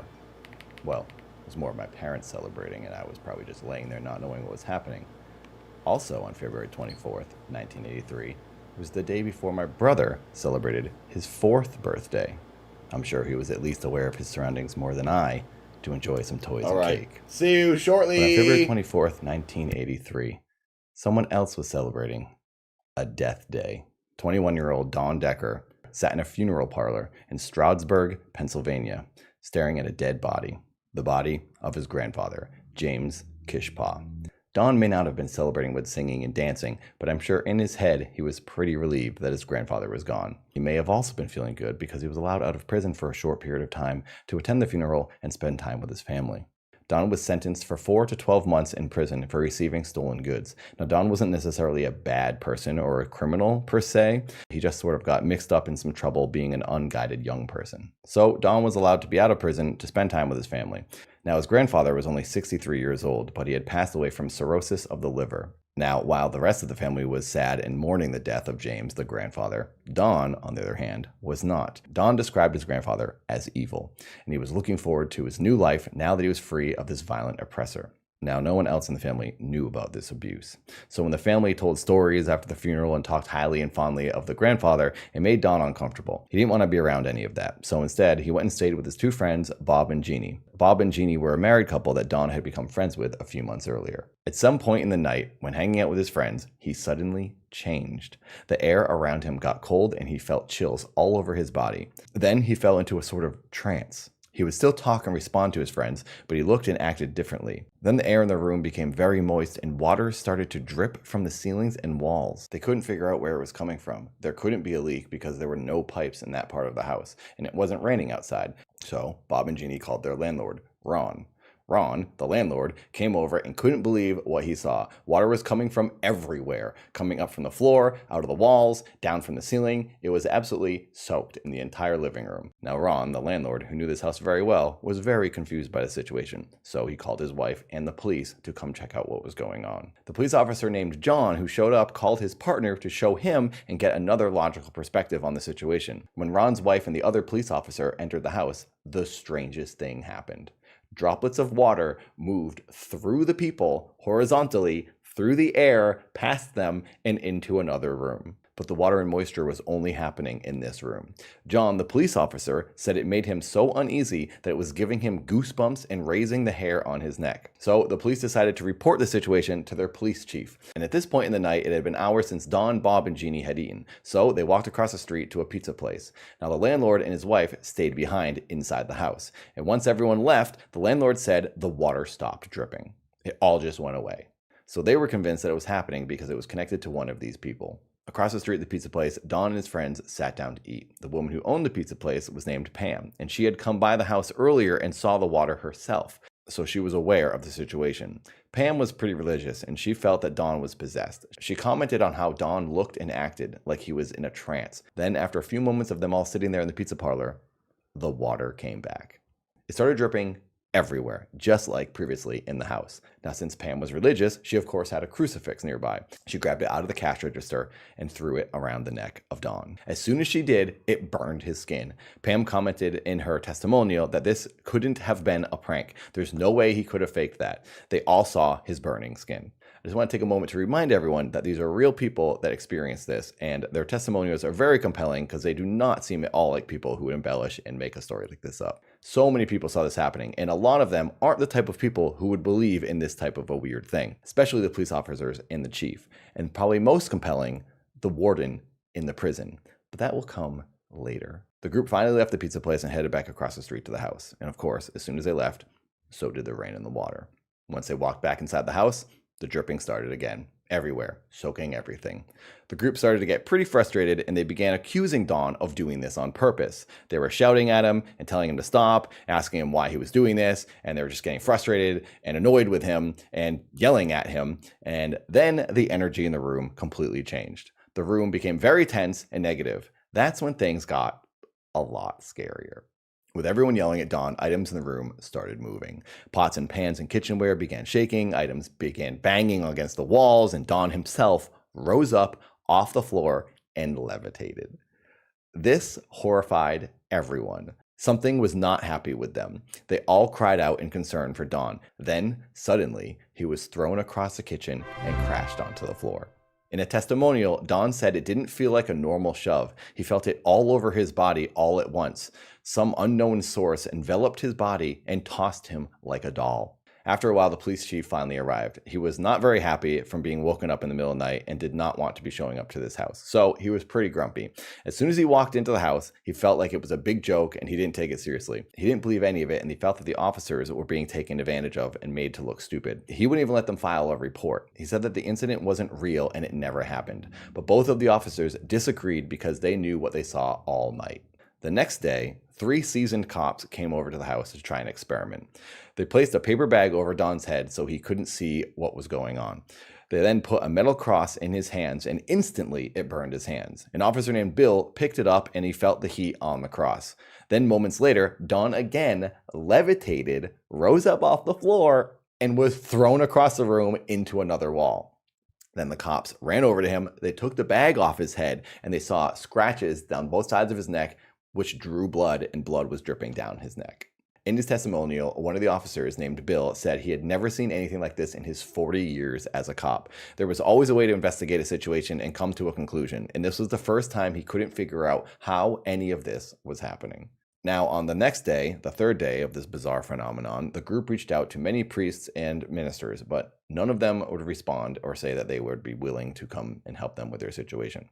Except for one. An evangelical preacher said she would come and perform an exorcism. When the woman began to pray, Don started twisting and shaking and convulsing all over. But the longer she prayed, the more he began to calm down, and eventually he stopped. Not only did he stop convulsing, but the water and moisture all disappeared. This all happened in front of a room full of people. But a few days later, Ron's nightmare continued. His leave from prison ran up and he had to go back to jail to serve out the remainder of his sentence. When in prison, Ron was put in maximum security with another inmate, and that's where he thought, I should make it rain in here. After thinking about making the water reappear, it did. It came back. Water started coming out of the cement floor. Ron, for the first time, controlled his power and made it happen on purpose. When being questioned by a prison guard, he told the man he could control the rain. The guard didn't believe him at all. So the guard said, okay, why don't you go make it rain in the warden's office? So he did. The guard went into the warden's office, and the warden was sitting there. A wet spot started to grow on his chest. When the guard told the warden what was going on, that there was an inmate that said he can control the water, and he said he was doing this, the warden was so weirded out and perplexed that he called a reverend to come and help them. So the reverend showed up to the prison and sat in a room alone with Ron.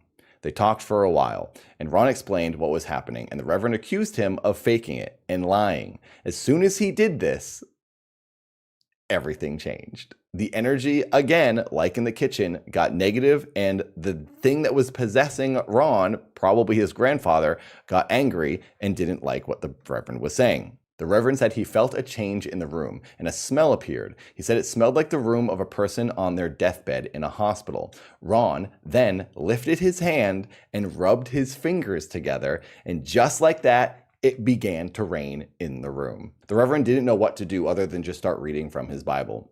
He said the situation was so frightening that he wasn't sure if he was reading more for himself or for Ron. Now, after only a few short moments of reading from the Bible, the rain stopped. Ron then embraced the reverend with tears in his eyes and said thank you. The reverend said in his testimony he had no doubt that he was possessed, and there was no way a human being could have done what he did in that room.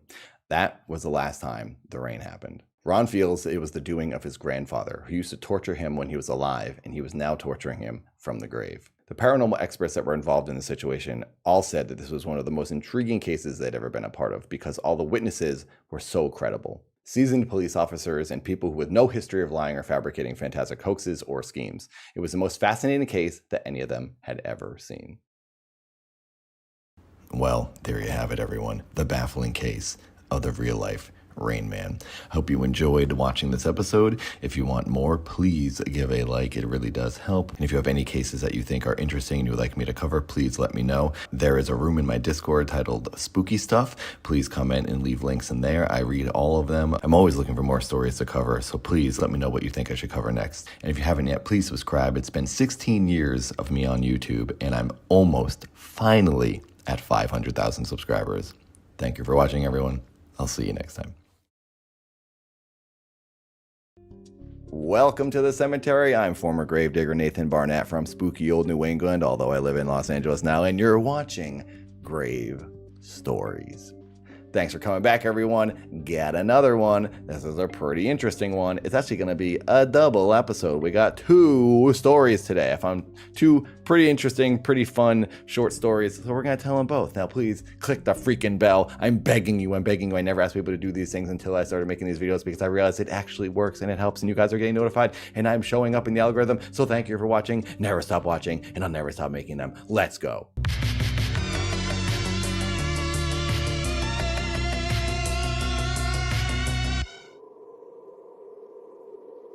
Cody Clausen was a 13-year-old boy in July of 2001. He was a Boy Scout in Troop 241 from Huntsville, Utah.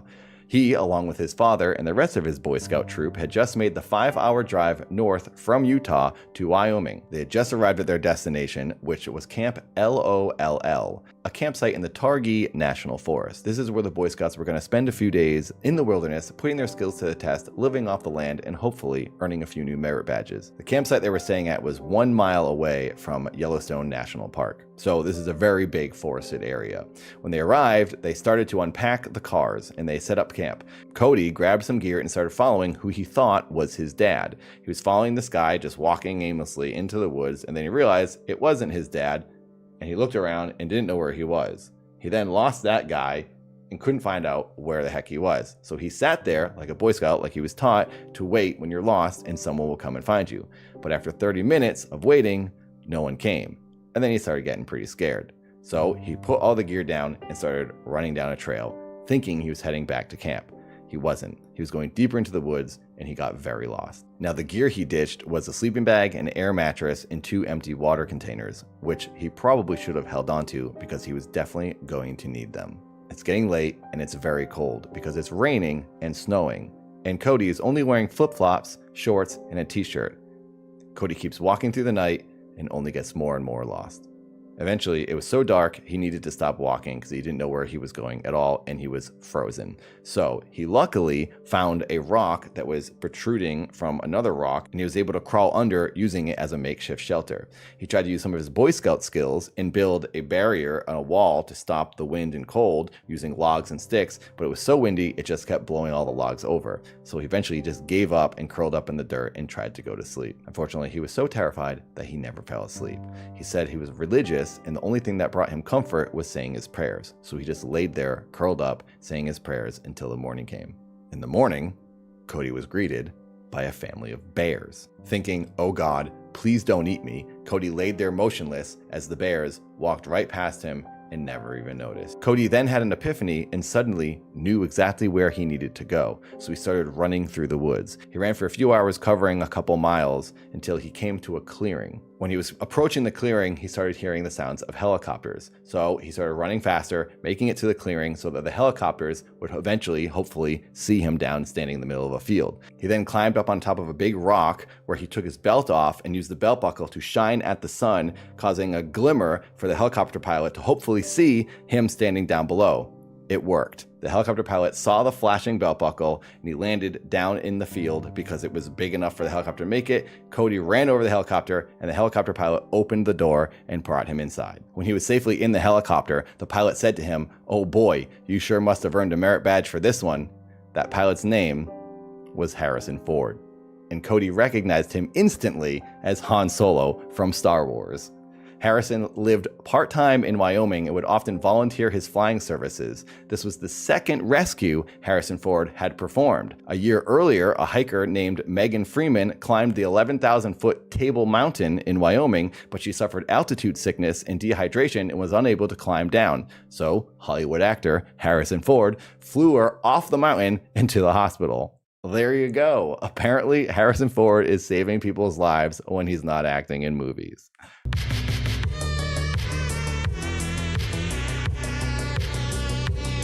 Time for our second and final story of the episode, and I just want to say thank you very much to everyone who watches these. Thank you for giving thumbs up, clicking the bell, and subscribing. I hate saying all this dumb YouTube stuff, but you kind of have to, and I've never said it in the past, but now I say it all the time because I'm learning. It really does help to remind people to do these things, so if you don't mind, please click all that crap and help me out. Now let's get to the second story. So, this guy Harry was born in 1942 in Chicago during World War II. He grew up during the golden years of aviation. As a kid, he fell in love with the planes he saw fighting in the war. When he was in his teens, he saw the boom of the commercial airline business. He was truly in love with planes and flight, so he started flying as soon as he could. When he was in his 20s, in the 1960s, he started his first lessons. He took to flying effortlessly and was a very talented pilot. He flew his entire life, through the 60s, the 70s, the 80s, the 90s, and into the 2000s. Then when he was 70 years old, he had the opportunity to fly a restored World War II fighter plane. It was an open cockpit PT-22. He thought he couldn't pass up this opportunity to fly such an old plane. It was as old as him.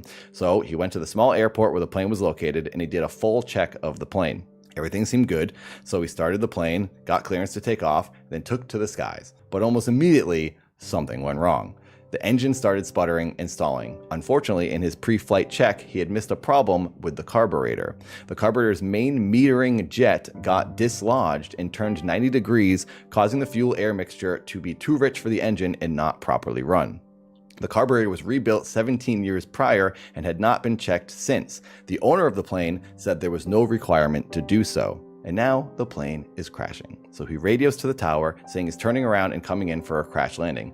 But just then, the engine completely dies. It shuts off. The plane starts dropping out of the sky and crashing to the ground. Below, people are filming this plane with their phones as it's headed to crash down on Earth. He guides the plane towards the airport, but he's just not going to make it. He's dropping way too fast, so he steers the plane towards a neighboring golf course, where he clips a tree and crashes into the ground of the golf course. Oh, happened here before. Dude, his engine died, didn't it? Sounded like it. Dude, his engine. Oh, dude, he's landed on the course. Oh my God, I hope he's all right, dude.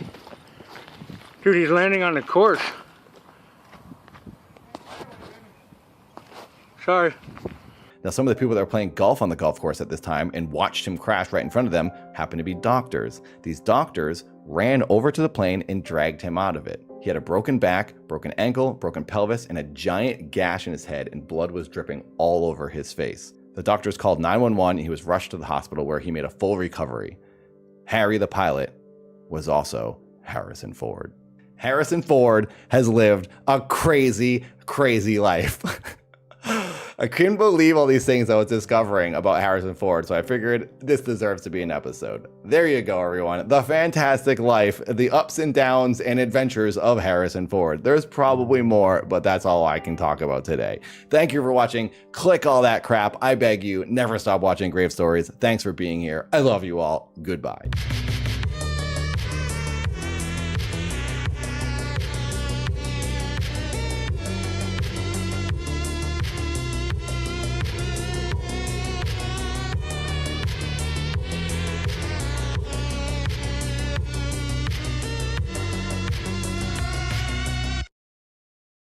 Welcome to the cemetery. I'm former gravedigger Nathan Barnett from spooky old New England, and you're watching Grave Stories. Welcome back, everyone. Thank you for being here. It's our Monday episode, which means it's an in-depth, deep dive into a very real-life true case that happened here on this planet Earth. This one is called The Watcher. You might know about this one. Apparently, this is pretty famous. I just discovered it. This is also being turned into a Netflix miniseries based on the true events. But I just heard about that and this real story a week ago, and I dove headfirst into it, found every article, every news video, everything I could about this. So, without further ado, will you please gently caress the like button into the submission position and subscribe, because after freaking 16 years, I'm finally nearly at 500,000 subscribers. So if you haven't clicked subscribe yet, please do. If you're just finding this video for the first time, you don't know what the heck I do a lot of stuff, but I really like spooky things. So this is what I'm focusing on right now. So please, if you want to see more, there's much more Grave Stories. Been doing this for a few years now, and I really love it. So please subscribe, stick around, and watch all the other nonsense I have. Now, let's get into the story.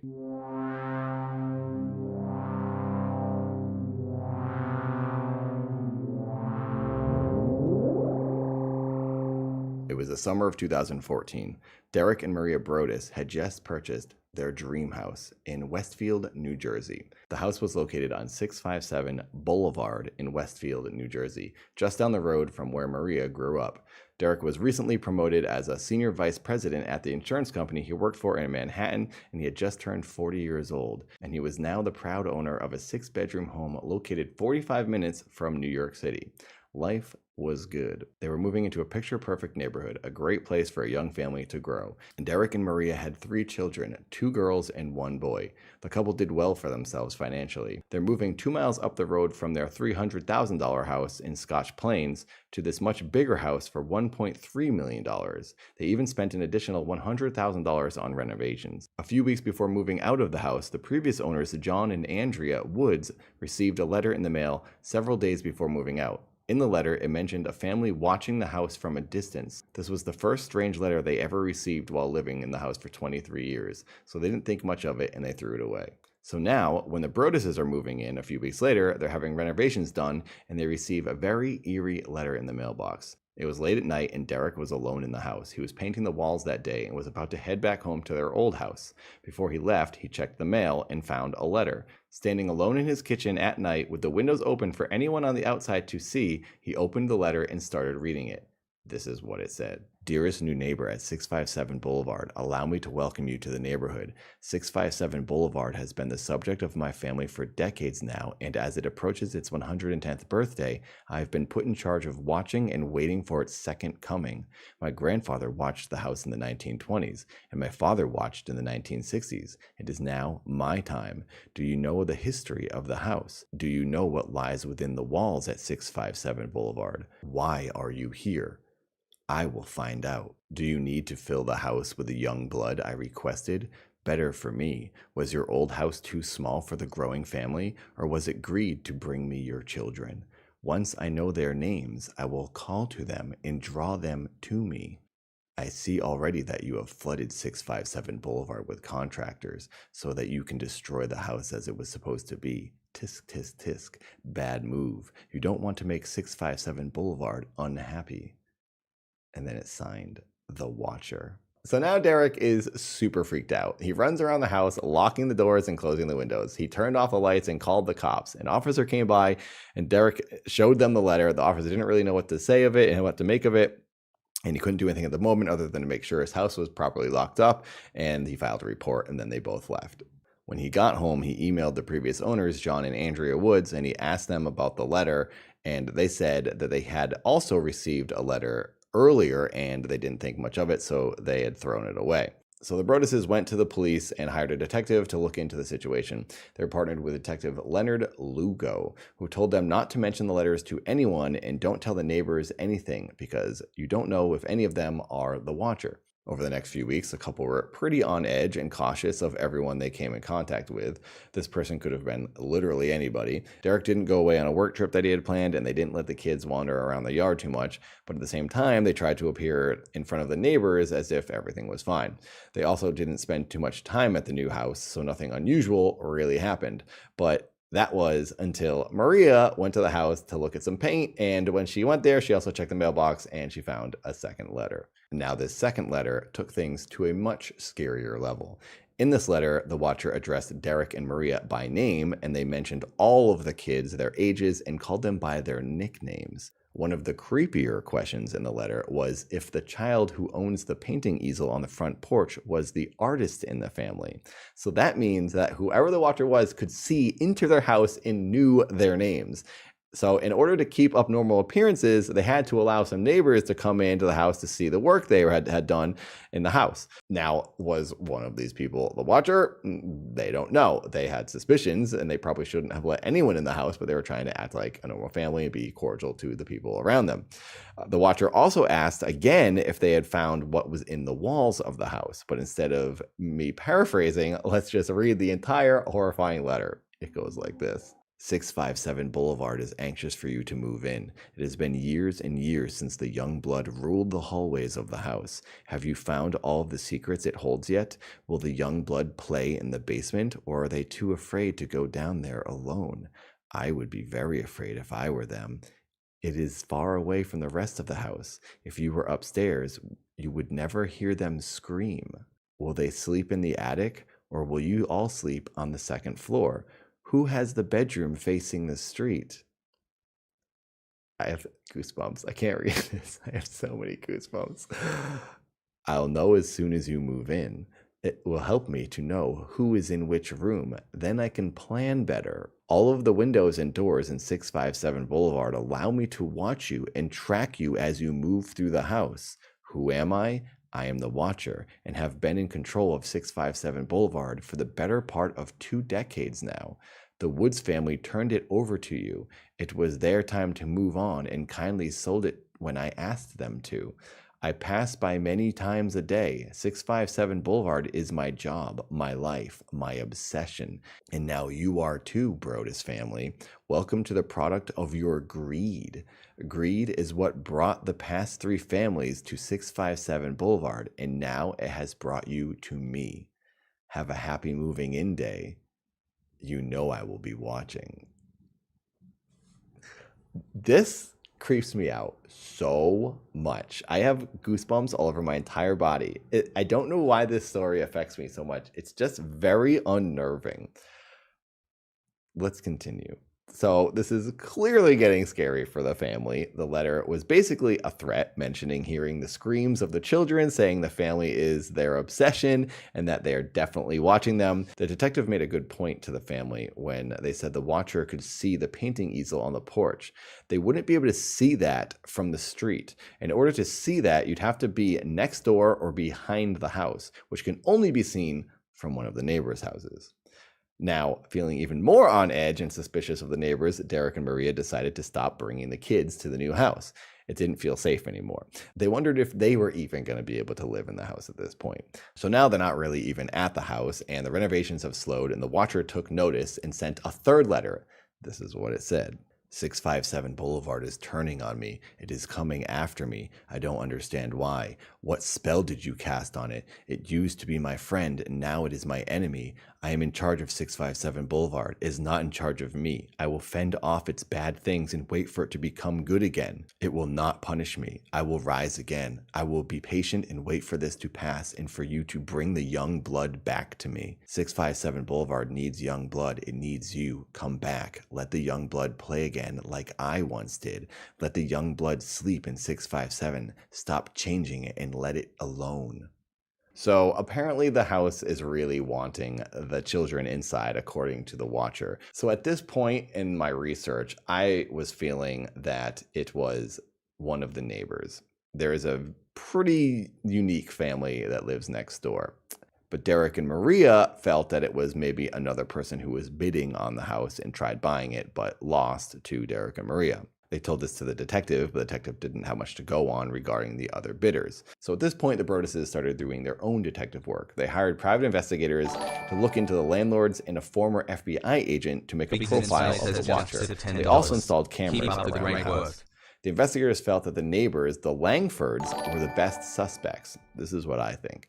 This family that lived next door were called the Langfords, and the woman who owned the house was in her 90s, and she still had 6 children living with her, all in their 60s and 70s. So not a crime or anything, but definitely a little bit weird and a little unique if none of the family members ever moved out. The way their house is positioned made them suspicious due to how they could see the property into the house better than any of the other neighbors. Michael Langford, the 60-something-year-old son who lived in the house still, was specifically of interest to the detectives. They brought Michael in for questioning twice, and both times Michael just denied having any involvement. His sister got pretty fed up with all this questioning, and she said it was harassment. So the Broaduses weren't getting anywhere with looking into that family. One last-ditch effort the Broaduses made when pursuing the Langfords was to hire a lawyer and have him sit with the Langfords and explain why they were suspects and review the letters. But this didn't change anything or discover anything. The Langfords were still denying any involvement. But one thing that they did discover around this time while doing DNA tests was that the Watcher was female. But unfortunately, this female DNA did not match Peggy Langford's. So the Langfords were basically out of question now. It's now been 6 months since Derek and Maria bought the house. They were still living in their old house and paying for both the new house and the old house and the private investigators and a lawyer. Maria was diagnosed with post-traumatic stress disorder, and Derek couldn't sleep at night, so he began taking medication to help. Things were not looking good, so they just decided they were going to sell the house. They put it on the market, but given the house is now public history, this was pretty famous in the area and even growing to all around the country and the world. People were hearing about these letters from the Watcher. Unfortunately, this caused none of the buyers to be interested. They didn't get any offers on the house. So they had to sell their former house that they were living in and then move into Maria's parents' house.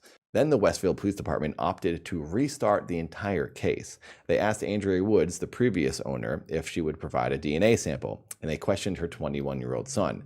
Then there was a breakthrough that either everyone had missed or simply overlooked. The Watcher had targeted another house. A family living on the boulevard for quite some time had also received a mysterious letter at about the same time the Broaduses got their first contact. But like the Woods family, they threw the letter away thinking it was just a stupid prank. But one of the grown children of the household mentioned it in a Facebook post. That's how the detectives eventually found out about this. This family confirmed to the police officers that they did get a letter that was very similar to the one the Broaduses had received. So because of this revelation, the detective and his partner decided to go on a stakeout at night in the neighborhood. At about 11 p.m., a car parked close to the police's unmarked van, and it remained there long enough to raise suspicion for both of the police officers. The police traced the vehicle to a young woman that lived in a nearby town. Her boyfriend, who had a keen interest in dark video games, lived on the same block as 657. Chambliss, who is the detective, recalled that one of the games involved a character named the Watcher. Now, in my research on this case, I didn't see anyone mentioning what game this guy played that had a character named the Watcher. So I would like to say that I feel it's the game Darksiders. In that game, there is a demon-like character named the Watcher, who is voiced by Mark Hamill. I feel it's this game because the letters started being sent in 2014, and Darksiders 1 and 2 were both relatively new games. They'd only been out for a couple of years in the year 2014. So it's a timely game with a character named the Watcher with a famous actor doing the voice. I'm guessing that's the game he was playing. Don't know how much difference it makes, but there you go, my own little detective work. 2 times they invited this girl's boyfriend to come to the station to do an interview. Both times he didn't show up. Now the police couldn't force this guy to come in to be questioned, so they have to just invite him to come, and if he doesn't go, he doesn't go. Very interesting that he said yes and then didn't show up. So now in this new investigation, the cops basically just had intuition and hunches, and the media was going crazy. Everyone was talking about this house. The Broduses just wanted to get out of there, so their only option really was to sell the house and cut their losses. So the police decided to close the case again, and then that detective, Chambliss, retired. Unfortunately, they couldn't sell the house. No one was interested in buying this house. So then they decided to just rent the house. So they rented it out and found some people that just didn't care about the house's history. It didn't seem to bother them. Now, shortly after the renters moved in, a 4th letter came to the house. This is what it said. "You wonder who the Watcher is? Turn around, idiots. Maybe you even spoke to me, one of the so-called neighbors who has no idea who the Watcher could be. Or maybe you do know and you're too scared to tell anyone. Good move. I walked by the new trucks, and when they took over my neighborhood and mocked me, I watched as you watched from the dark house in an attempt to find me. Telescopes and binoculars are wonderful inventions. 657 Boulevard survived your attempted assaults and stood strong with its army of supporters barricading its gates. My soldiers of the Boulevard followed my orders to a T. They carried out their mission and saved the soul of 657 Boulevard with my orders. All hail the Watcher." So it seems that the Watcher felt victorious from preventing Derek and Maria from moving into the house. The Watcher also seemed to allude to possible harm and danger to the renters or Derek and Maria when they wrote this. "Maybe a car accident, maybe a fire, maybe something as simple as mild illness that never seems to go away, makes you feel sick day after day after day after day. Maybe the mysterious death of a pet. Loved ones suddenly die. Planes and cars and bicycles crash. Bones break." Okay, so maybe the last part was an attempt to scare out the renters, but it didn't seem to work. That was in 2017, and it was the last letter sent to the house. I feel that what the Watcher was doing with this last letter was basically trying to put an ominous feeling onto Derek and Maria or the Watchers, so that whatever happens in their life that's bad is because of the Watcher. Because they basically cover anything that could happen in any normal person's life that's bad. They're trying to get under the skin of the renters or Derek and Maria. I think it's one last ditch effort to like scare people away. Didn't seem to work because the renters just stayed in the house and Derek and Maria didn't get another letter after that. Now, finally, in 2019, the Broduses sold the house, but for $500,000 less than what they paid for it. Keep in mind, 5 years later, the house should have sold for even more than they bought it for. So it's devalued because of this Watcher. So mission accomplished if this is what the person was trying to achieve. Now, this is where Netflix comes in. They recently, in 2019, sold their story to Netflix, which they will then make into a miniseries based on the events. And the show is simply called The Watcher, and it comes out this year in 2022. Now, I'm willing to bet that Derek and Maria made a deal with Netflix for at least $500,000. Therefore, breaking even and washing their hands of this whole situation and walking away as if nothing happened, no loss, and they can forget about it. There you go, everyone. That is the story of The Watcher. In editing this episode, I discovered an update involving the neighbors, Peggy and her son, Michael. And sadly and unfortunately, they both passed away in the year 2020, only 2 months apart from each other. Peggy was 99 years old, and her son, Michael, was 69 years old. And since then, there have been no letters sent to the house. Is there a connection? I don't know. You be the judge. Thanks for watching Grave Stories. Hopefully you liked watching. Please click the like. It really does help me. And please subscribe if you haven't subscribed. 16 years, climbing up to 500,000, maybe even 1 million someday. Many people have 1 million subscribers. Not me, never experienced that in my life, but maybe this year. Thanks for watching. I'll see you next time.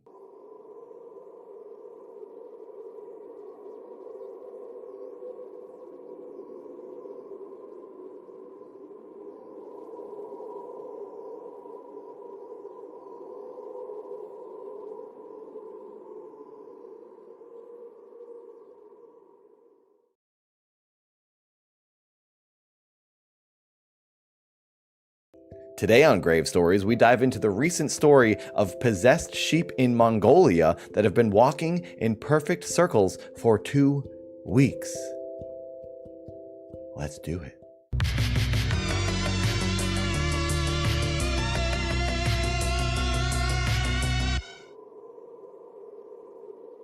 Welcome back, everyone. I'm former gravedigger Nathan Barnett from spooky old New England, now living in possibly spookier Los Angeles, and you're watching Grave Stories.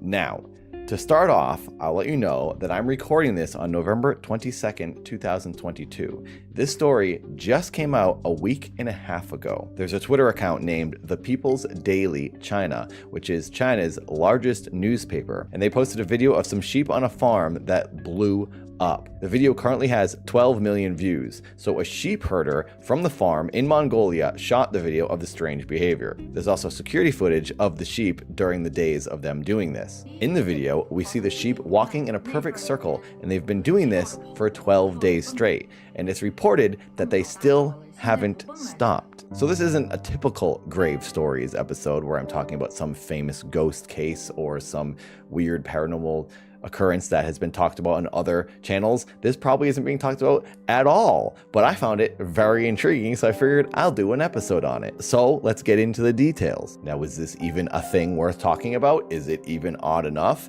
I thought so, but the experts maybe don't think so. One might say it's very common for sheep to follow along like they do, hence the term being called the sheep for following along. So what's the big deal? There's a bunch of sheep walking in a circle. Isn't that what sheep normally do? Yes, but also no, and not in a perfect circle like this and for this long. The specifics of this case make it stranger and stranger the more you learn. Now, some animal experts suggest some pretty legitimate reasons as to why they might be behaving this way. But in my humble opinion, those explanations only made it creepier. Many animal experts were suggesting that the animals had what is known as listeriosis, also known as circling disease, which is a bacterial disease spread through food and animal feces. And I counted at least 100 sheep in the video at a certain moment. So there's definitely a lot of sheep in this pen, so that makes sense. There's a lot of feces, there's a lot of food, they're all walking and pooping and eating together. Very possible. So you'd think. No, it's actually not possible, because listeriosis causes death within 48 hours, and these sheep have been walking in circles for nearly 2 weeks or more. So maybe the sheep are healthy, but they're just behaving strangely. Now, another detail that makes this incredibly creepy is the fact that there are 34 pens on the farm, all filled with sheep, but the only sheep that are acting this way are the ones in pen 13, of course. The notoriously spooky number. Now, in my research on this story, I was looking for any answers that seemed plausible or believable, and I wasn't finding anything until I found Professor Matt Bell at the Department of Agriculture at Hartpury University in Gloucester, England. He said, quote, "It looks like the sheep are in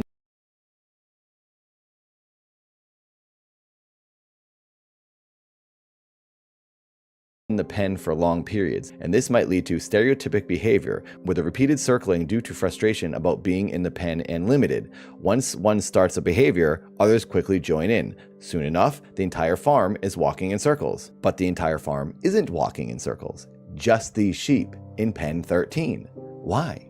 It seems no one had an answer, but there must be an explanation. It can't be some dark powers or signs of the end of the world or aliens. Can it? Well, possibly. Turns out there are some other strange things going on around the world with animals, and when animals act strange, we all know it's time to run. Researchers have attached transmitters to goats living around Mount Etna, one of the most active volcanoes in the world located in Italy. 6 hours after the researchers had recorded unusual activity among the goats, Mount Etna erupted. Over the course of the 2-year study, scientists were able to predict 7 volcanic eruptions. Scientists in the past have also studied the behavior of toads near the Italian city of La Aquila, which in April 2009 was the scene of a major earthquake. The analyses showed that the toads were already behaving unusually 5 days before the earthquake and had ceased their spawning activity. It's also very common knowledge that when you see a flock of birds fleeing, then you probably should too. Birds often sense tsunamis or flash floods, predators, or anything harmful before humans even notice the incoming disaster.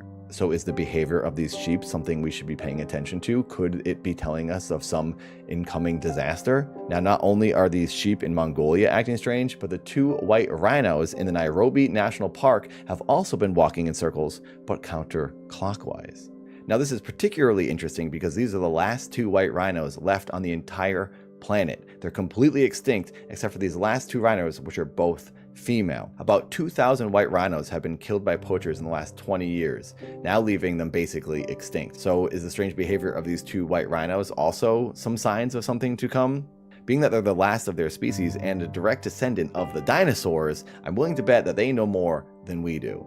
Now, there was another scientist that commented on the behavior of these sheep, Emma Doyle. She's a livestock expert at the University of New England School of Environmental and Rural Science, and she said, quote, "As soon as I looked at it, I thought, I've never seen sheep act like that. It seems a bit dodgy. It looks sort of set up, where they've put something in the middle to stop them going in. They're not going to go 12 days without water and food. It's very mysterious, and at first, it looks a little hoaxy to me. If it's real, then I stand to be corrected." I wondered the same thing at first. Is this some fake viral video? But I don't think so. So Emma wondered if there was something that was keeping them to walk in that perfect circle, like there was some invisible barrier or some plate under the dirt that they didn't want to step on. But you can clearly see at multiple times the sheep walked into the center and they're standing in the middle. So they break through this invisible barrier that's keeping them walking in a circle. Not all of them are all continuously walking in the same form. So it shows you that there is nothing stopping them or preventing them from leaving the circle or continuing on. And like Emma said, they can't continually walk for 12 days without resting or eating some food. And they are doing that. You can see the animals stopping and taking breaks, leaving the circle, and then joining back in. It's really like they're being brainwashed to continue walking in the circle. In some ways, this reminds me of Mel's Hole, where the mysterious bottomless well had a sheep lowered down into it, and when they took it out, the sheep had some mysterious tumor inside of it. That's a whole other strange story that you can watch a video on the Dad channel. So when I was researching this story, I found some other bizarre articles involving sheep, like this lamb that was born with a human's face. I'm sure there are many birth effects of animals that we never hear about, but this one was truly strange. Apparently the sheep is healthy otherwise, but is it a half human, half sheep mutant? Let's hope not. I also found another story of a sheep being born with a demon's face. This creature has a truly unique face with protruding eyes that seem blind, but the police, for some reason, were investigating the farm to see if there was foul play happening. I don't know what they're doing to these sheep, but I hope they're not doing anything sketchy. Now, what I'm about to say might sound silly. But then again, what's the point of this whole series? It's all ridiculous, silly stuff that seems kind of plausible. Now, I want to say alien involvement would be ridiculous, but hear me out. Have you ever heard or seen of the stories where cattle have been strangely and surgically mutilated? It's been happening for a very long time, and no one has ever found a cause to these animals' deaths. Cows will be found with no skin on their body, but the strangest part is there is no blood anywhere to be found. There's no blood in their system, no blood on the ground, no bite marks, no gunshots, no tears, no attack marks of any kind. It's as if they were mutilated and operated on with lasers that left no trace. It's incredibly bizarre and a very well-known mystery. This is something that has fascinated me for so long, and I will be covering this on one of the next episodes of Grave Stories. So could these sheep in Mongolia be suffering from mind control at the hand of the same individuals who are surgically mutilating these cows? I guess we'll never find out, because there's no more information on these strange sheep walking in perfect circles for nearly 2 weeks in Mongolia. There you have it, everybody. There are currently sheep in Mongolia walking in a zombie circle, and no one knows why. Hopefully we find out before it's too late. Thanks for watching Grave Stories. This was a unique, fun, shorter one. I thought it was kind of interesting. I figured I'd do an episode on it because I spent a good couple hours looking into this. I figured, hey, I put so much work into it, I may as well make it an episode. So thank you for watching. Please click the bell. Please subscribe. Please like the video and comment. Do all that garbage. It really helps me out. And I'll see you on the next one. Bye-bye.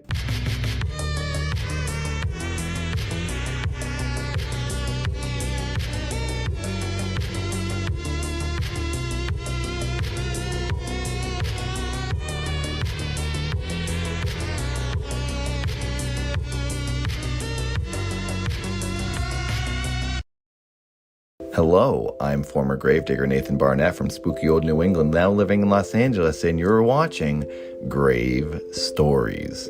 I'm currently visiting my parents in Massachusetts, and I'm away from my office and my main setup, but I still wanted to upload a video, so I figured I'd do a special episode on something pretty scary that happened to my mom and dad at the Wayside Inn in Sudbury, Massachusetts. The Wayside Inn is a notoriously haunted establishment. It's known for people having ghostly experiences, but it's also a restaurant and a tavern where you can just go and hang out and listen to music, sit by the fire, eat some food, or have a drink. It's really nice just to sit inside the tavern, and I haven't been in a few years, so the other night I decided to go and have some food and just kind of hang out. And when I was there, I filmed some footage of the property and figured I could do a special episode on the experience that my parents had when they stayed there on their anniversary back in 2004. So what I'll do in this episode is I'll read the retelling that my dad wrote up of the night and what they experienced. So this episode will be in the words of my dad. I will just be reading it. So, without further ado, let's get into room number 9 in the Wayside Inn.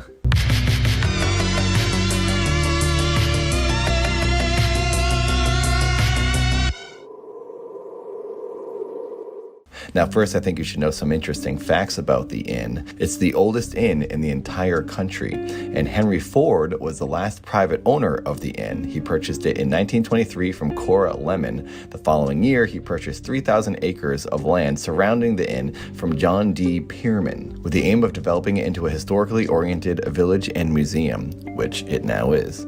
Now, way before all of this, Jerusha Howe lived in the inn. She was the sister of Lyman Howe, who was known as the Squire and the last landlord of the Howe family to own the inn. Jerusha was born on July 6th in 1797, and she died on February 27th in 1842. She was only 44 years old.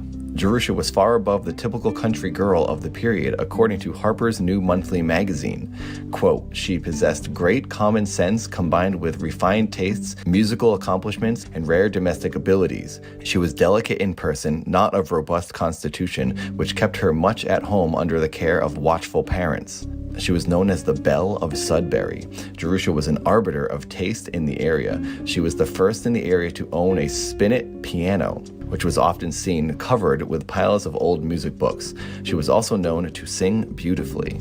Jerusha was often asked for her hand in marriage by single men, and she rejected all of them. She wanted to marry an Englishman. Well, one day an Englishman stayed at the inn, and he and Jerusha fell in love.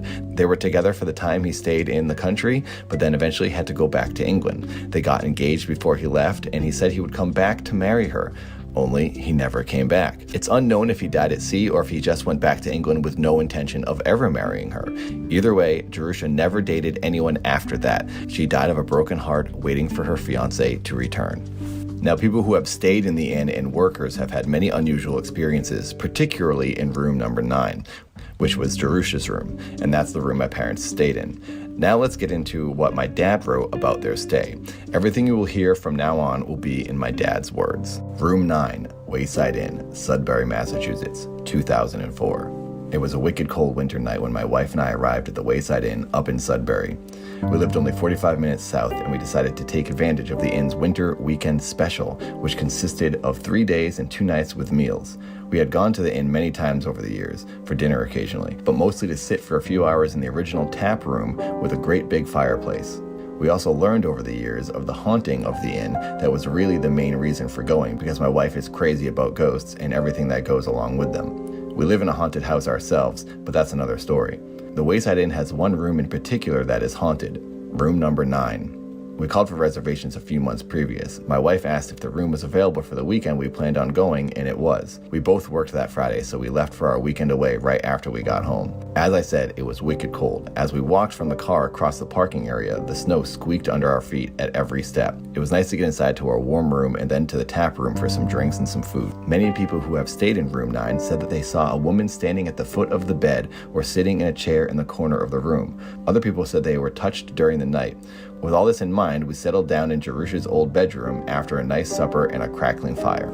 The room is set up like any typical bedroom in an inn. A nice queen-size bed, a bureau, a couple of comfortable chairs, and small tables. There's a small bathroom with a shower attached also. The walls of the room, the ceiling, and the floor are all original. As soon as you enter, you know you are in a 1700 era room. It's really nice. To get to the room, we have to pass through some dining rooms and a front hall, all original to the house, until you come to a small staircase that very narrowly winds around a couple of steps before it goes straight up to a small landing. This staircase is very, very steep. There's a rail on the left and a rope on the wall on the right to help you pull your way up if you find it needful. When you get to the top and are on the small landing, the door to the room is right in front of you. If you continue to the left, you would take maybe 2 or 3 steps and have to turn left again another 3 or 4 steps to get to room number 10, which is said to be haunted on occasions as well. It was kind of late, maybe around 10 when we finally got in bed. My wife was pretty excited. She would quietly speak out loud to Jerusha Howe, asking her if she was there and telling her that she wanted to see her. I'm a firm believer in ghosts and stuff like that, but I don't take it that far. We settled into bed and before too long, my wife was asleep. I woke her up a few times because she was the one that wanted so badly to see a ghost or have some kind of supernatural experience. I couldn't believe she was falling asleep so quickly. After a few times of that, I gave up trying to keep her awake, and I fell asleep as well. I can't really remember just what time it was when the haunting happened. I'm guessing that was after 2 a.m., close to 3 a.m. maybe. All of a sudden, I woke up with a start. I was lying on my back when I felt someone's fingers pressing on my legs just above my knees, and they kind of walked up my legs about 6 to 8 inches, then stopped. The initial touch woke me up completely. Then I lay there on my back and felt it continue. I sat up real quick at that point, I tell you, and pushed my wife and said, "Wake up, I just felt someone touch me." Well, boy, I was quite in a state at that point, and my wife couldn't believe it. I think she was kind of jealous that she didn't see, hear, or feel anything herself. Well, she wasn't disappointed for long. People have said, we found out, that men have the most haunting experiences in the room. They think Jerusha is looking for her long-lost love. We were awake for quite a while after that, especially me. As cool as the experience was, it was a bit unnerving to feel someone who you can't see actually touch you, and I'll say it again, I didn't imagine it. I physically felt someone touching my legs. We both dozed on and off until sometime before 5 a.m., when the sound of 2 people talking woke us both up. It first sounded like they were at the bottom of the stairs that led up to rooms Stand by. 9 and 10. Then we could tell they were coming up the stairs. We couldn't understand what they were saying, but it was kind of loud. We thought, what the heck are people talking so loud for? It's not even 5 o'clock in the morning. There was, for safety reasons, a light on in the stairwell all the time, and we could see it under our door to our room. After a short time, we could see that someone walked past our door, still talking in an inaudible way. After a few seconds later, it stopped. We thought there must be people staying in room 10, and we figured they must have just come in from being out all night long. We fell asleep for another hour or two, then got up, got dressed, and made our way down to the dining room for breakfast. We stopped in at the main lobby where we were talking to 2 people who worked at the front desk, and we told them of my experience with what we believed to be Jerusha. We then mentioned that we heard people in the stairwell and asked if there were other guests in room 10. The man at the desk said yes, and as a matter of fact, here they are now. We turned and saw a man and a woman a bit older than us walking into the lobby behind us. We asked them if they'd gotten in early that morning around 5 after a late night, and they had said no. They said they could hear 2 people in the stairwell around 5 in the morning, and they thought that it must be the people in room 9. There you go, everybody. The people in room 10 heard the same voices that my parents heard, and both of the couples in each room thought it was the other people. Turns out, it was neither of them. So who was it? My parents speculate that it was Jerusha talking to one of her friends. An interesting thing that comes to my mind after hearing this is that neither couple heard a door open or close. The voices just stopped. And you can hear everything right there. In my footage that I shot for this video of me on the staircase, you can hear every creak of my foot on the floor. You can hear everything you touch, all the wood. It just makes so much noise. I think this. Yeah, these are the rooms. There's 2 rooms you can stay in. Look at the stairs. Right there. Okay, so someone's in this room. And then the other room is right there. I'll tell you the story after. So they would have heard someone go in and out of the doors. Well, there you have it, everybody. The ghostly experiences that my parents had firsthand in 2004 at the Wayside Inn. I've always wanted to stay in this inn myself and see what would happen, especially now being 41 years old, and Jerusha was 44 when she passed away, never married her fiance. I wonder if she would think I was her fiance. I just need to use my world record acting skills and put on my British accent, and I'll really fool her.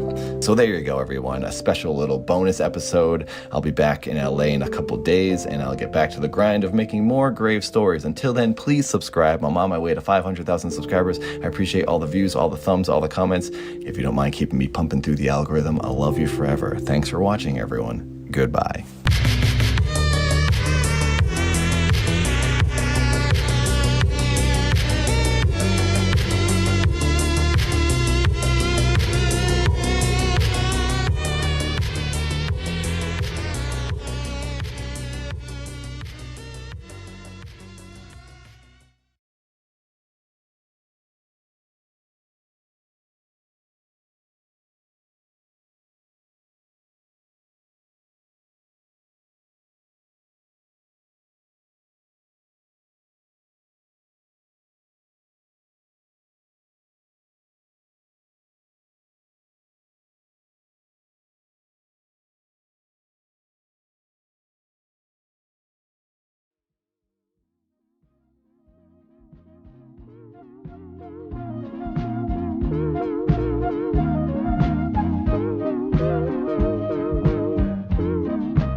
tell me that. He's calling in. God damn it, Merg. You know, you have to have faith in me. Why did you even give me this job if you're just gonna harass me all the time? Merg, I never had blood pressure, but now I do because of you. No, don't leave, please don't leave. We need you. Don't, please put the cable down. That's the newest cable. We need that cable. Gosh, dang it, Merg. Lerm, wake up. We're starting in a minute.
Merg, you really shouldn't have taken that cable. God damn it. Bring the cable back. We really need that one. Stand by, folks. We are having a great time. we're just reviewing the ratings over here, and we can't believe how high they are. They're through the roof. So once we get through all the positive reviews, we'll be back in a moment. God damn it, Mark. Bring the cable back.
Thank you, Merg. Thank God. Please, stop taking the cables. Let Lerm do his job. Yes, the show's gonna be a hit. We have a guest. We have our freaking guest, finally. No, he's not canceling on us. He's coming. Please, just to have one of Lerm's buzz balls. Yeah, Lerm, just give him one. Give him one. God damn it, you guys are just the ratings are through the roof because of me. They haven't even seen you guys.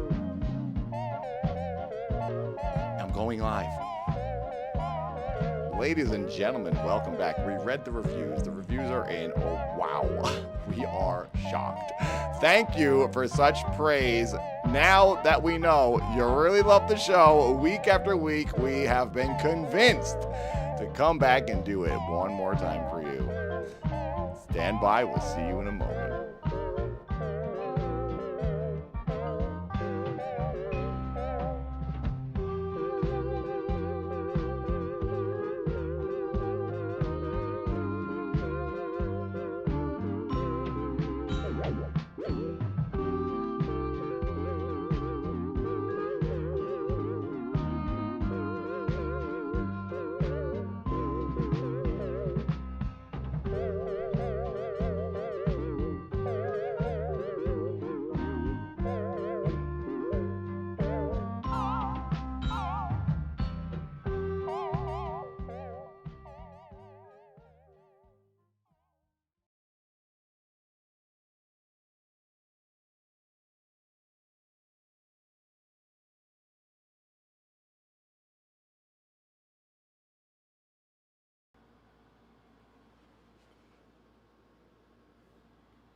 Good evening, ladies and gentlemen. Welcome to the show. Thank you for being here.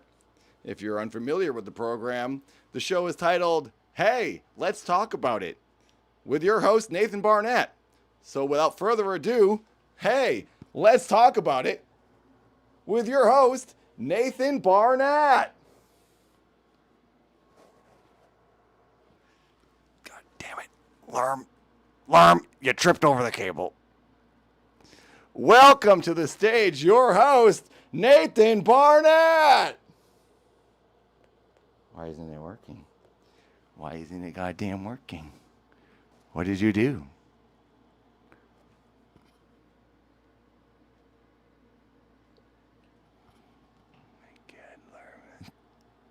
This is totally fine. This is totally fine. It's totally fine. We're having a good time. We're having a great time.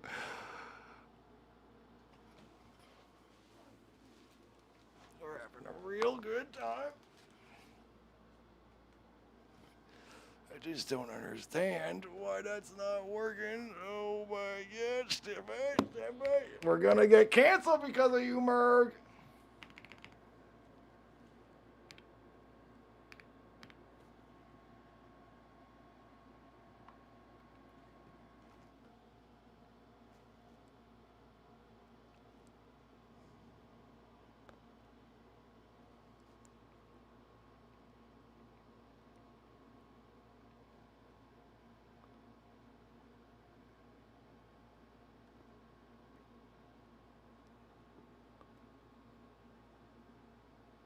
Where is it? There it is.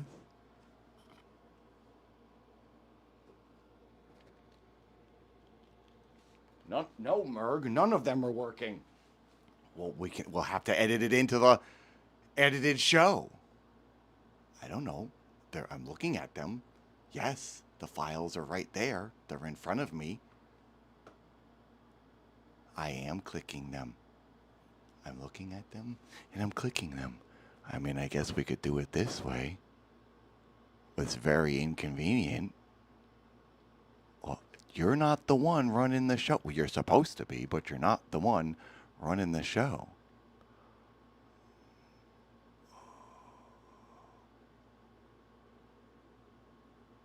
Maybe it's gone.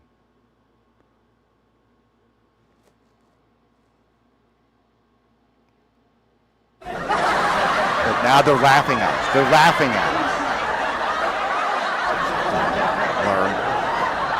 Learn. Don't show me. This is embarrassing. Oh, well, that's the way it's gonna have to be. That's what you're dealing with, Merg.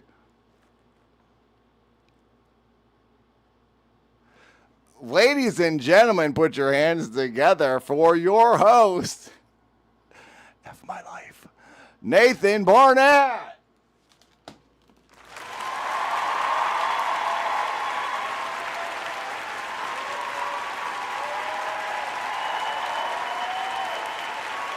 Hello, everyone. Welcome back to another installment of Hey, Let's Talk About It. Our producer has dropped the ball big time this week, but hey, good news. We got a guest. We got a guest coming in. He's a famous man, a large man. He's a victorious professional fighter. He's a chef. He's, one would say, a comedian, a very knowledgeable man. His name is Harley Morenstein from Epic Mealtime, the famous YouTube channel inside the website YouTube. We're going to talk to him in just a little bit. But until then, we're gonna chat with you guys. Let's see what's going on with everyone out there. Hello. We have two live studio audience this week, it seems. We got Maya, we got Elastic, we got Derek, we got Paulie, Davip, Paradox, Samba, Fraxter, Ixie. Epic Mealtime is in the chat, everyone. Wow, the legends themselves. Unbelievable. Let's hear it for Harley in the chat. Thank you for being here in the live studio audience. I mean, it makes sense he's in the studio. He's going to jump on the line in just a bit. We're going to hear from him. Hopefully, he gives us some wisdom that we can all learn from. We have had major technical difficulties this week because producer Lerm took the most essential wire in the entire studio. You know how he likes to take wires. He takes the budget, he takes the finances, and he runs out into the parking lot with no pants on, giving me a heart attack, thinking we're going to get canceled and shut down. We're on the verge every episode of being shut down. Well, he stole the most expensive cable, and he sold it for $11. Don't know what he needs the money for. Probably to buy more buzz balls. For cameraman Lerm, let's hear it for Lerm, everyone. Lerm, let's get a little zoom, Lerm. There we go. Thank you, Lerm. I'm your host, Nathan Barnett. This is a heart. Lerm, all right. Lerm's drunk, everyone. Lerm, he passed out. You already, wake up. Lerm, wake up. You were just on the camera. Come on, Lerm, bend down. I know it hurts your back. Gosh, dang it. Hang on. They tell, I don't like eating this, but this is all they give me for food. And I'm stressing big time. I'm really stressing this week. Yeah, thank you for your understanding. I really appreciate it. Yeah, no, don't. Merg doesn't deserve that. Merg isn't a producer by trade. I don't even want to tell you what his job is. Please, let's just lay off. Let's lay off him. I'm never gonna hear the end of it. Thank you, please. Oh. Okay. Thank you for understanding, audience. I appreciate that. Thank you. I appreciate that. I really appreciate your sentiment. Thank you. It's a hard job, but I'll get through it. Let me just have a little meal. They call them chew cubes. They're good for you. They're filled with nutrition, and they look good, but they taste like buttholes. Chew cube it is. Tell you what, though, does something to the brain. And what it does is what I need right now. Because this episode is gearing up to be the world's worst. Out of all one of our episodes, this one might be the worst. Got our fingers crossed. Please, I hope you guys stick around. Bear with us. We'll get through it together. And maybe, just maybe, we'll all learn something from each other.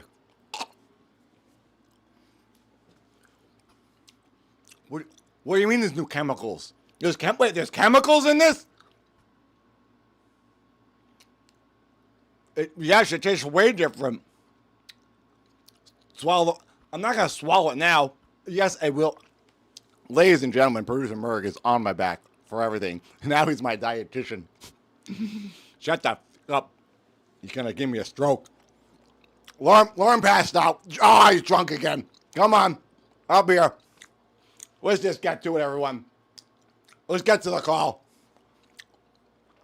We got to hear from Harley. If you're watching live in the studio audience, thank you for being here.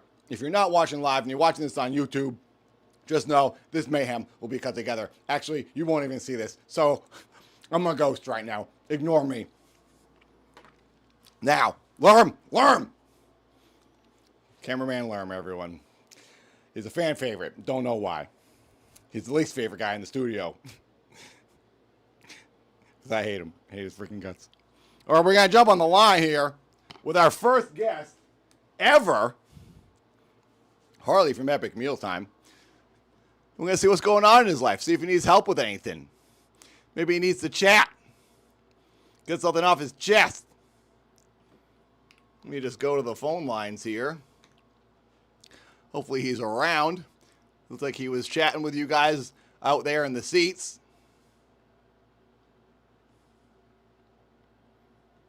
All right.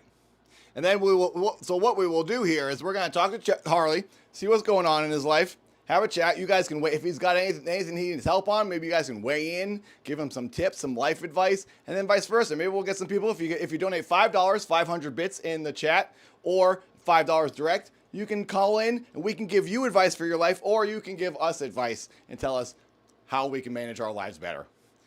It's all help. We're all helping each other here. Thank you for being here. Lerm, you're really looking seasick this evening. I wish things were running better. I wish this was working. Let's see, does this work? Okay, that's not working either. Seems that nothing is working this evening. So we may as well just take that off. We need that cable back, Merg.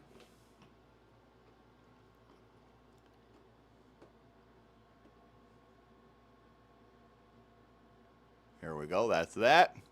This is that. And now, let's go to our guest. Make sure you can hear him. Hello? Hello. Hello? 1 second. Caller, you're on the line. Oh, I Hello? don't hear you, though. Let's just fix that You real hear me? quick. I see you Caller's in on line. circle. Oh, looks like I have the wrong phone line. Let me I just don't- fix that real quick. We'll fix I don't. that. Can you guys hear me? Yep, they can hear you. And There we go. Hello there. Caller, you're on the line. Hi. Hi. Hello there. Is this Harley Morenstein? Hi, how are you? Welcome to the show. Our first guest. Thank you so much for being here. We really appreciate it. Harley, everyone, from Epic Mealtime, the legend. This is sick. Thank you for having me. I'm calling in. It's different.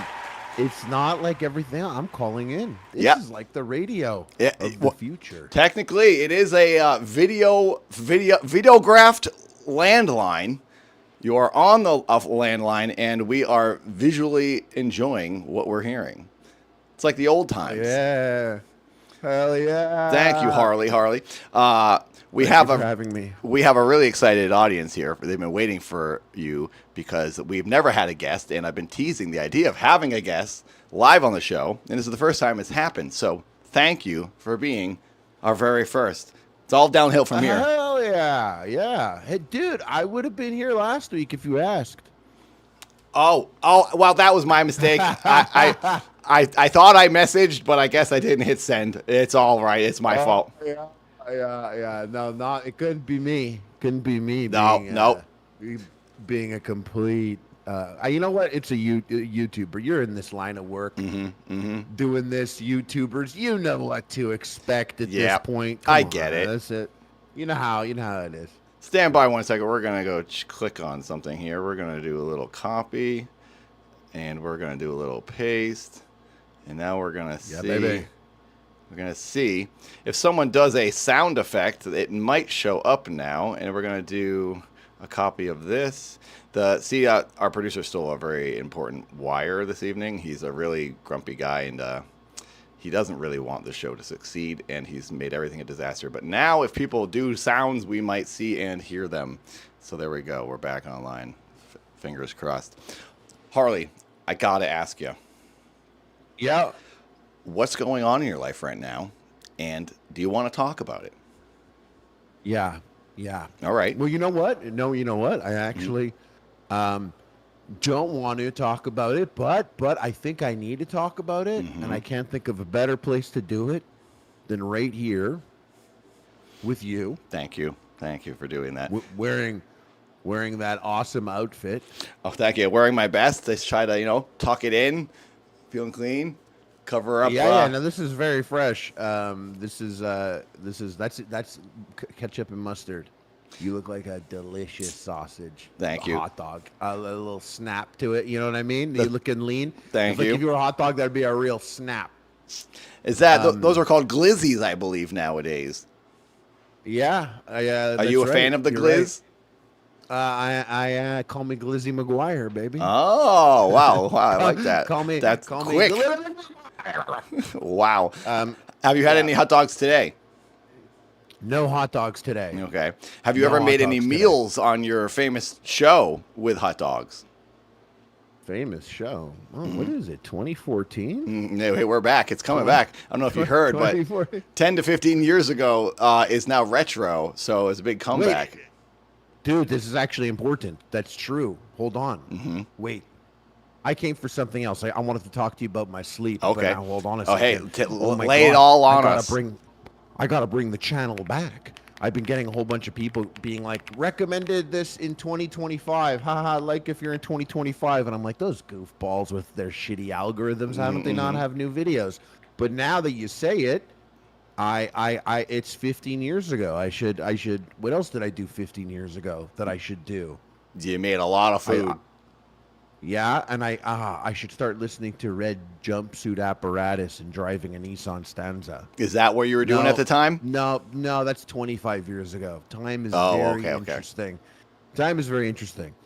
But you know what the thing is? Yes. My biggest weakness. Well, actually, no, I have a dozen weaknesses. But you know what my biggest weakness is? What? No, I can't imagine. You're too tall. Too tall for what? Life. Too handsome? My fear was that I was always a mutant, and now you've confirmed it to me that I am too tall for life. I am a mutant, aren't I? No, my sleep. My sleep's like... Oh, you cannot sleep well. I'm so bad at it, man. You know what it is? It's not just like sleep. It's like I have FOMO at nighttime. Like when So you everyone think? goes to bed. Okay. Yeah, like it's like when everyone goes to bed and it's over, and now it's late night. Like let's say it's like mid 1 a.m. Mm-hmm. You know, now I'm like, everyone's asleep, so I have all the time in the world to do whatever I want now. Now it's me time alone, Mm-hmm. and then I will spend like 5 hours by myself. You know, whacking off. No, I don't know what I'm doing. I know what I'm doing, but if I'll spend 5 hours. And then now it's like 4:35 a.m. and I do that all the time because like I value my alone time hours. You know. So you're busy working during the day, and then at night when it's time to go to bed, you don't, so you can party by yourself and enjoy life, the quiet life. Party by myself sounds so much better than. Yeah. I spend all night. I play video games all night. And do you know, are partying. you then sleeping late? Is it throwing off your schedule? Is that the problem, or is this not a problem? It's just a new lifestyle change. No, it's always been a thing. It's because I've always been cursed with like I can be fully operational with 6 hours of sleep. 5 hours of sleep is totally fine, and 4 hours is a very doable thing, just not preferred. 4 hours. Yeah, Wow. dude. Like it's like I'll do like 4 hours, and I'll kind of do like I'll split it up. I'll do like 4 hours, and then I'll do like a 1 hour, 2 hour nap somewhere, something like that. So, because I like partying by myself. Don't you love partying by yourself? You're like one guy that you are the one man party all the time, and I really only have myself. This is actually the biggest party I've ever been to. Right now, talking to you on the phone. So. That room you're in is what's it smell like in that room? Eucalyptus? It smells like sand, kind of. Sand. It smells like sand. Yeah.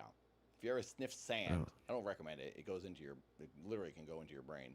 But Are you telling me to take something pulverized into into something fine like that and sniff it? Is that what you're telling me to do right now? No, I'm just saying. Maybe Is that gonna help my sleep? I don't think that'll do the opposite of your sleep. That might wire you to never sleep again. I don't suggest that. You know what I do suggest? Maybe you have yourself a few chew cubes. There's a commercial for these online somewhere. You could probably get yourself some. They're great, and they basically tell your brain what it needs to know and what it needs to do, and you don't have to do anything. Basically, it's like autopilot. I saw you said that that cube. You said it tastes like ass.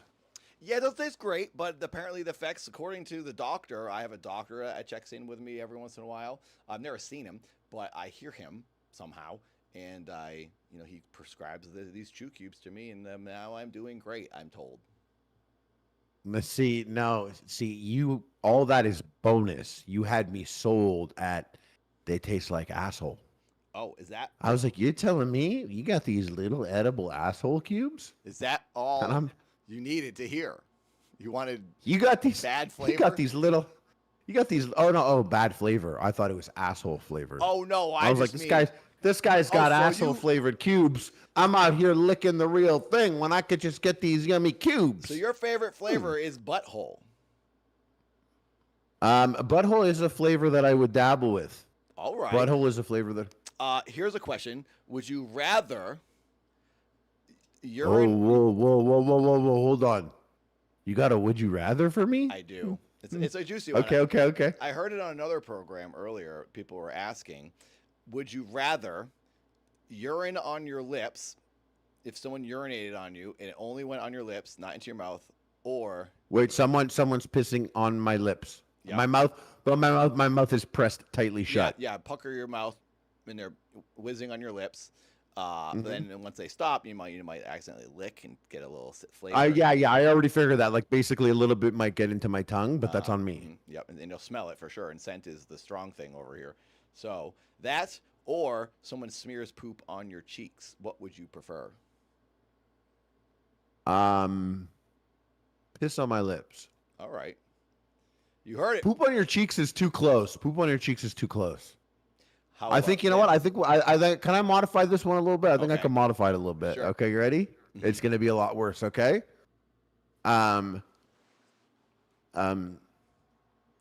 your uncle. Yep. Pisses on your lips. Oh God. Yeah. So it just has like a weird factor now that's gonna stick with you for life, like every family holiday. Yep. You're gonna be like, "Hi, uncle," and he'll be like, "Hi, Nathan. You know, I didn't want to piss on your lips, but the universe made us with that. Would you rather? So would you rather that or the rubbing shit on the cheeks? I think is too powerful. I think. And is that because rubbing it's insulting? It's just on your face. No, it's on your face. But I think it has to kind of balance out with the piss on your face, so I understand. So I think it's either that uncle pees on your lips or a stranger massages shit on your shoulders, like they rub it in. Like it's not just rubbing on. They're gonna rub your shoulders. Let's pause real quick. Live studio audience, can you hear Harley well? Was it just myself that was quiet? I think we have fixed the problem. I hear Harley is me. loud. I could turn him down. You know, I keep cranking myself, and it just keeps going down automatically. It's a thing I fight with daily. Okay, it just went down again. Maybe I'll keep this open. How's that? Is that? Oh yeah, good my now? voice is coming through nice and crispy. Your voice is considerably quieter. It's compared to all mine. because our producer Merg took the essential cable that we needed to keep this show running. But I think if I keep this hate there, him, Dad. I hate him so much. I hate him. yeah, he's difficult, but he gave us the show. He greenlit the show. He knows the financiers, and he's the only reason we have this. So we got to play nice. He's not even in the studio right now. His pants are gone again. His pants are off, and they're on his chair, and he's probably in the parking lot rubbing his wiener on the other windows of the other buildings nearby. I apologize if anyone is outside the studio audience. Yeah, that's what he does. That's Merg for you. Harley, you don't want poop on your cheeks from your uncle. Is that where we left off? And you do want you want pee on your mouth from your uncle.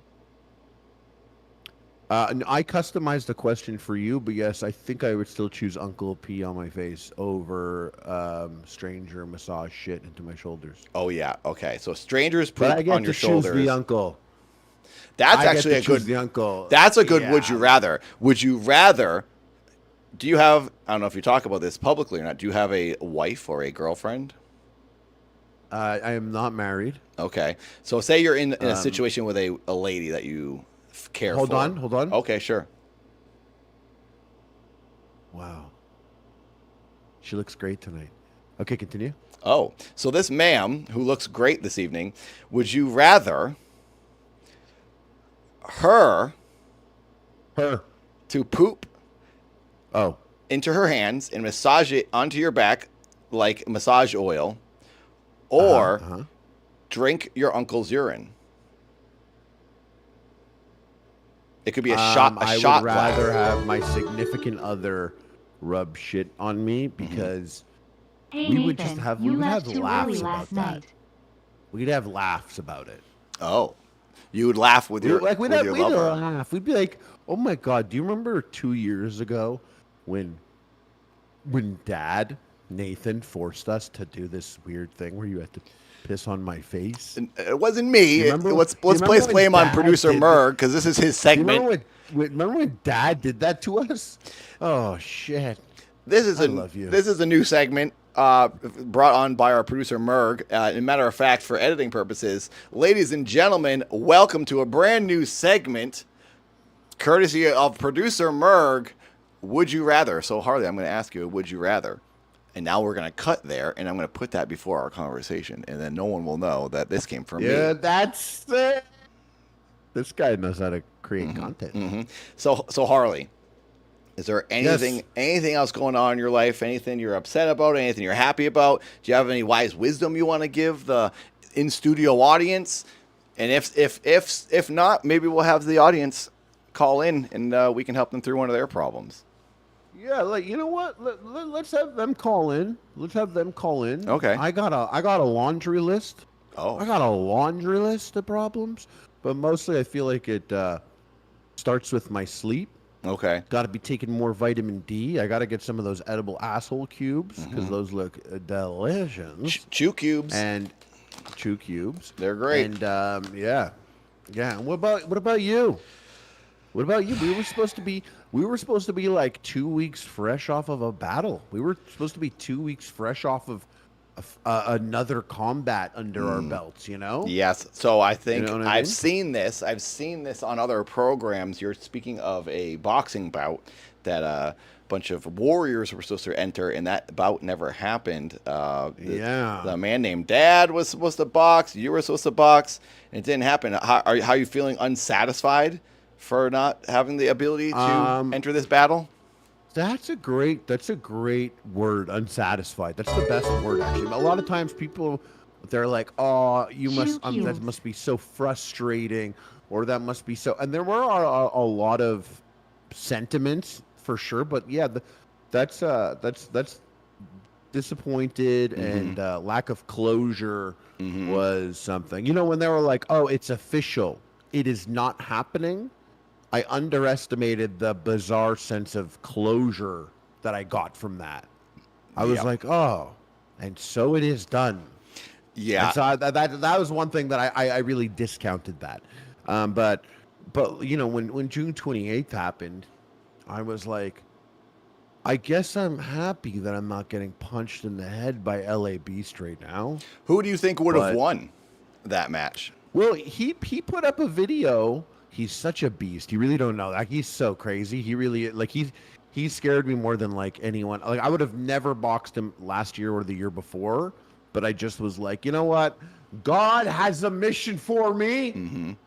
And but I watched, he made a video and it looked like he had injured his arm. So he was really, I think he was going in with a major handicap for that match. So you yeah, but he's just that advantage. Yeah, I could have maybe. Exactly, but he's just that crazy of a guy that he's still down. He's still down to throw him, even if he, you know, was not at 100%. I remember months Very ago, cool. it was December or January, last December or January, you had said, I had spoken to you and you said, this was the one you were most afraid of, because you said, because this guy has what it takes mentally. He's crazy. He eats cactuses. That was your fear, that you didn't have the mental strength that he had.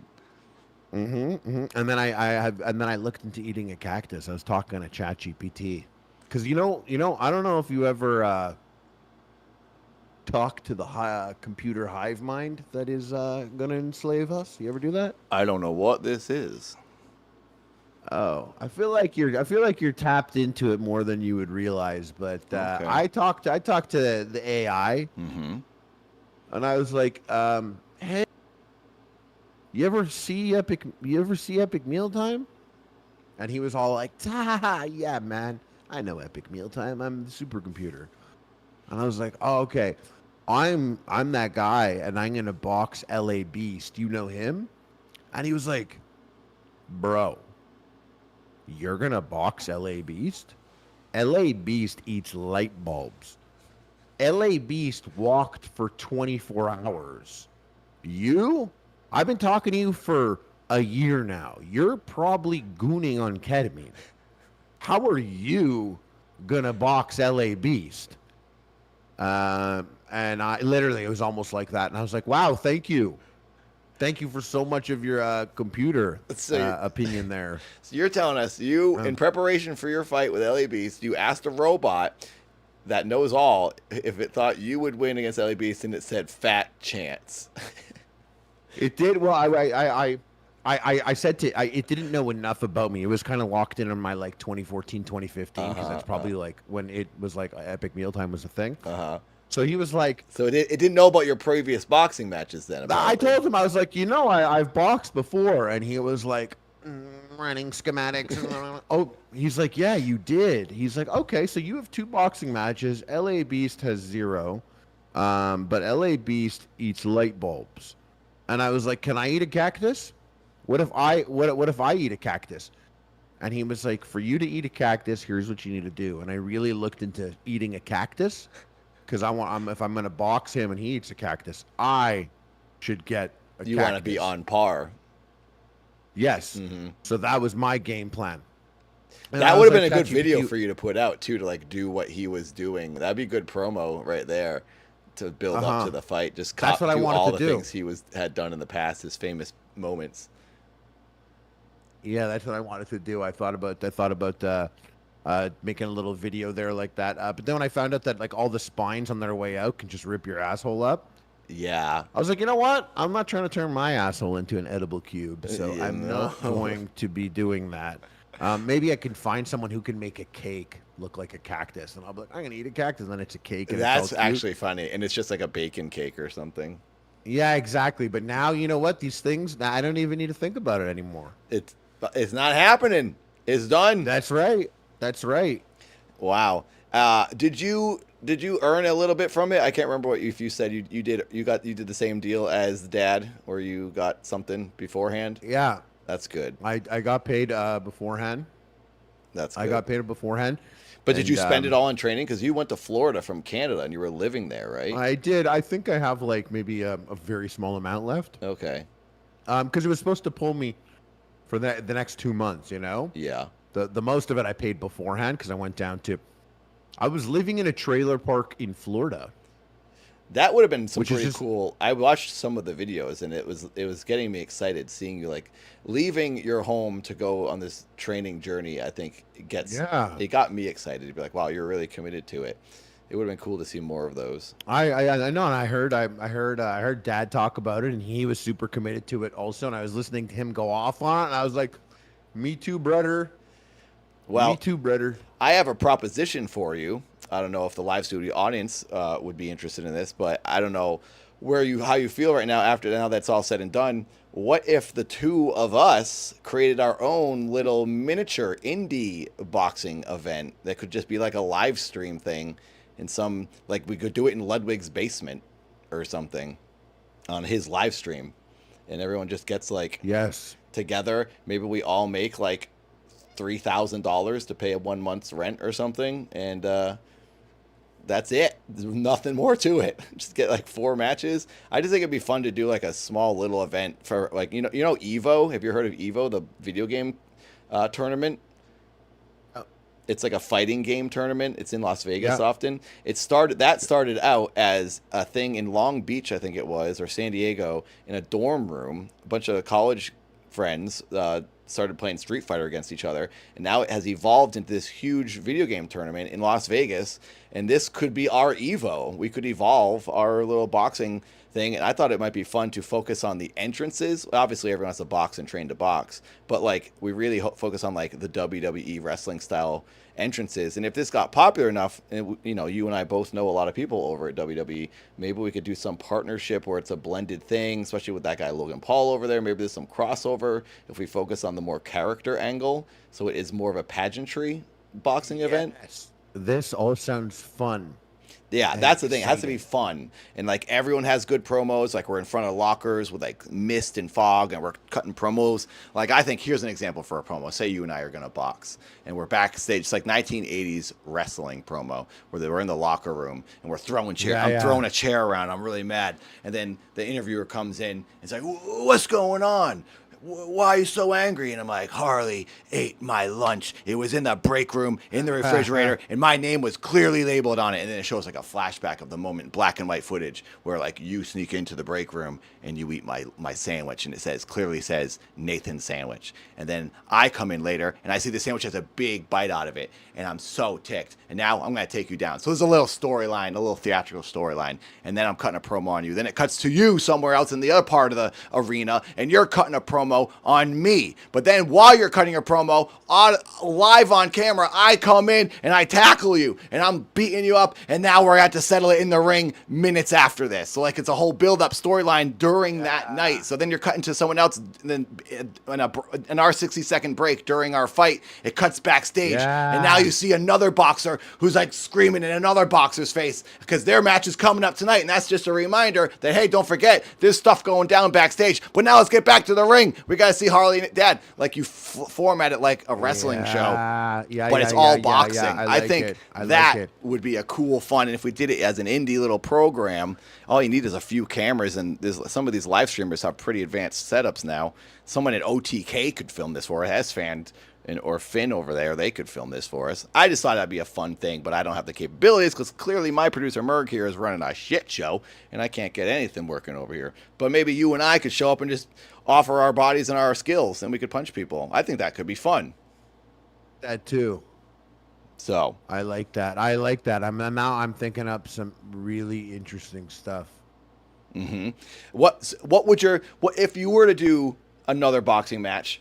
Would you take on a character? Would you be more just Harley, but now there's a different version of Harley? And where were your character and your personality or persona during the first two boxing matches? Were they different? Was it like Harley from Epic Mealtime year 1, and then there was like military hard ass Harley for year 2? Was there a change there? I couldn't. There's one thing about the boxing that I was that I'm like, fully aware that this isn't my strongest skill, so I can't be as overly confident as my heart likes for me to be, because I am an entertainer. I like to entertain, but I was like, I can't come out here big dick swinging and then get punched out of the ring. That'll be, Well, So that actually ties into our idea. Your last opponent, John Morrison, a friend of mine. He is obviously a big wrestler.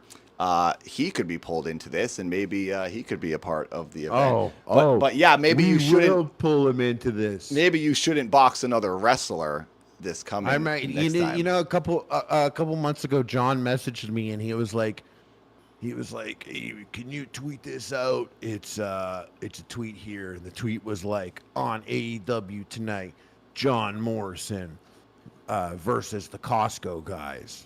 Oh my God! Did John wrestle the Costco guys on AEW? Yeah, and he was like, "Can you tweet this out?" And I was like, "John Morrison wrestles the Costco guys." I was like, "John, I should have kicked your fucking ass.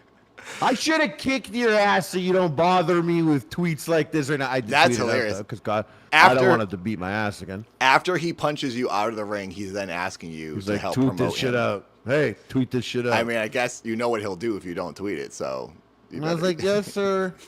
You better do it. That's funny.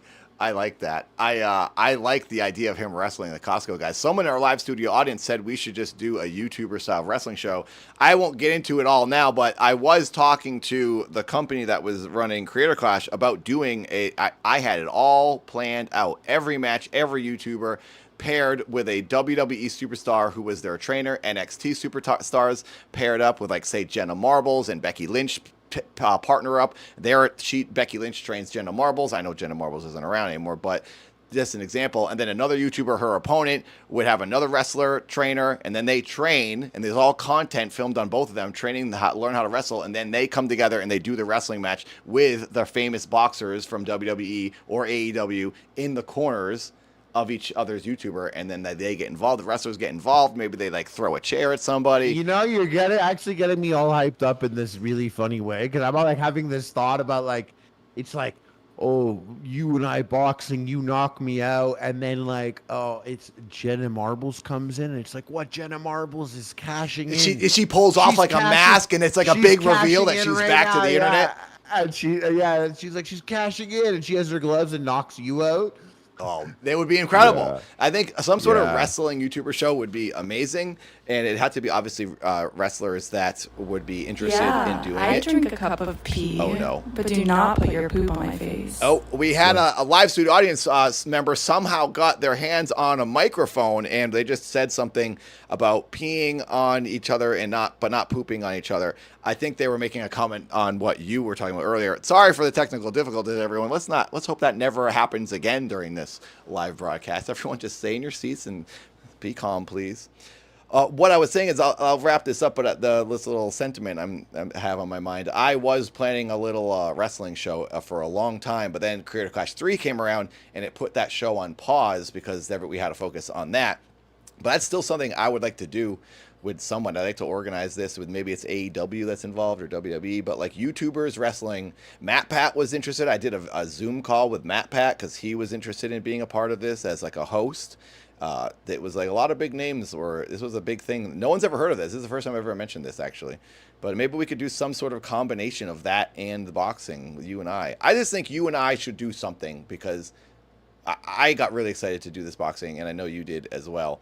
And I think you and I both lean towards the theatrical, and it would be fun to put on some event or do something fun in the future. So Yeah, we should. We would be so fun living in a trailer park as neighbors. Oh, I would live in a trailer. That would be fun. I think Yeah. getting away from your regular life and living in kind of in squalor while you train, it kind of gets you the right mentality. Yeah, it also like it gets you thinking all different. Like I'm all like, why do I have a basement? It's kind of a waste. Why do I have a basement when I was fully good living in this can? I could live in a can. I mean, as long as the weather's nice. The weather was very nice there all the time. In Florida, what part of Florida were you in? Tampa. Oh, Tampa's nice. Like right outside Tampa. Yeah, that's nice. Yeah. Thing about you and I is we look like we're trailer park guys already. Yeah, so we kind of fit into that little. We world, look that like aesthetic. that's where we're from. We look like you and I look like we're cut from the same cloth, and that cloth is a drape inside of a trailer.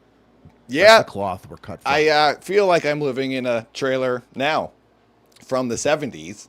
It's a bit of a small space, and I get a little claustrophobic. So I imagine you, as a very large man, felt kind of claustrophobic in that trailer when you were training for boxing. I was big. I was a big mutant inside of a little box. Wow. Well, I'm glad you're out of the trailer. You're back home in the Great White North, that is Canada. How has it been since you've been home? How's the weather? How's the summer in Canada? Everything's good. Everything's good. Summer's chill. Weather's nice. So that's good. But it's not. I thought that there would be a different mentality right now, because I would be like, I can't believe I won a boxing match again. I forget the feeling. You would have, well, Dad, he would have been like, wow, now I have 3 victories. That was the hope, but who knows? That one, it could have gone the other way. Who's to say? That guy was pretty aggressive in his training and trained really hard. He had Fuck him. No, I'm kidding. I'm just kidding. I am trying to be nice, but it would have been a challenge, I'm sure. But I was very confident I was going to win based on how my training was going. I'm sure he was training just as hard, but you have to be confident in yourself, I guess. So I was that, but I think you would have won. I think you would have beaten LA Beast. I think with your experience, and I think how much do you weigh? 245. Is that what you were going to fight at? No, I probably would have been 10 pounds lighter, I think. So 235. What was he going to weigh? 250 probably. 250. But it's surprising he's that heavy. Yeah, he was. He was like 260 when he started. Wow, and he's only like 6 feet tall, right? Or 6'1"? 6'1", yeah, something 6 feet, 6 feet 1. Yeah, that's 1 inch taller than me. He doesn't look that big. You look like a big man. So it's surprising. Maybe he had to lose some weight. He did lose a lot of weight. I saw a picture where he looked like a lot different. There was a before and after. He lost a good amount of weight. So yeah, he got great results. I'm proud of him for that. Yeah, I mean, that was worth it alone for him. I think he got paid. Did he get his full pay?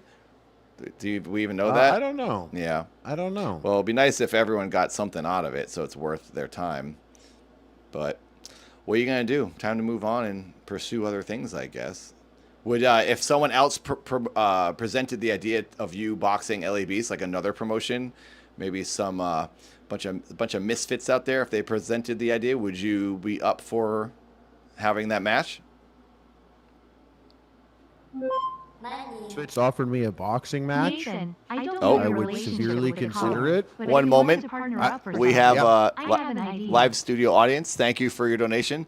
If you have an idea, we can talk about it. There we go. Larry just donated. If you want to call in during this interview, we can have you call in, Larry. If you'd like to be a caller, thank you for your donation. So say that one more time, Harley. If someone presented you... Oh, wait. Okay. Technical difficulties. Oh, okay. Larry. Nope. Technical... All right. Chill out. It's the live studio's getting a little rowdy in here. We got a program to run. Let's hope that never happens again. So if that never happens again more times on this stream. Thank you for funding the show, but we need to really keep it calm here. Make sure you don't do that again in another 10 seconds. Thank you. Would you fight LA Beast for another promotion, Harley? Let's say Misfits hit me up. and they're like, you got to box someone, I would be like, fine, but I'm living at Keemstar's. Why? Just for the Because I don't want to live in a trailer park. I want to live at his house. Would you and be train there? So he would you must be a have, part like, of a some extra little Lalcow? house there. Would you be on Lalcow during your training camp then? You know what? Actually, yeah. And you know what? I'll be like, I wanna be on that podcast for a year, paid whatever Boogie gets paid. So Misfits has to make Keemstar do that. I think they're separate companies. Yeah. But they're all fingered inside one another. Oh, you know? okay. Oh, Happy Punch maybe. They all got all each other on speed dial. You know what I mean? Yeah. I mean, that sounds like a good deal. You get paid for the boxing match, and then you also get a year job out of it. No, Larry. Is that Larry? God damn it. Larry is saying something about scissoring. Fuck, Larry. Wow, Larry, where's our security? We need to get Big Bob in here, security. Maybe we should hire Merg. Are you awake? Producer Merg, maybe we can get him to hire a security to hold Larry down and chill out in the live studio audience. That would be interesting. You boxing on Misfits, I would watch it. I'd love to see it. You want to box? Do I want to box? Who do you want to box? You got anyone you want to box? I do have someone I'd like to box. Someone, okay, Lerm just is zooming in. All right, freestyle cameraman. I would like to box Nexpo.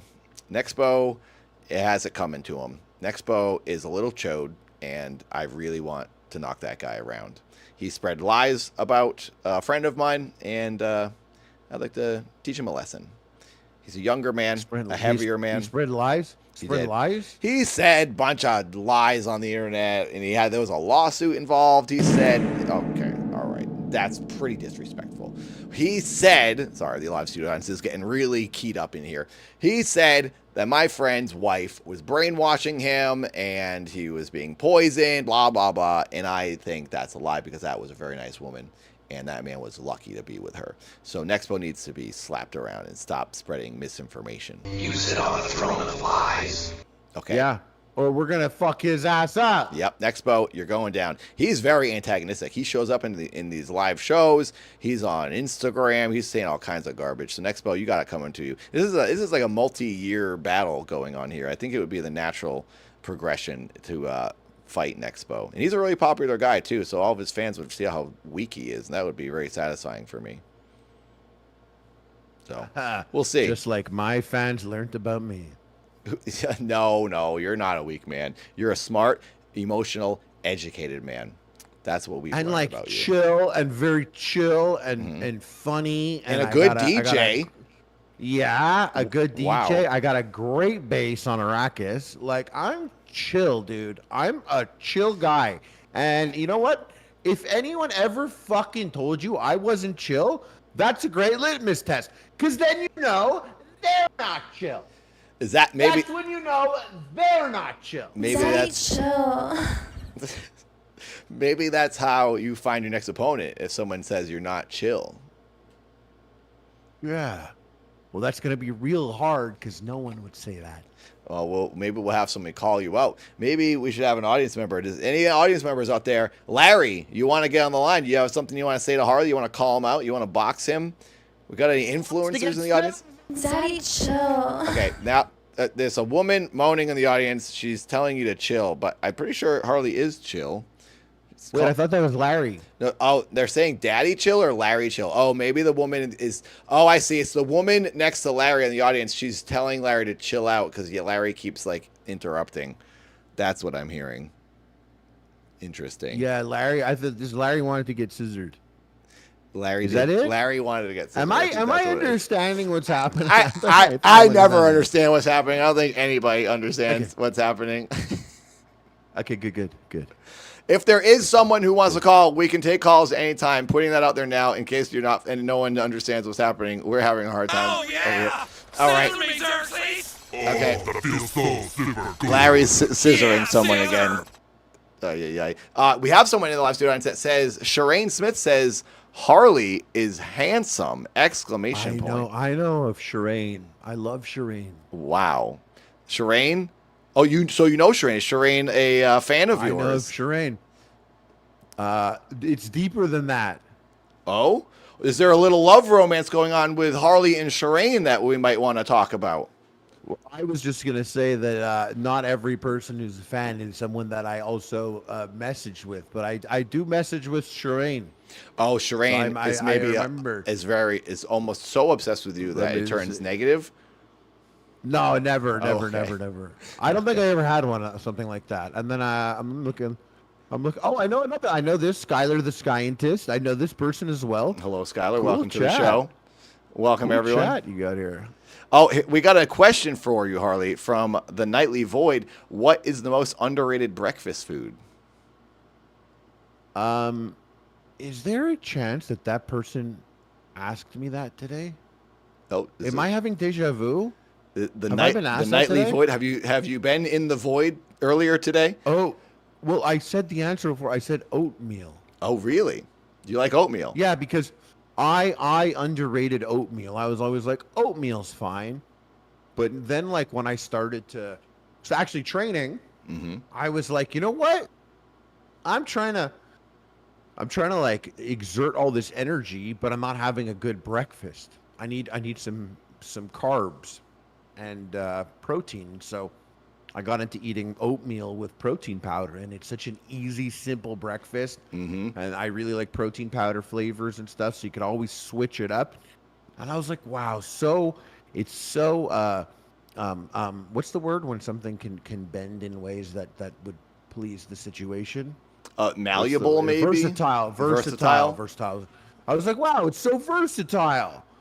And you know what? I really slept on oatmeal for far too long. It's great. And, you know, I think I'm going to have to say oatmeal because it's not the best, but it might be the most underrated because bagels, no, we rate that properly. You know, cereal, we rate that properly. Pancakes, we might be rating that a little too high. Oh, I would disagree. Pancakes are probably the greatest breakfast food ever created. French toast second, but I would maybe even say oatmeal that's the third. thing. I like French toast the best. Are you French Canadian? No. Okay, just but I Canadian. live in French Canada. Do you speak any French? Oui. Oh, is that about it? C'est tout. Oh, you got. You got two. No, I can speak a little French. You got two Frenches, you can say. Not bad. I speak. Oh, two Frenches. You said two Frenches, and now I'm picturing two French bulldogs. Oh, is that your favorite? Do you have a favorite dog? And is that it? I like favorite dog. I did always like back in the day big chunky sloppy English bulldogs. You know what I mean? The big but then my friend, he owned two of them, and he used to come home and there would be like dog blood on his walls here and there because they like would scratch themselves or bite themselves. And he also had to pop one of their eyeballs in once. Whoa! And the eyeball was still working. It just needed to be put back in. Yeah, it came out too much. Waffles are better. Okay. Is that crazy to you? Isn't that crazy? That's insane, and it's also insane that the Isn't live audience is yelling at me and saying waffles are better. Sorry. So the dogs? Dude, okay, I wanted to talk about that. I actually wanted to talk about that. I didn't even get to it. I'm glad that waffles. that dog's eyeball was put back in. That sounds insane, and I'm glad. Hopefully, yeah. It's just like a little push. It was just a little push back in. But I want to talk about waffles because that's actually true. Well, all right. It seems like that's what the audience wants to talk about because they're clearly hijacking and taking over the show, and this is a smooth run program as we can tell. But they won't shut up. They're saying waffles are better. Do you feel waffles are better than pancakes or French toast? Well, here's the thing. You and I we could debate about it till the sun comes up. Okay? But the truth is, it's already been set. It's been set. How? So you're like, are waffles better? To me, no. To you, I don't think so. You like pancakes, right? And I like French toast. But here's the deal. You can get a stack of pancakes or half of a waffle. That's what it is. It's always half of a waffle or a stack of pancakes. So they determined The breakfast economy basically determined that half a waffle is worth a stack of pancakes. Are you saying And because it's that's an option? fucked. It's an option to order a half of a waffle, but you don't have the option to order half of a pancake. Therefore, they If you they want know a you stack don't of want as much pancakes- waffles as you would want pancakes, so they're offering you less because they know it's not as desirable. No, they're like, hey, listen, you want that stack of pancakes? Can I interest you in half of a waffle for your 3 pancakes? I've never So heard that- of this that's what's half going on. waffle offering. You don't get half waffles, you get a full waffle? I've never ordered a waffle because I'm not a sicko, so I wouldn't know. Yeah. But I've never seen Yeah, this half waffle. waffles for people like you. Whenever you get like a waffle, it's usually like a half waffle. Mm-hmm. But waffles are like people that are like, oh, I'm Can gonna I get have a waffle? It's breakfast. Can I please think I'm get a gonna waffle? have whipped cream and chocolate on a pastry and basically eat a fucking cake. You know? That's what pancakes That I'm- are. It's a breakfast. It's a, Well, it's a I'm already- dessert that's- breakfast. I eat a syrup sandwich. I eat French toast. Like, it's basically a syrup sandwich. But like, you know what the truth is, Dad? Yep. It's because I love maple syrup. Oh, well, that's because you're Canadian. I love it runs through it's your actually veins. So you know what? It wasn't always kind of figures like is that. I already wasn't left? like, I'm from Canada, so I should. But what happened was at like maybe like 18 years old, Mm-hmm. I was at a certain point. I heard about the $1 million maple leaf heist. You hear about that? The No. $20 million maple What leaf is heist? this? Someone stole $1 million Years of ago. maple syrup? Oh, it was like some Fast and the Furious type shit. They jumped like they jacked like an 18-wheeler that was transporting $20 million worth of maple syrup because it is liquid gold. And, Wow. they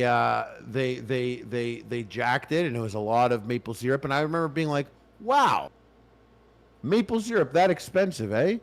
Well, I guess if you don't have all these fucking trees with the maple syrup in it, yeah, it might be tricky to get maple syrup.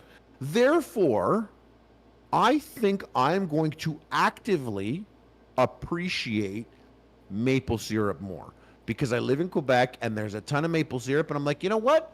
I should appreciate it more because I live here, and so If you want to talk I about really breakfast have become recipe, to the very French much toast economy love is larger maple. than both waffles Love and maple pancakes syrup. combined. I got these syrups, once dude. asked to That buy like if half you French smelled it, toast, you'd and be it like, cost me "This 100 smells waffles." like someone took maple syrup and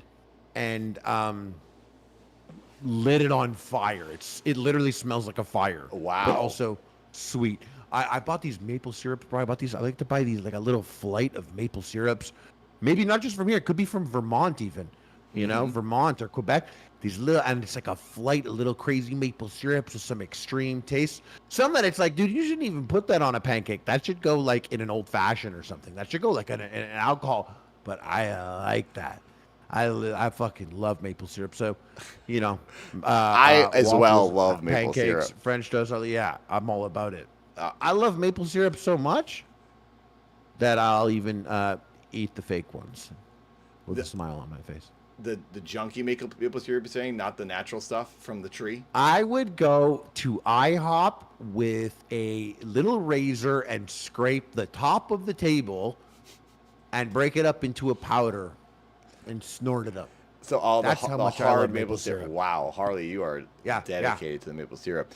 We have a lot of people weighing in here. Larry says, if you want to talk about the breakfast recipe, the French toast economy is larger than waffles and pancakes combined. I once asked to buy a half French toast and it cost me 100 waffles. I had no idea that this was such a thing. Wow, what country are you country is from, that? Larry?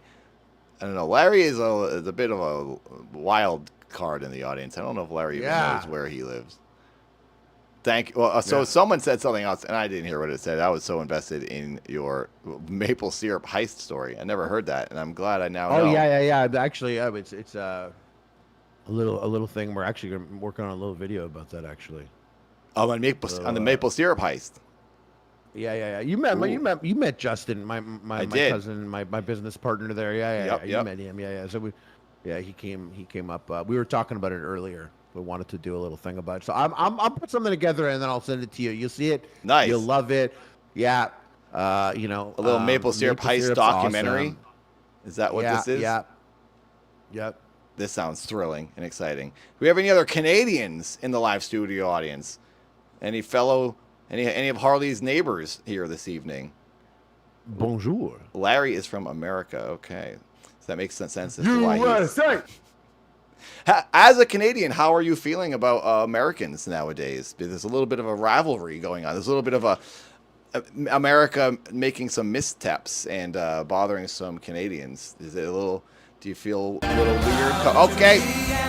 Larry is singing in the studio audience now. Larry is proud to be an American. That's great, Larry.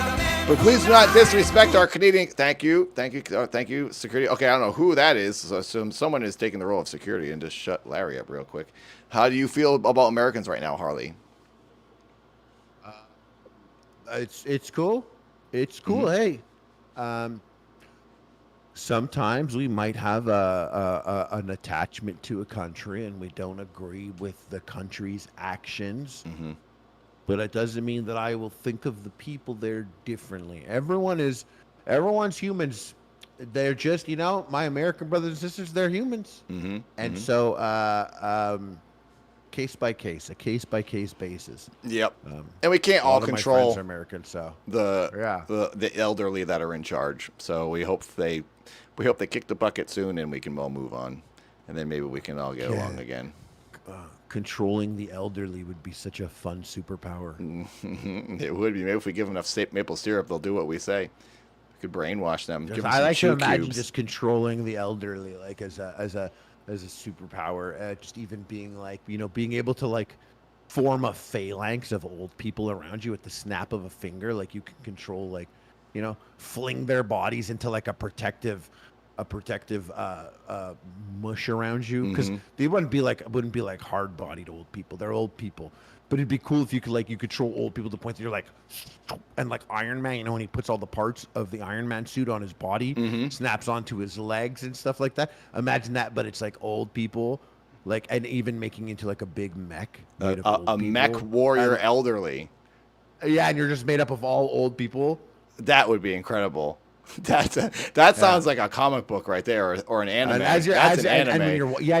as you step, like you hear all their bones creaking and cracking, and they're like, you know what that is? That's an enemy for One Punch Man in an episode. It is scary. Mecha elderly.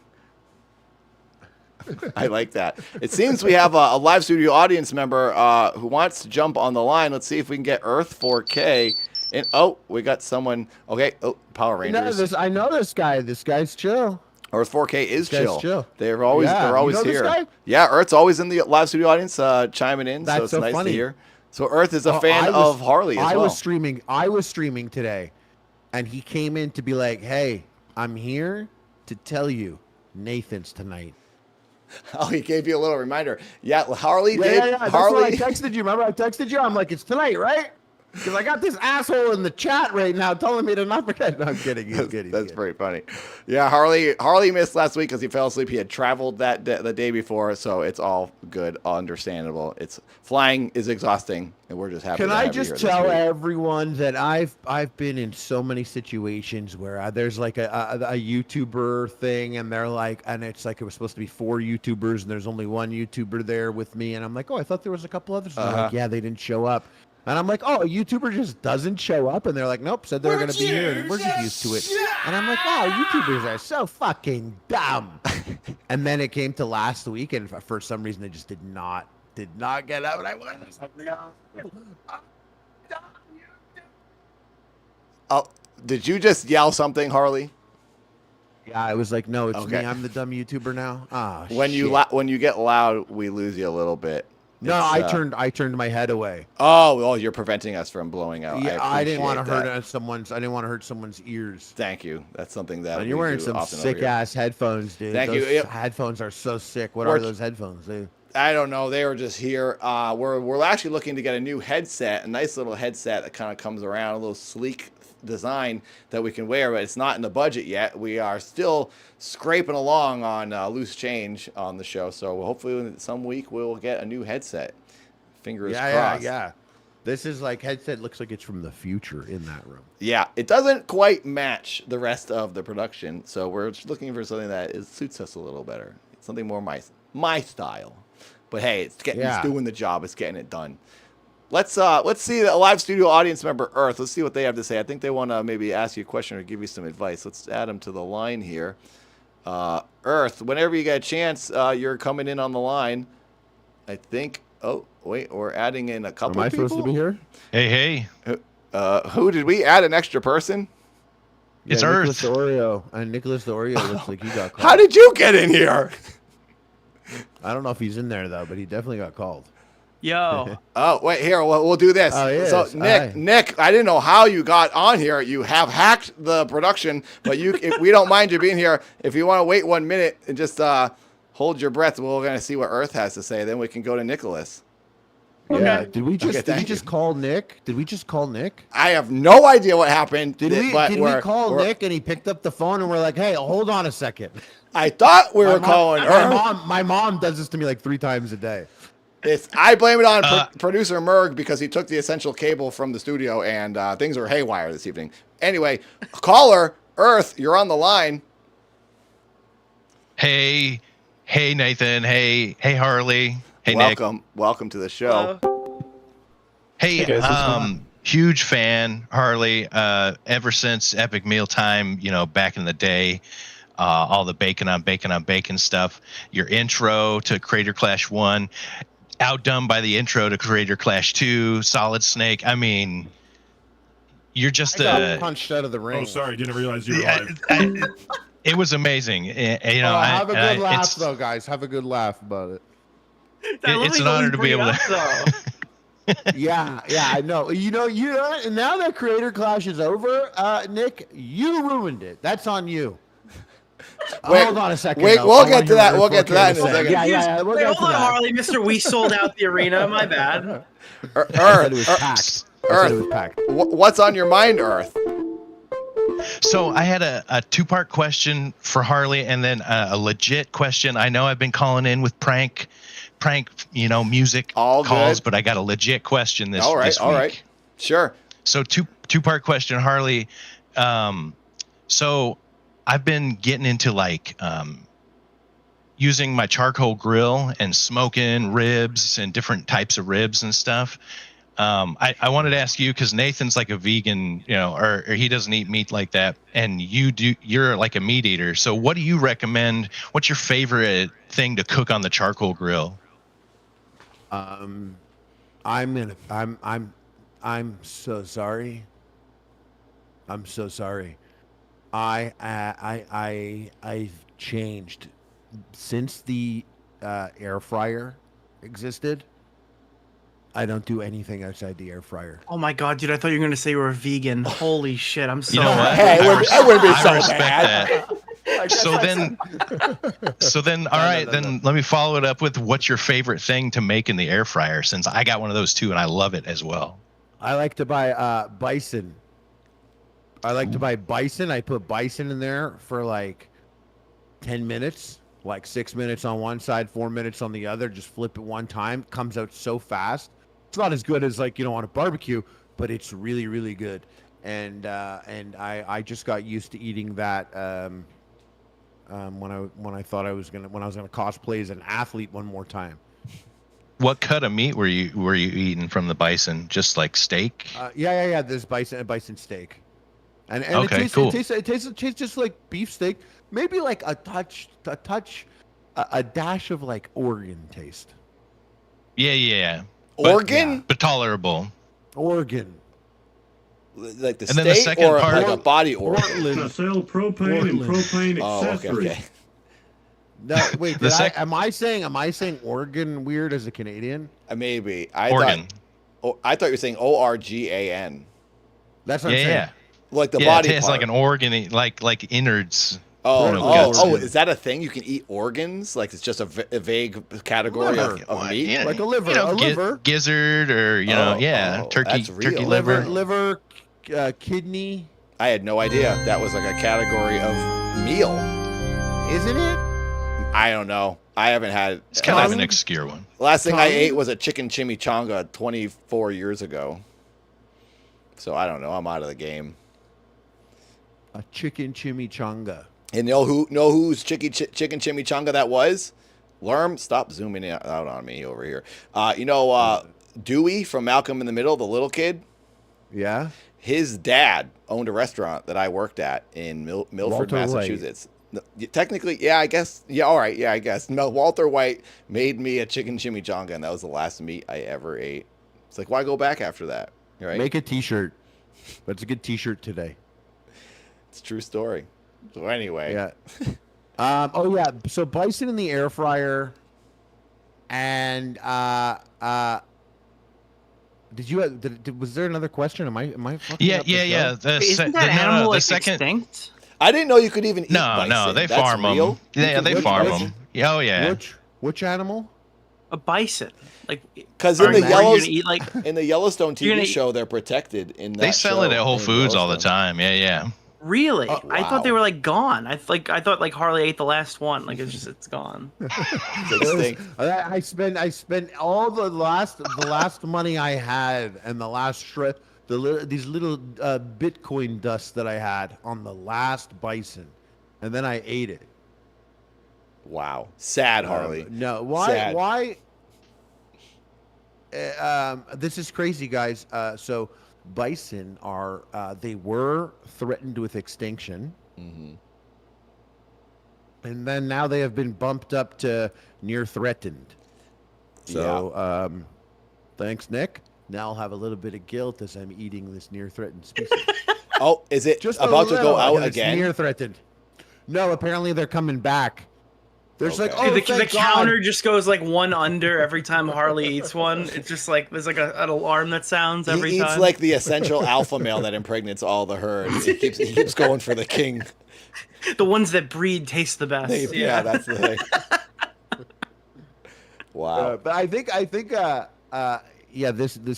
these bison near threatened, I think, is one step above threatened.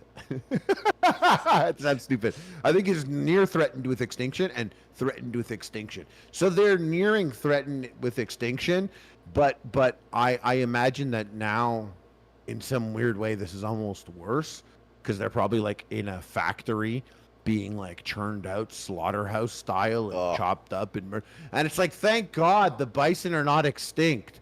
They're just now all being manufactured in a gigantic slaughterhouse so the fucking bacon guy from YouTube can throw it in his air fryer.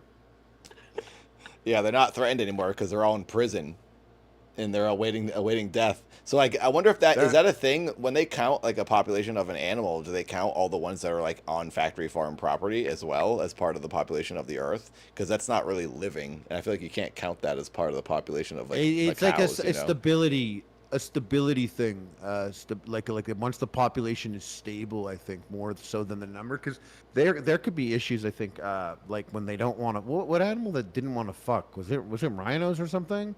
Pandas, dude. Pandas want to die. Oh yeah, pandas. Is that still a thing? Like they don't want to reproduce? Pandas. That's another great T-shirt. Pandas want to die.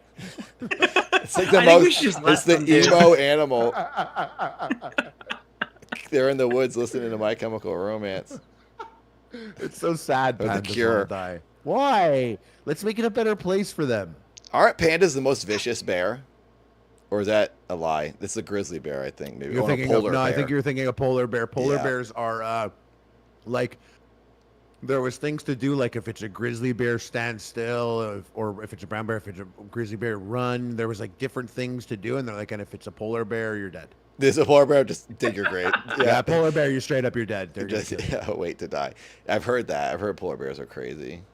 Wow, but pandas are not, I guess, or maybe it's koala bears. There's something with like a pandas secret bite. attacker.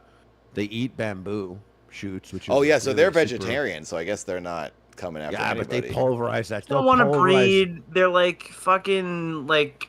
They eat like the most invasive plant possible that destroys your yard. There's just not like a lot of value. They just look cool. They do look cool. Yeah, and they look they fucking star in great. a great hit film, Kung Fu Panda. Yes, Kung true. Fu Panda. So they're worth that at least. We got that from the panda. That's good. Is that all we got from pandas? Is Kung Fu Panda? Hey, worth it. And that one song, Panda, Panda, Panda, Panda. Oh yeah. And And that one Panda Express. DLC. We got Panda True, Express true, from true, Pandas. Is that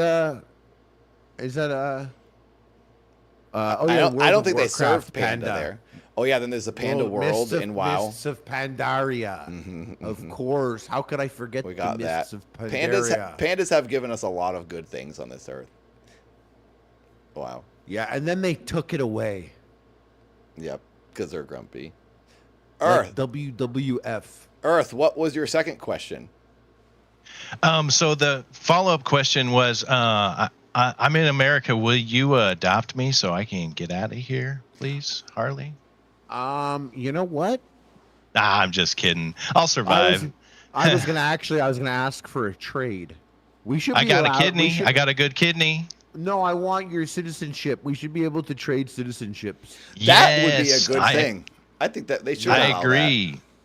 Yeah, like we should be able to swap out. I know a couple people that would love to come here for a bit. I go there, a little swap, because you know what? Yeah, dude? trade places. I'll pay your rent here. You pay your rent there. You guys are in America, so you take for granted the fact that you sit down at a restaurant and order a Diet Coke, and they bring you a liter of Diet Coke, and they always make sure it's topped off. Like I went to Buc-ee's. You know Buc-ee's gas station? Buc-ee's is awesome. I discovered Buc-ee's through Aaron Hansen on tour with the Game Grumps. I know Buc-ee's. Buc-ee's, I'll say why I like them real quick. Because when you go to like 7-Eleven and other places, breakfast sausage, egg, and cheese sandwiches you get at a lot of those places.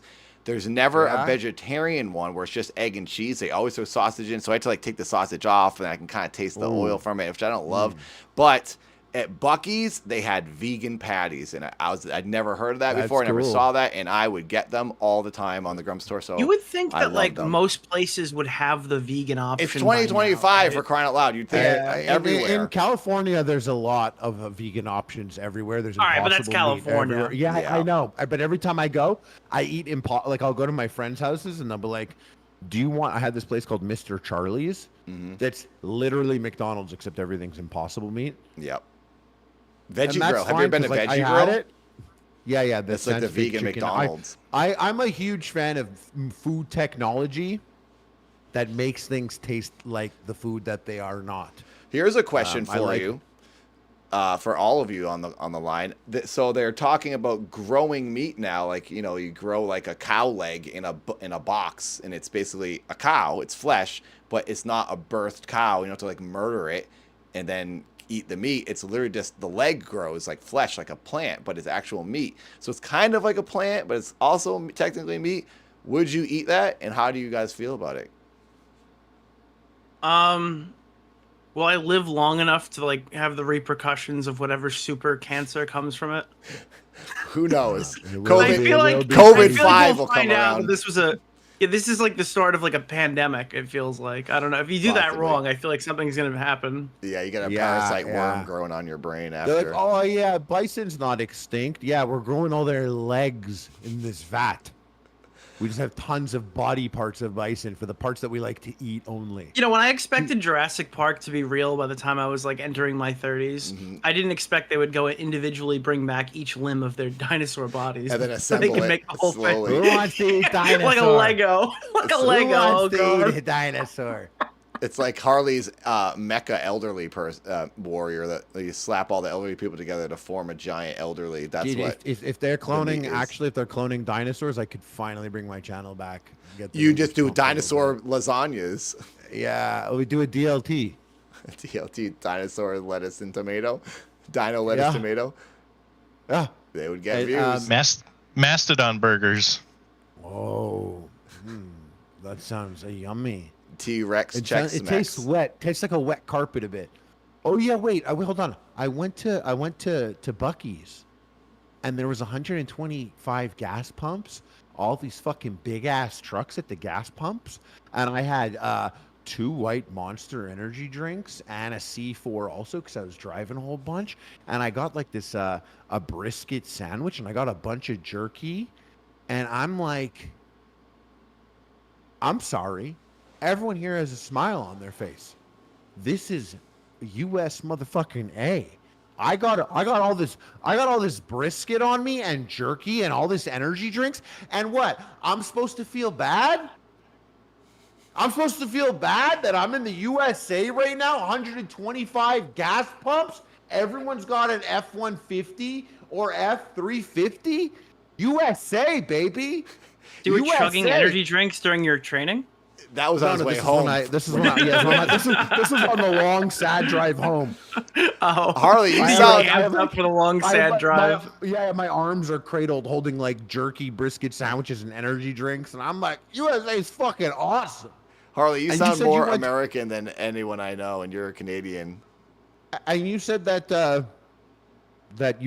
Aaron showed you. Yeah, Aaron Hansen was like, "Oh, Bucky's, you That's gotta go so- Bucky's." He was that's buying crazy sweatshirts, so I bought a 'cause- Bucky's 'cause- blanket. Because Nicholas is here. Nicholas wants to know if he's gonna pay Lena her money. Oh, okay. We already did this. We already did. We're not gonna put him on the spot. okay, Not on his okay. show. I couldn't answer We already that. did this. I also don't think it has anything to do with him in particular. I mean, anyone like Ethan could step in and do that if they wanted, but I don't think legally. What happened is that Ethan person- did. The issue is that, like, I guess the thing that people complain about is that Harley and Lena dropped the same day, and because Harley was proactive, he walks away with all of his money, but Lena is like the only one who gets nothing. Yeah. And it was like a really shitty circumstance that she had to drop. But ultimately, like, we already went through all this. I don't want to. Well, I'll say this, just if it does help clear anything up. Aaron was not part of like the whole thing. He just is one of the owners of the company that is putting on the event. But he stepped in later out of his own good graces to like make the other YouTubers feel comfortable and was chiming in and talking and calling people. I can't help it. I had to make an excellent joke, but I do love Aaron very much. Yeah, Aaron's a good. I remember when I was gonna box him, and I was actually scared of him because he was always saying crazy shit to me on the phone. Animated YouTubers are like people that draw cartoons and stuff essentially on YouTube. I think are like just the craziest motherfuckers out there. And he was like, he actually was in my head, and he got me all scared and stuff. And when I saw him, the first time I saw him, we got to the hotel. I was like, man, this is crazy. Like, you know, I can't believe you're gonna fight. And he was like, hey, bro, chill. You want an edible or something? Or you want something to, like, take the edge off, you know? Don't worry, it's going to be fun. And I was like, thanks, bro. Thanks. You know, what a sweetheart. Yeah, boy. Aaron is awesome. I love Aaron. He's a good It's just crazy that he won't pay her back her money. No, I'm joking. I can't help it. I'll say that it's I'm just joking around. What I know of is that it is another person that handled all that because Aaron is not in the company in that way, and he is another person that does all the paying. So yeah, I don't know. I don't think he's. I know you're joking, but Aaron showed up just to help everyone out and support when it was needed. So that was good on him. And Aaron also invited me to Thanksgiving 2 years in a row, and I was very sad those years. And it's nice of him to invite me and go up there. So yeah, I love Aaron. But I didn't get invited to his Thanksgiving, so we didn't have enough food to feed you. We didn't have half of enough food to feed you. Yes, I require one full bison leg. Earth, are you still on the line? I'm still here. I am. Do you? How you feeling? Do you think you got the answers you need? Are you ready to get out there and start grilling your endangered species? Yeah. I'm gonna start cooking up some bison in my air fryer. But Nathan, I was gonna ask, like, do you think like people wait too long to say like what they really feel? Like, is there like ever a right time to do something really huge, or are you have saying to just do it before it's too late? Like with a loved one? Yeah. Oh, I don't know. I think that people do tend to have that tendency. You know, if you're a little nervous to say something, you might not do it, and then maybe that person walks off a cliff, and you don't ever get that chance again. Yeah, I'm sure that situation's happened. What are you alluding to something? Well, I imagine like what that moment feels like that exact second you decide to go all in. I mean, what would it sound like? Wait a second. Oh, is this the Titanic soundtrack? Is that what I'm hearing? No. This is a crappy flute version of something. I can't recognize what it is. It sounds like this. This is the sound of risking everything for love. Oh, thank you for always serenading us with great tunes. When it's love, I'm happy. I'm happy Earth is at least not playing Corpus Clonus, whatever the heck it is that he seems to try to play every week when he gets on the line. Thank you for your song. I thought from a rose. Show is running great, everyone. We got bonus musical guest Earth 4K on the line. Thank you for your serenade. We love it. Do you know, I was what's interesting about that song, Kiss from a Rose? Nicholas, you were -4 years old when I was slow dancing to this. How old are you, Nicholas? Are you turning 28. 30? No, 28. Okay, yeah. okay. So yeah. Did you see? You don't have a fucking clue in your young skull what it was like when Batman movie was popping off, and you never had a seal. Did you? Dude, come on. I'm a '90s kid, dude. Best 3 years of my life. What year were you born? Best 97. 97. Wow. You're a young one. I rewatched The Matrix, and it's so funny. In the movie, it really hit a lot.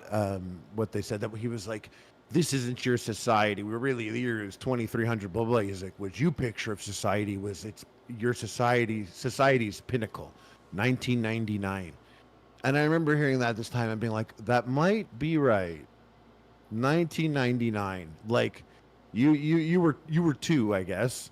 And I mean, I was like, 14. But that, I look back and I'm like, man, 1999, it's like, it's pre 9/11, so you could just walk onto a plane without taking your shoes off. And, we had just a little bit of internet that you can go sit down at the family computer, but it's not in your face all the time. Mm-hmm. And 99, that may have been the pinnacle of society. Oh my god, you were probably scared of Y2K. You're old. Dude, I am old enough to have a thought about Y2K. That was a concern for a lot of people. Yeah, but I wasn't filling up a bathtub with water. Like, people did that. People filled up bathtubs with water, and they're like, yep, because when the computers break, no water's going to work. So we got to have this water in our bathtub. Before people did that. Someone needs to do a retrospective on all the bad 2012 movies, because that was like my generation's Y2K. 2012 was probably the calendar. greatest. Have you heard this theory? This is something I'm very fascinated by. 2012 was a great year, in my opinion. Like, one of the best. Everything was going great. It was like the 80s all in one year. Everything was good. There was no problem. Well, maybe there's wars. It was the best. Like, the best YouTube channels were getting the most views in 2012. Yeah, sure Only the were. best channels. Sure were. So everyone could pay their rent. Someone bought a new car. Someone was a spokesperson for a major candy company. It was a great time. Yeah, in 2012, the top 10 most subscribed YouTube channels were the best ones ever. Like, I've been enjoying 2024 and 5 recently. I have not many negative things to say. 2024, 25. Because you're on the other side of things. Yeah, I was gonna say one man's destroyed event is another man's windfall in terms of viewership. So that's a good. Have you heard the theory that 2012 was when Nostradamus actually predicted the world was going to end, and it did end, and now we're in like an alternate timeline because there's all these things have happened since that like we shouldn't be experiencing. Have you guys heard this theory that like we're in a simulation? Yeah, now we're like in some other like dimension or simulation because 2012 the world ended. I kind of believe it because that's when my career started crashing. That was the year it went up and then it went down. Now I feel like this is my purgatory I'm stuck in. I would be so annoyed if whoever's running the simulation, I'd be like, hold on. You had to blow up Creator Clash. Actually, it leads directly into that. I was going to be like, so you could do anything you wanted, and you chose to run the Israel-Palestine program in the simulation. You didn't want to mix things up a little bit. You have full control, and you choose reruns? Come on. Well, wasn't that... Dude, they've been going for 100 years. Can we see a simulation of them having peace? Yeah, give us a break. Well, Earth, I hope you have gotten the answer you were looking for. Oh, did he hang up? Oh, he hung up. He made a dramatic exit when he played Kiss from a Rose. Yeah, I thought you kicked him out. Actually. No, I had no idea. Maybe producer Merg must have hung up the phone on him. Well, thank you, Earth, for calling in yet again. He's one of our big supporters. We appreciate Earth calling in. Now we can direct our attention towards another guest we have on the line. But let's do a little intro for him. Caller, you're on the line. Hey, what's going on? They didn't tell me they were live in the beginning of this. I'm Nicholas Diorio. I run a drama channel. Hello, Nicholas. Yeah, Thanks for calling in. It's fun. Thanks for being here. I like the one when you were talking about the thing that me and Dad had committed so much of our lives to. I liked when you were talking about that failure for 2 months. All right, it wasn't 2 months. It was 2 years. It was 2 years, Harley. I spent 2 years talking about it. Sadly, which I will have to concede to for sure, is that Creator Clash is a fail. No, I will never concede to that. No, what I do want to concede to is the fact that you did, in the end, promote it and talk about it more than anyone else I could think of. We were going through like, is this person going to promote? Is this person going to promote? And then they didn't. When you were saying those things, I had heard you saying that, and then I was thinking, I promoted, but no one saw it because my views are so low. It just like went right by. Hey, no one even my noticed. views are bad also. No one saw mine, but it's important that we tried. We tried. I put the videos out day one, and no one saw them. But then because of Nick causing all this attention, I now put causing all these problems. No, I wasn't. I was going to say commotion was the word I was going to say, but that sounded like a negative word. But stirring everything up, and like now everyone's talking about it. I thought maybe I should show my promo again, and now my promo went from originally getting 8,000 views to like almost 60,000. So I'm glad people saw it. Oh, nice. It doesn't matter now, but I actually glad people watched it. So thank you. I will say it's like almost like a double-edged sword when this stuff was going on and Nick and all these people were talking about it. I understand people are going to talk about it because it's happening and people are interested. But then from my side, I was like, oh God, this is just like going to bury the event. So I wanted to go and talk to everybody, and was told not to. You're like, this is going to suck. This is going to bury the event. And then they were like, nah, hold my beer. All right. We're going to make content, cop. Yeah, like, it literally it caused more damage than I could have possibly caused in like 100 Creator Clash cycles in one day. But because of you, I have many months of rent saved now because of you. So in a way, Creator Clash did pay me, I guess, through you. Dude, this is like the picture of us shaking hands, and it's like Creator Clash paid our rent.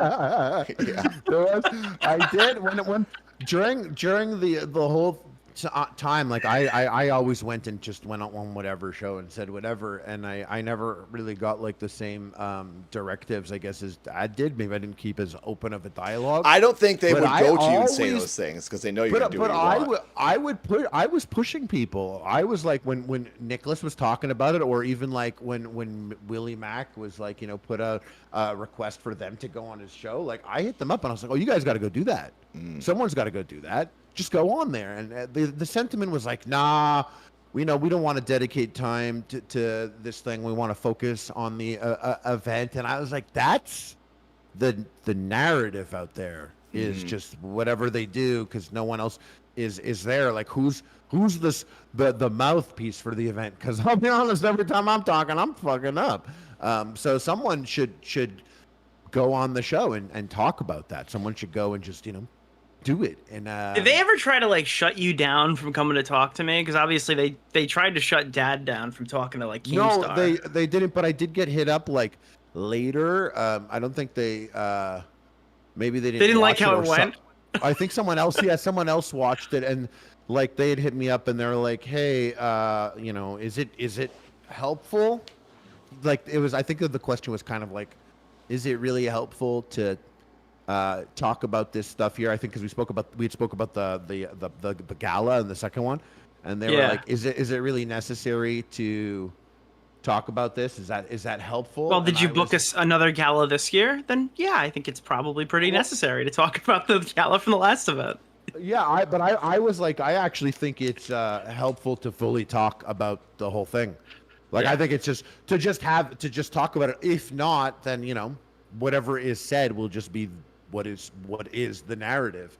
So yeah, it's like I think go out there and Are you ready to concede the promotion point? Because you were fighting me tooth and nail that I said there should be like mandatory promotion by the fighters. I agree with that. Obviously, 6 months later, Harley, do you think there should have been mandatory promotion from the fighters?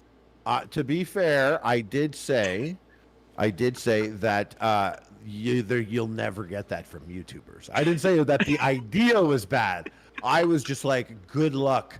Do you know? Well, if you write it in the contract, they don't have they don't have a choice. That's what they're signing up to do. You think they're gonna, if they have to make a video or some tweets or something, like a tweet per month, I guess. Do you think they're not gonna sign for the money they're getting? You ran Creator Clash, and everyone was under contract to do promotion, and Tubbo and Sapnap did not do promotion. They're still going to be on Creator Clash, still going to go forward with it. It's still going to happen. Like they would never. I just like it wouldn't like having it on contract. I don't know if it would be enforced. I think like the best thing would be to choose people that want to promote it. Like I was about it. Dad was about it. You know, I know LA Beast was about it. Freddie was about it. Some people were like about it. I don't know everyone, but like it's one thing to be about it, another thing to be about it and also want to promote it. I think. And in your defense, things happened that made it more difficult to want to jump out and be associated with the event. Yeah. That were outside of everyone's control. And that applies to a lot of other creators. Like, you know, you look at people like Freddie, or even if you look at the last event, some of these people were never, ever near drama, and they've had brands for like 15 years. Like, that's the craziest thing is like someone who's, and that's what I always think of. I'm like, oh, for me, I'm out there and I'm like, oh, I'm on the podcast. Creator Clash makes millions. Children get nothing. Whatever it is that I do on podcasts, that's me. My shit's all over the place. But not every creator is loose like that. So you have some creators whose brands have been protected and they kept it away from drama for literally 2 decades almost. And then they commit to this event, and this event by choice of the owners dives right into drama.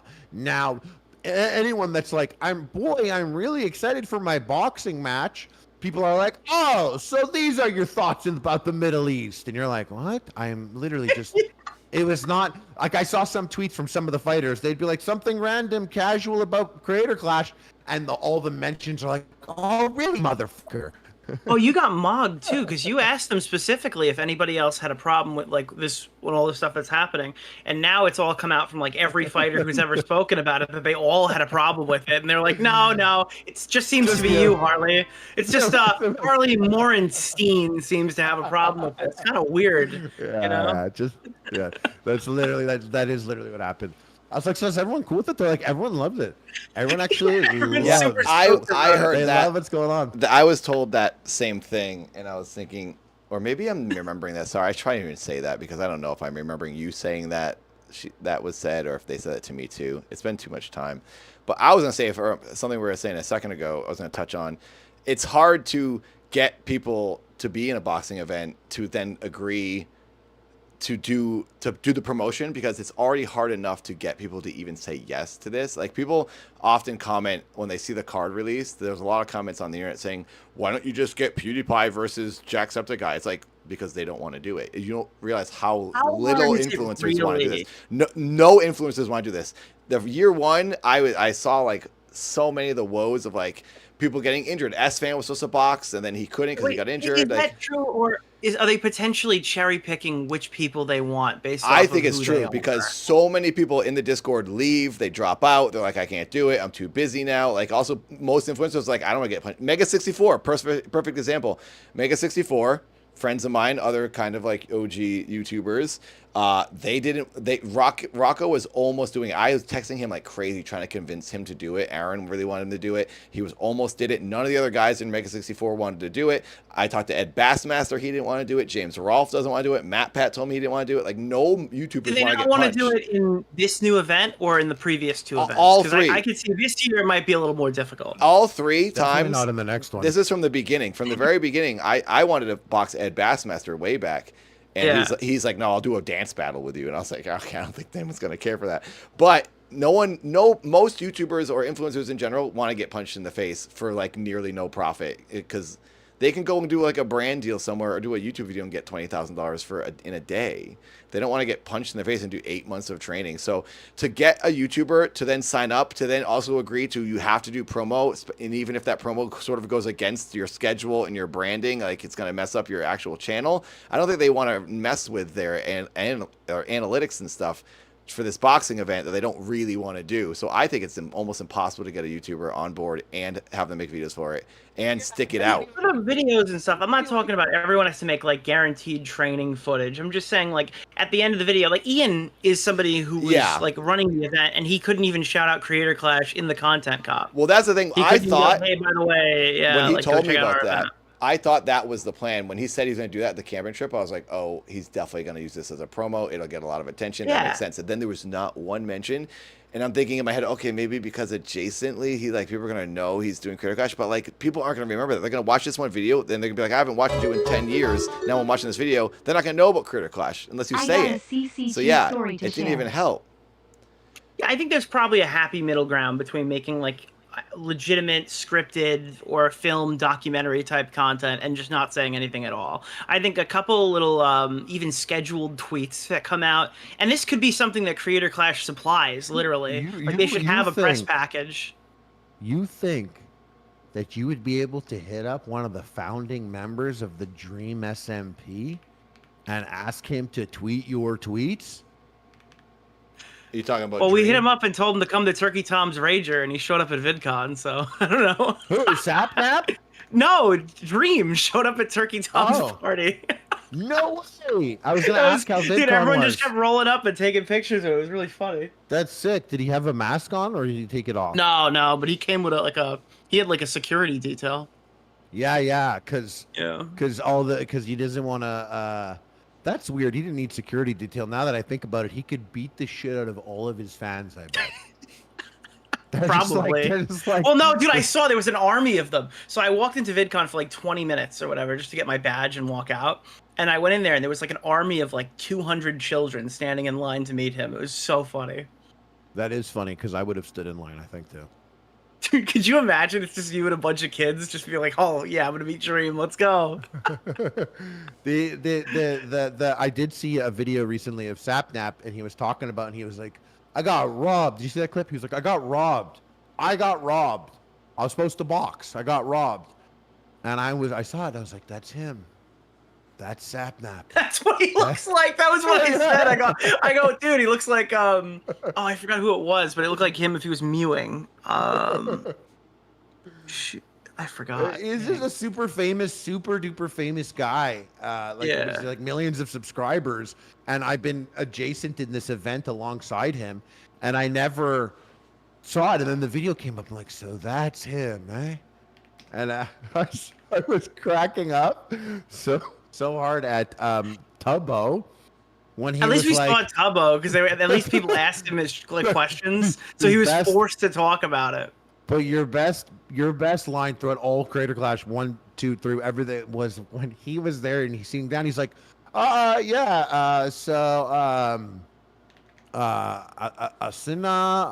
Anissa, she said this here, and you were like, this guy doesn't even know. This guy's like the Joker of Creator Clash. I was cracking up at that every time because like he really was like all this shit was going down, burning around him on fire, and he's like, I can't even pronounce her name right. I don't even know her name. Yeah, like it's insane.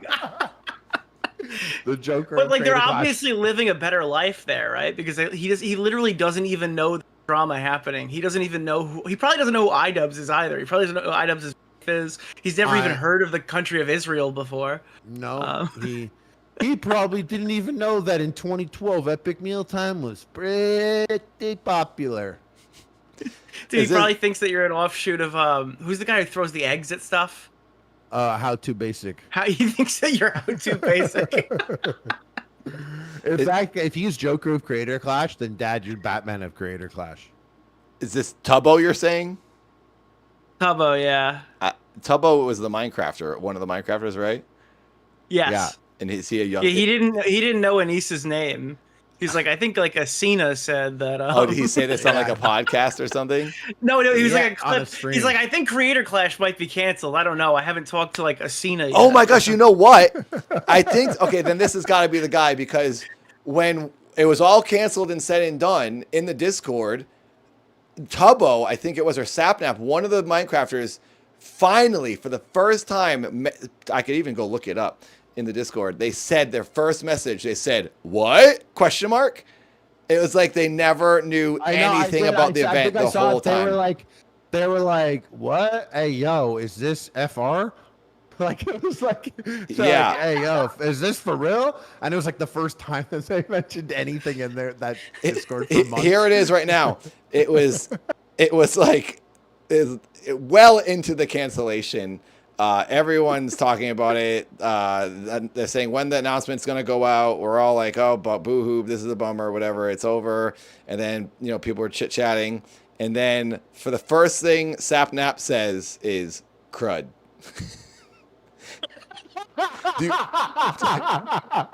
Where the heck have you been? What is that? C-R-U-D? C-R-U-D. Crud. Okay. That was like so funny to me. It's like this guy has that is no very, idea what's going on. That is very Minecraft gamer coded to be like crud. Yeah. And then he just turned around and kept playing. He's like, all right, back to my game. Yeah. Oh my gosh. I mean, I am envious if they avoided all of this headache and had no idea any of this was going on. It's like, oh, all right, back to my game. That would be amazing to avoid all of this. Really, are you thinking of fighting anymore? Or are you done? You done?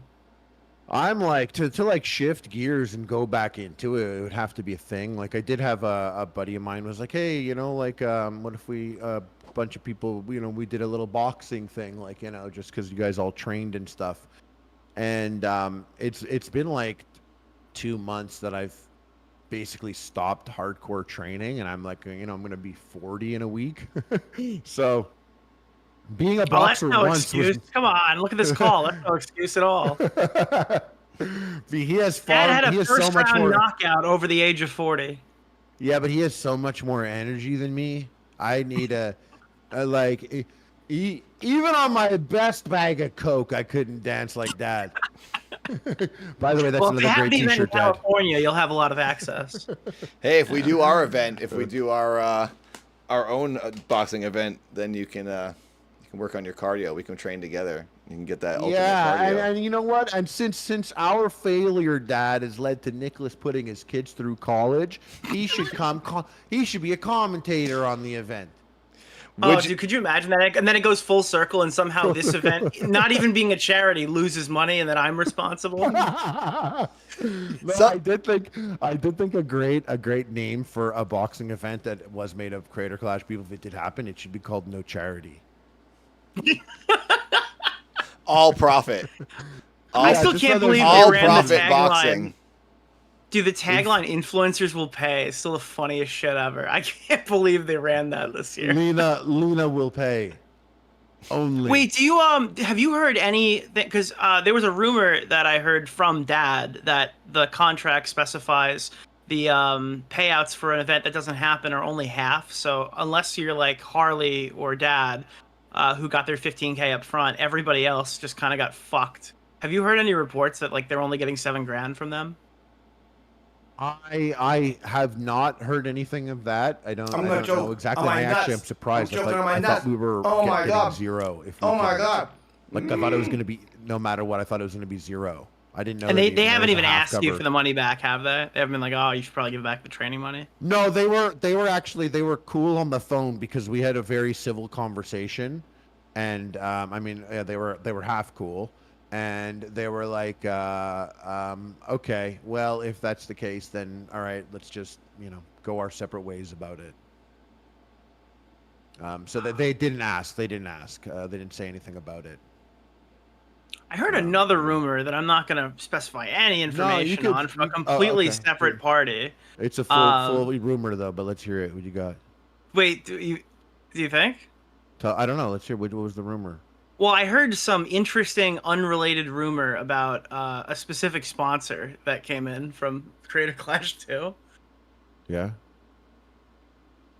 Just like a number. I don't know. Did you hear by any chance any specific numbers that might have gone out for that one specific? Because a lot of people when they talk about Creator Clash, they talk about like the money. Talking about the Crash Bandicoot, I heard that there was like 40 or $45,000. Yeah, I heard about $45,000 for Crash Bandicoot, and then apparently I heard there was something a whole... that the people that were running, and this is also I don't know specifically, but the people that were running Creator Clash hired a person on salary, a salary that far surpasses mine and Dad's and LA Beast's salary or whatever stipend put together, for that guy to go get a brand deal. And apparently this guy, through the aid of one of the fighters, brought in a Crash Bandicoot deal, which was worth $45,000, which allegedly was far less than what the guy got paid to get this job. And then apparently he had taken a smaller salary in the end of it. But basically that entire Crash Bandicoot thing was like a one step forward, one step back, from what I heard. So basically the whole sponsor of fucking Crash Bandicoot just went to one guy instead of the charities. Yeah. So Churdley's got all the money. Is that what you're telling us? That's the... No. Like there was a marketing guy. Like a marketing Dude, the marketing guy's salary was apparently the majority of it just was the one brand deal that he brought. Yeah. Like Churdley's got fucked. Allegedly. Churdley's got fucked more than anyone at Creator Clash 2 when you think about it that way. Did he not get paid to be in the costume? Well, no. He got paid. So the rumor that I heard is that like everyone's asking what happened with all the charities, because obviously like Fansley was a huge contributing one, and then the rumor I hear is that Crash Bandicoot was $45K, but it was brought in by a guy whose job it was to get sponsors, and that was the only sponsor he was able to produce. So he took a salary cut and basically just walked away with the $45K. That was the rumor I heard. I actually heard the Crash Bandicoot deal literally came from one of the fighters as well. Wow. Like a fighter brought that deal in, and he basically was like, hey, I got this hookup here for Crash Bandicoot thing, and they're like, all right, cool, now we could pay that guy who was supposed to bring us this. It was like 10 minutes or something. No, maybe it wasn't 10 minutes, but it was like an insane amount of time to spend on a Crash Bandicoot thing, where they just like rolled out the... you guys were there, obviously. They rolled out the guy in the giant costume and just... I didn't see it, but I talked to them right after they came back in. I know it was Churdley's, and then I'm spacing the other guy. The guy, the wrestler, was John's friend. There was like a ton of wrestlers there that night from John, and one of them was the guy that beat up, I guess, Crash Bandicoot or something. I didn't see it though. Yeah. But anyway, I guess that's somebody. There's just like new frontiers of crazy. This story could be... This could literally continuously be talked about for the next 2 years, and we would still find out new information about one of these two events. It's insane how much stuff there is to dig up. I figure it's gonna get boring eventually. Also, it's boring now. I think it's done. I have like this weird like guilt almost about talking. I'm not trying to say we shouldn't talk about, but I do feel like, oh God, as I don't mean to. Me being a part of the conversation, I hope it doesn't reflect on like I'm upset with anyone in like Aaron or any of the boxers involved or the company, because I'm just telling my story and what happened to me. I mean, I do think Lena should get paid something, at least the half like other people got if it didn't happen. Because I think in the contracts it says if the event doesn't happen, everyone will get at least half. I think I might be wrong on that, but yeah, I think she should at least get that. Something. Yeah. But if they did a whole movie about all Creator Clash 1, 2, 3 and everything, and you guys could act in it, who would you want to play? I'd want to play the brand guy that got all the money, and I just play like a really sketchy business guy. I know iDubbbz should be the guy from Lord of the Rings. Yeah. The guy from Frodo. That should be iDubbbz. Which Elijah Wood? Elijah Wood should be iDubbbz. Oh, are you saying what actor would play everyone? That's actually sick. I thought you said what role would we play in the movie? I thought no, both. The thing is, both of them. Well, I want Michael. Dude, I want Michael Fassbender to play me. I think that what Jason Momoa is playing me. I think Timothy Chalamet as Anissa would fucking kill it. He'd fucking kill it. And Elijah Wood as iDubbbz. That would be actually. yeah, he could do that. I'm so down. No, That'd be. I want to that'd get played by 50 Cent.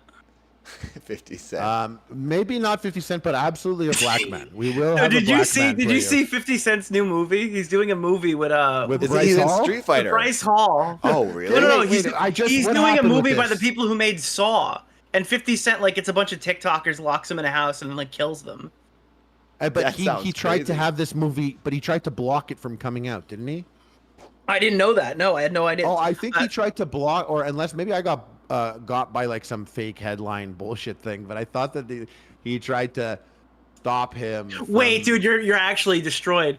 David Harbour playing you is that's it. That's the casting. David Harbour is playing you. Yeah. That's it. David That's Harbour, literally that's it. That's good. That's good.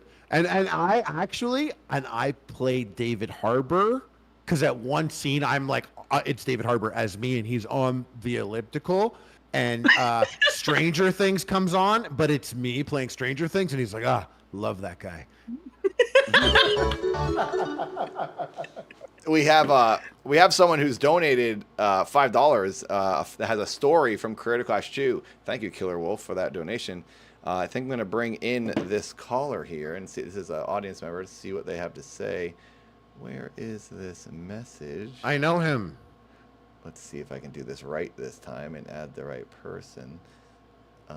Did you accidentally call Nicholas, or did you know you were Nicholas? Was coming? Did. I did not know Nick was going to be here, but then when it happened, I was like, "Oh, this actually makes sense." So You're it's kind lucky. of a You're perfect just lucky mistake. that He he was was playing. called by accident. I did not mean to click on you, but then but as it I happened, thought that was a joke. I thought like it was on purpose. Oh, like hi, Nick's here. I was like, oh, okay. Oh, this show really does have a lot of hiccups. Yeah, he called and I was like, oh, I guess he's here too. He didn't tell me. And then I was like, wait, is this real? I didn't even know we were live. I was like, hey, how you guys doing? Yeah. You're just lucky that it's. Are you live right now, Nick? No, I was Oh, okay. I was just sitting here He was chilling, just playing playing video Oh, games. is this your Yeah. night off? Sorry if you're like trying to take the day off from being on the It's no internet. problem. I'm not gonna stay too long, but no, I have no problem hopping on this. No, you'll stay here till the fucking end. You earned our boxing match. You'll fucking stay with us. All right, let's see. I think I can add them in now. Caller. Here we go. We're going to add in Just Jin to the call here. Hey, you did it. Nice. Let's see. Thank you, I'm John. terrified Arena. of the default profile picture right now. That could be. Yeah. Yeah, we haven't. I'm sorry about that. We haven't. Okay. We haven't had any trolls yet, so hopefully, fingers crossed, we stay on that road. Just Jin, you're on the line. Hello. Okay, so sorry about the default picture. I've been thinking about restarting like a YouTube channel or a Twitch channel or something, and I'm still working out the logo. I'm trying to do it all myself, you know. Oh, all good, all good. Sorry about that, but I've brought a story for all of you. All right. And for that story, I have a story. Okay. So I have a story for your story. So a while back, I was watching Kino Casino. Not their biggest fan. I just pop in every once in a while when I see something good, just because, like, you know, there's a lull in like content that I usually watch. And they were watching a CC2 clip that I think I DM'd. Yes. You don't have Should camera. I up, show so it? Should I put it on screen? You should show it. Okay, But, let's see if we can get producer Merg to help me out with this here. I'm going to try to throw this on screen. Open it here. And let me just link the material here for future references. Both the DM correspondence and the video link. Oh, it's telling me. That to way, if sign. someone wants to make a video on that later, that's right for you, for your taking. Is it the Abelina Sabrina clip that we're watching? Yes. I don't see it on stream yet. Okay, no, it should be there in a second. Give me one moment here. We're gonna go. Here we go. So I'm gonna put the volume on. I'm gonna refresh. It's a little loud. I apologize. So let's refresh so we can see it from the beginning. Here we go. Here's the beginning.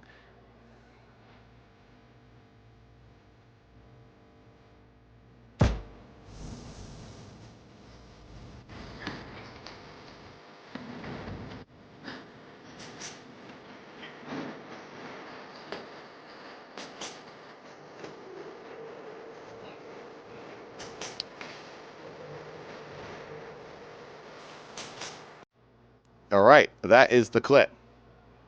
Yeah. So when I saw this clip on Kino Casino, I was like, "This is not possible. This is not real. I can't believe this. This is some sort of kayfabe." So I was drunk, and my first thought was, Michael's DMs are right there. I'm going to ask Michael Briggs right now. So I did. And what is Kino Casino for other people who don't know? Is this a YouTube channel or a show? Dworsky and PPP. They have a drama live stream. They're like, they're a little edgier than like. Okay. Just a couple. They're very funny. Goofy guys, just super passionate about a couple subjects. And that's it. Just super passionate guys. I don't know. I like them. They're just not my cup of tea. They're more my brother's thing. But I'll there check are them some out like insanely funny clips I've seen from that show. Though. That's all I'll say. So this show was featuring that footage from Abelina. I did see someone that I feel like. So I don't want to out them or anything, but someone was talking to me once leading up to the event.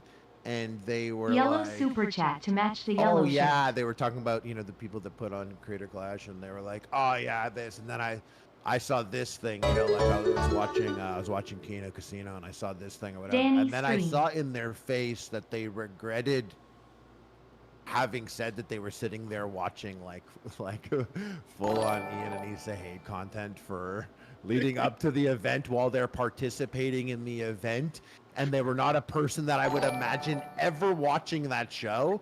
And for those that don't know, if you watch the show, it's literally like it is like two dudes like literally yelling some shit that may not always wrong, but definitely very passionate.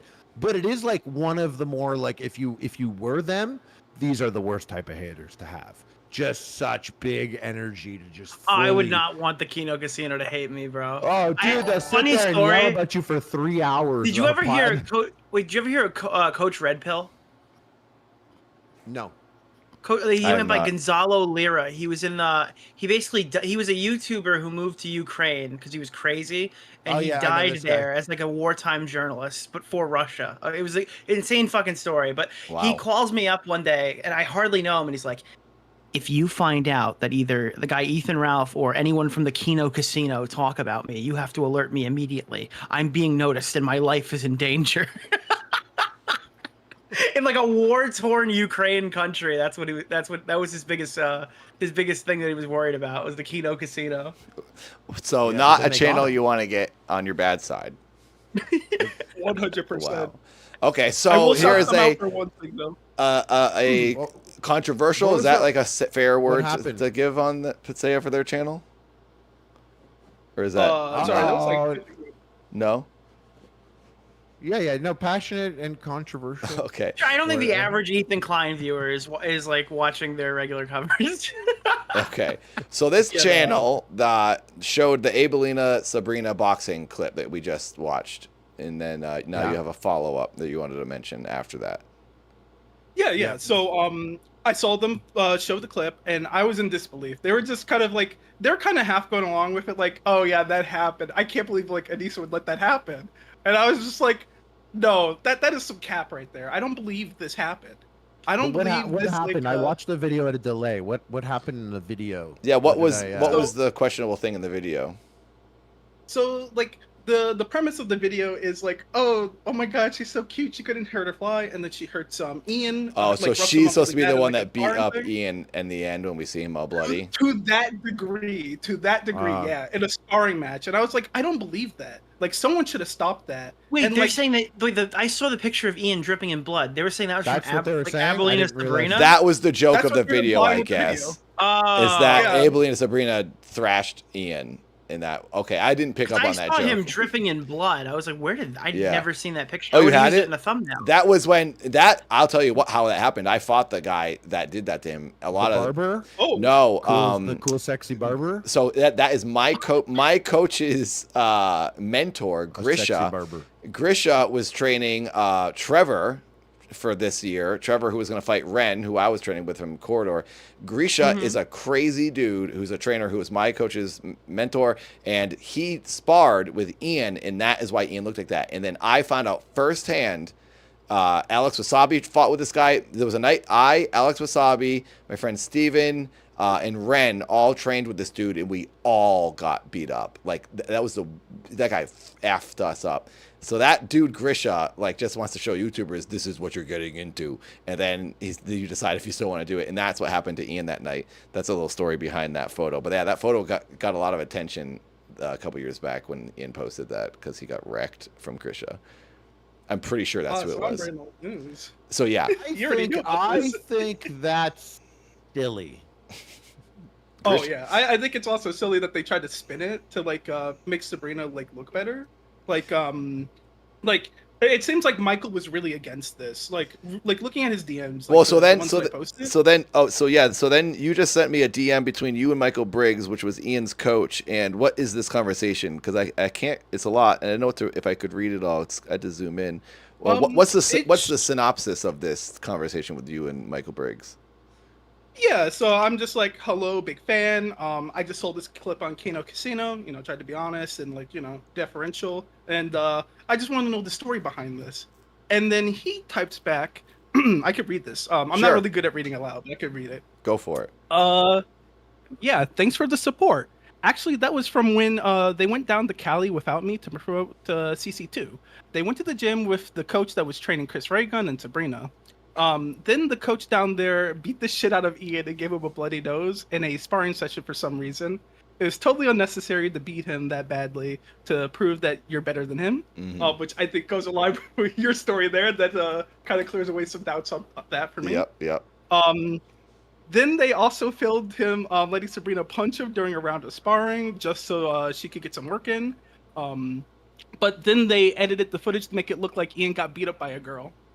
Yeah. Really pissed me off because he wasn't even supposed to be sparring down there, and when the coach gave him a bloody nose, it kept bleeding for a bunch of real sparring sessions for weeks after that. Yeah, that happened. And when I jumped in and I was like, oh, I think that's silly, I was referring to the fact of a coach beating up an amateur fighter to show him what it's like, because you will never be boxing someone who is like a coach level and it's creator. Look, you fight like FaZe Sensei, bro. FaZe Sensei will beat the crap out of you on stage. If you're boxing anyone in FaZe, you're asking for trouble, dude. FaZe, you don't think you could take Banks, dude? I could take them all. Take Banks?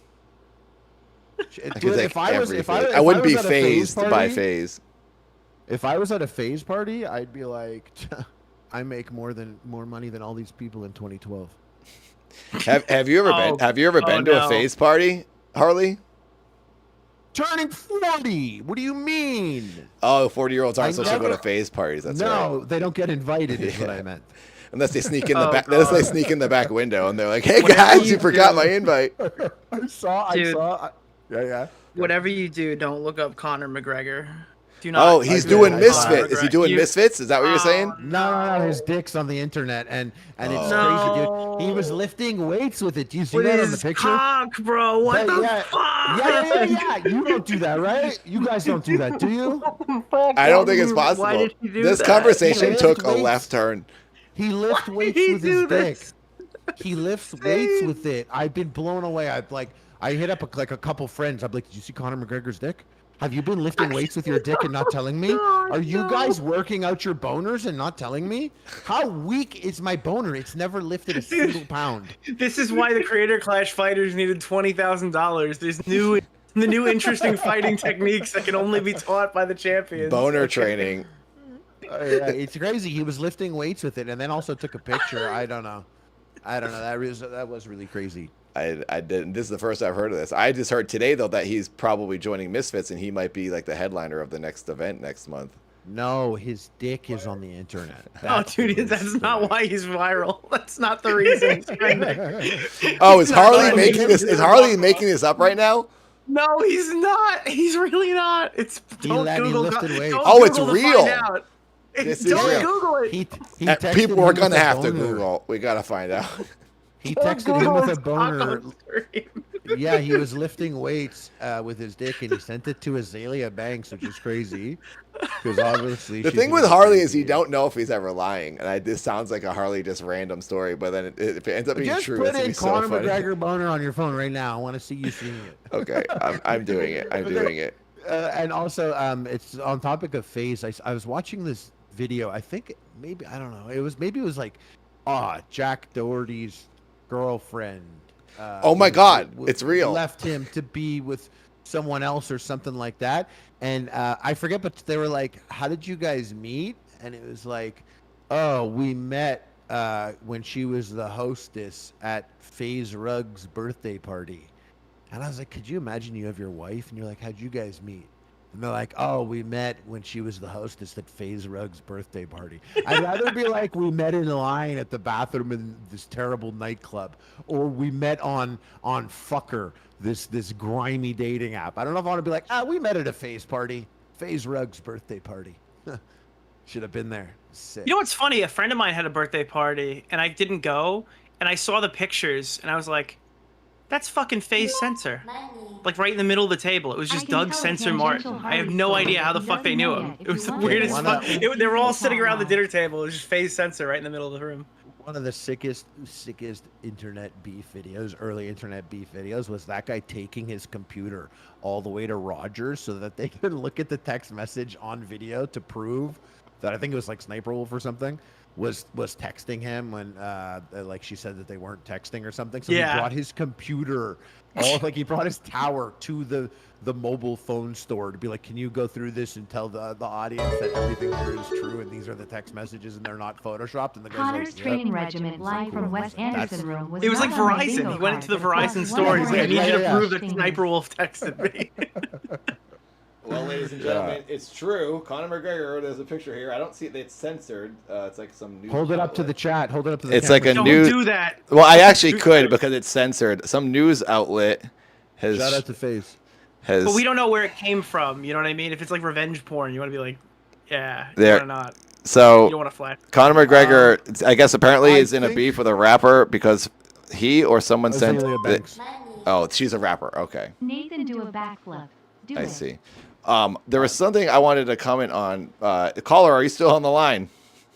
Yeah, I'm still here. Okay, there you are. I wanted just to wrap up to that the iDubbbz bloody nose picture. I think that was going too far as well with Coach Grisha and Ren, who I was training with this year, almost quit after that night because he bruised his ribs for like a lot of weeks. He couldn't like lift up. He couldn't do a pull up. He couldn't do anything. So I think that guy did go a little hard. So To me, I feel like that's an expression.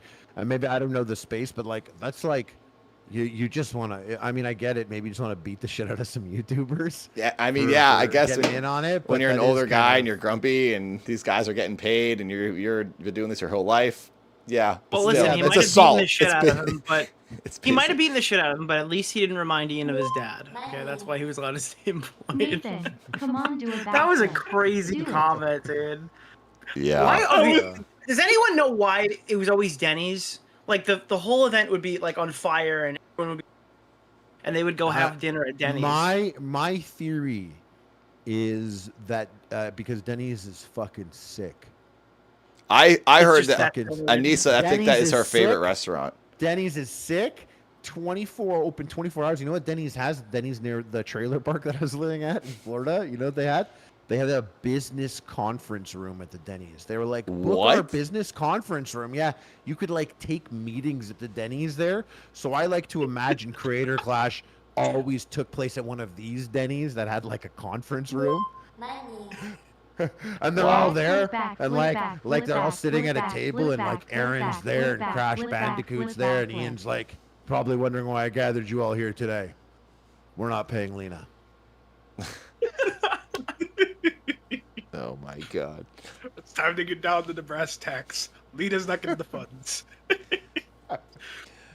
Well, But I think that's it for this segment. I think we should let the caller off the line so we don't talk his head off. I appreciate you sharing this little story and anecdote with us. No, thank you for having me. It was a lot of fun to present it to everybody. Even though you guys seem to have known this already. That's wild. You should have told everybody.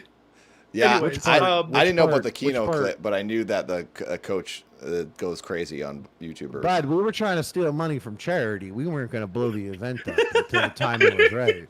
All right, I'm probably gonna head out too. I gotta get some editing done. Okay, cool. Thank you, Nick, for being here. Bye, and guys. Thank you guys. Justin, Have a great for being night. here. Bye. You guys have a great night. See Good ya. night. Wow, such great calls. Yeah, we had a lot of. We learned a lot this evening. Harley. Yeah.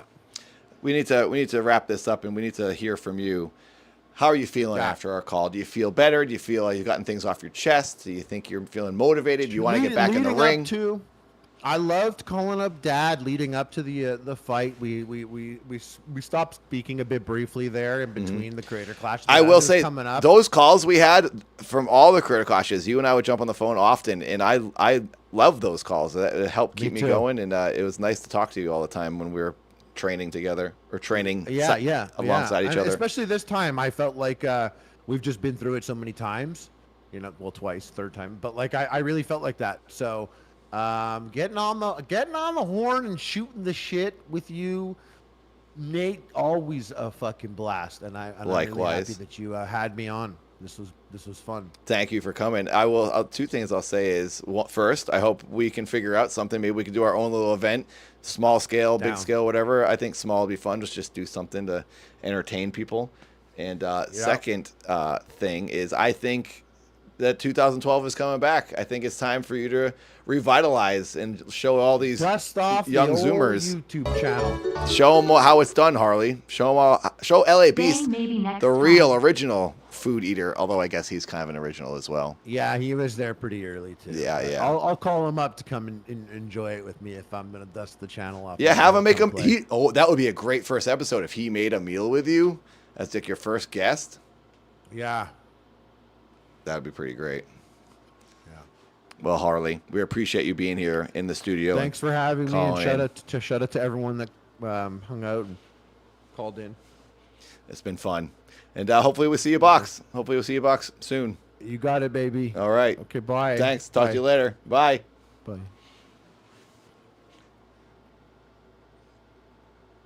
Let's see here.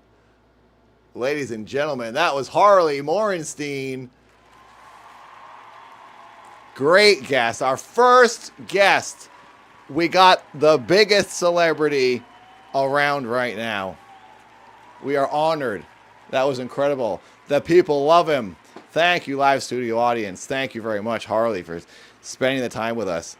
That was really, really fun. Now, unfortunately, that's all the time we have.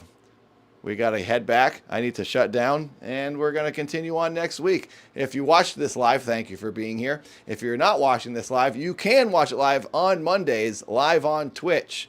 And then the edited upload of this episode will be on YouTube the following week. Who knows when this one will go up? We're behind on things because apparently there's a marathon stream going on at the moment, but you'll see it soon enough. So thanks. Let's get it. Lerm, why don't you give us a little zoom out? Why don't you give us a little zoom out, Lerm? Lerm? God damn it, Lerm. Lerm, zoom out. Come on. Lerm? Are you blind? Lerm just has no idea what's going on here. All right, let's just do this. Lerm? Lock it. Lerm is totally ignoring me at the moment. All right, everyone. Thank you for joining me for this. Thank you for joining me for this episode. We'll see you next week.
Hello, hello, hello.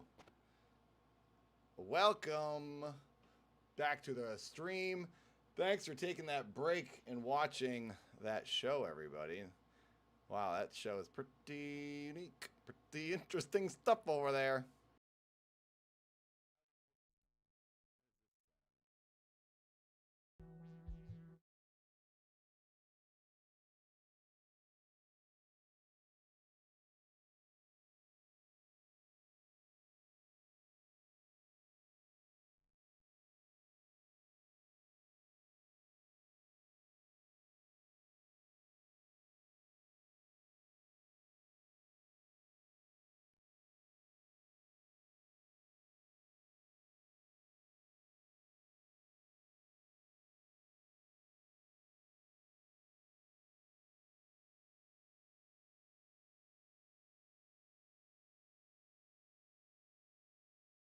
Hello, there we go. Got it. All right. Now if I can just get this to zoom out. There we go. We're back in action. Dissolved. Hello. Welcome, everyone. Hi, hi, hi. Thanks. I had to take a break. I had to take a nap. Eat some food. Thanks for being here. Thanks for watching that show. The talk show. Let's talk about it. Hope you guys enjoyed that. I'll have to check it out on YouTube when it goes online.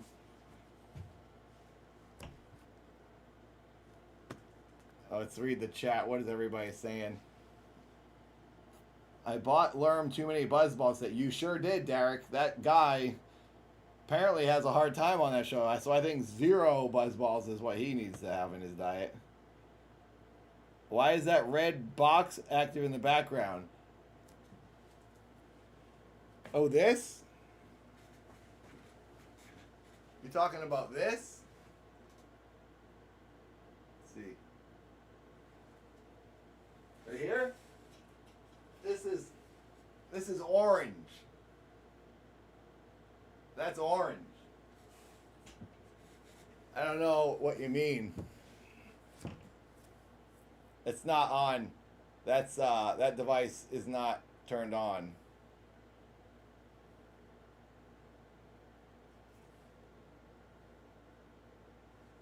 Lerm. See. There. If you want to get a better look at it, you can check it out. It's not actually turned on, so I don't know what you mean by that red box. What red? Derek's asking what red box. I know. I don't see this red box either. So I don't know what you mean. But don't worry, everything's safe. There's nothing flammable happening here. So I don't think you have to worry about anything. Oh, why don't you come over here, Lerm? There you go. Yeah. Let's get this stream back online here.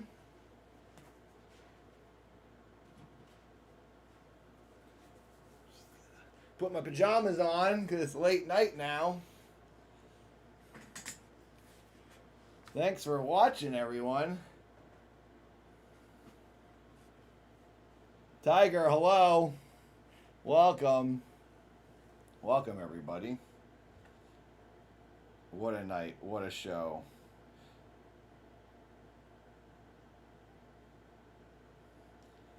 So something that will be coming up, let me see what day. Boxing will be a thing that happens on the stream. Oh, am I quiet? Is that good? Can you hear me? Hopefully you can hear me now.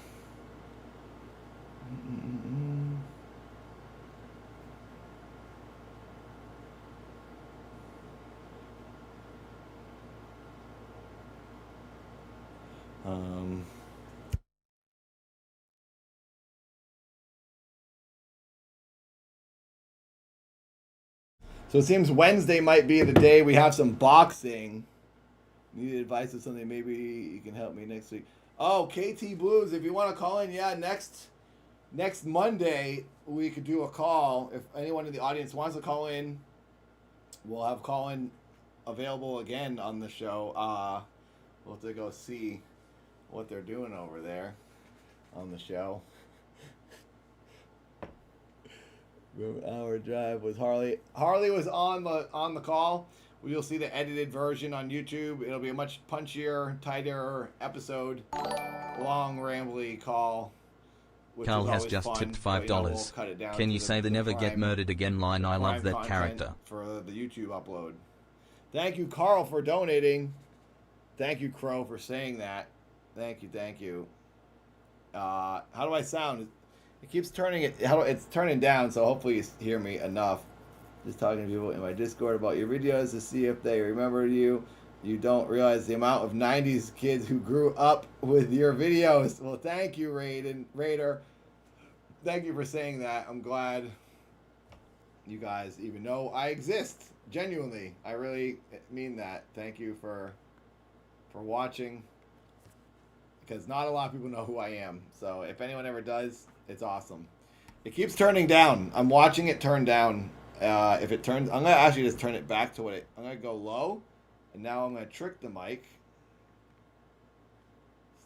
Stand by. We're going to turn it up in the program.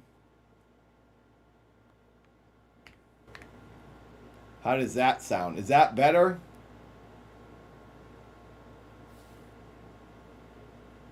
That should be better. Hopefully.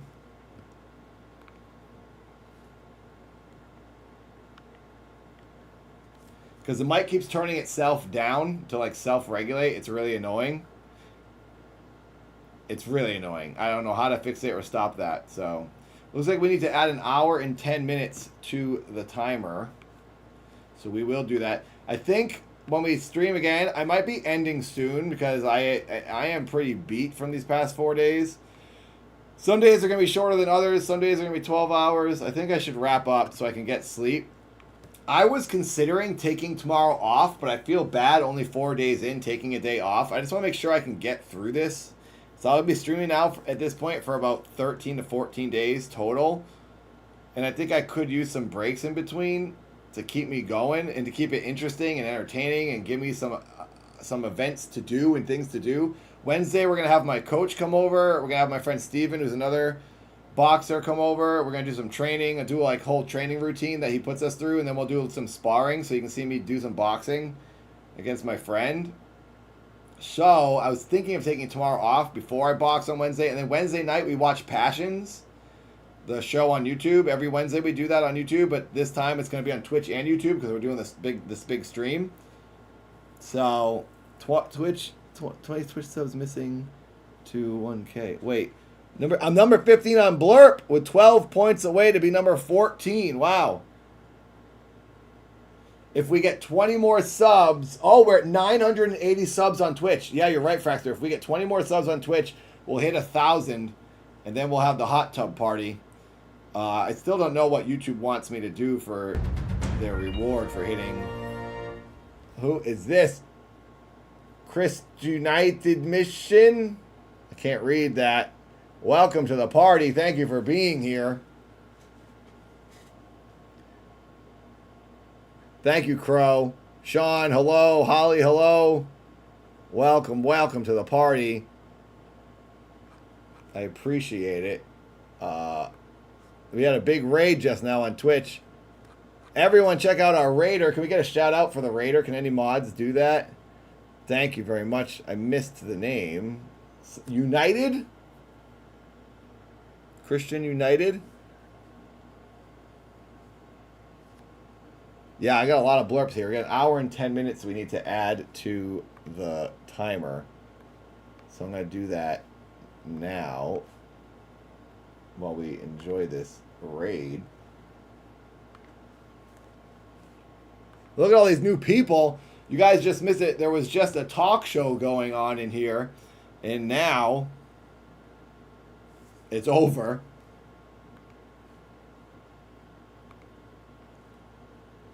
Uh-oh. We got a PG-13 raid on our hands. We got a lot of rowdy people in the chat. Thank you for being here. I do appreciate it. Let me add this to the timer now. I keep there's so many windows open. Thank you for the follows. Here it is. All right, we're adding time to the timer. 1 hour and 10 minutes.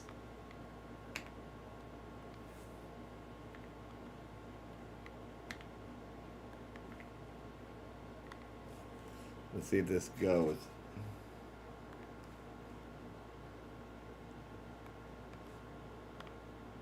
This should go up. If it doesn't, I gotta do it again. Okay, we gotta do it again. Oh, hang on a second.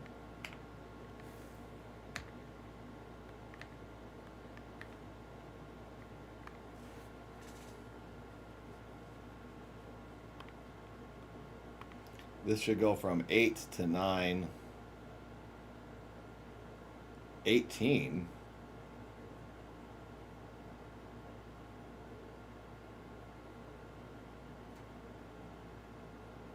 That was 10. Oh, hour 10 minutes. Yeah, yeah. It went from 14 to 15. There we go. Perfect. It worked. Come on, alarm. Zoom out. There we go. Let's lock it off. Lock it off. Will ya? Lock it off. Alarm. There we go, alarm. Thank you.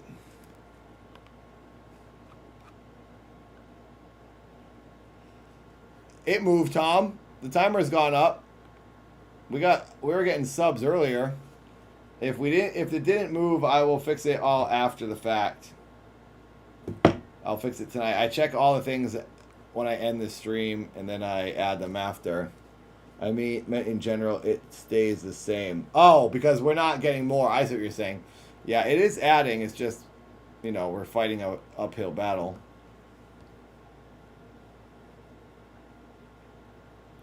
I've been working all day. Thanks, Hang Up Garfunkel. Thanks for being here.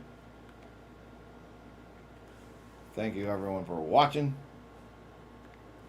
I will say I don't love Restream. The website's garbage. I title the stream in the morning something, and then when I hit live, I go live to YouTube and Twitch. It retitles it test stream. It titles it my first title that I did last week for an old stream. You can never update it. I hate it. Streaming's hard.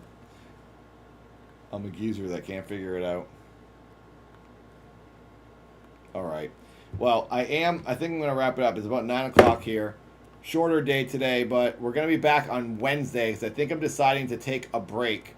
And then Wednesday we'll be back. We'll go Wednesday, Thursday, Friday. And then we'll get 3 days done. We're going to work this timer off. And then I'll be back all next week. So, thanks for being here, everyone. Dragon Art, good to see you again. Merkins, Outseeker. Duke, thank you. Thanks to the United Mission for the raid. You're all great. Thank you. Now we're going to pause this timer.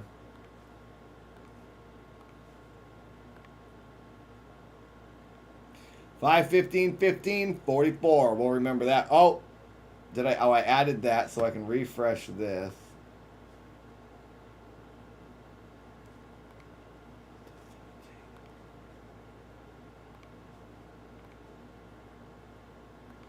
$1.12.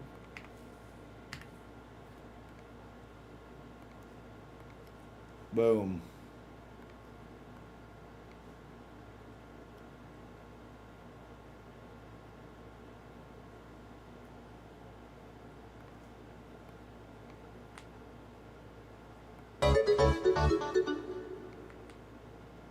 Sleep tight, don't let the bed bugs Why did bite. it disappear? Ray Arcade, thank you. Thank you very much.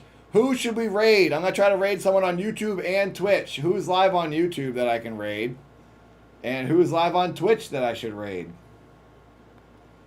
Give me names.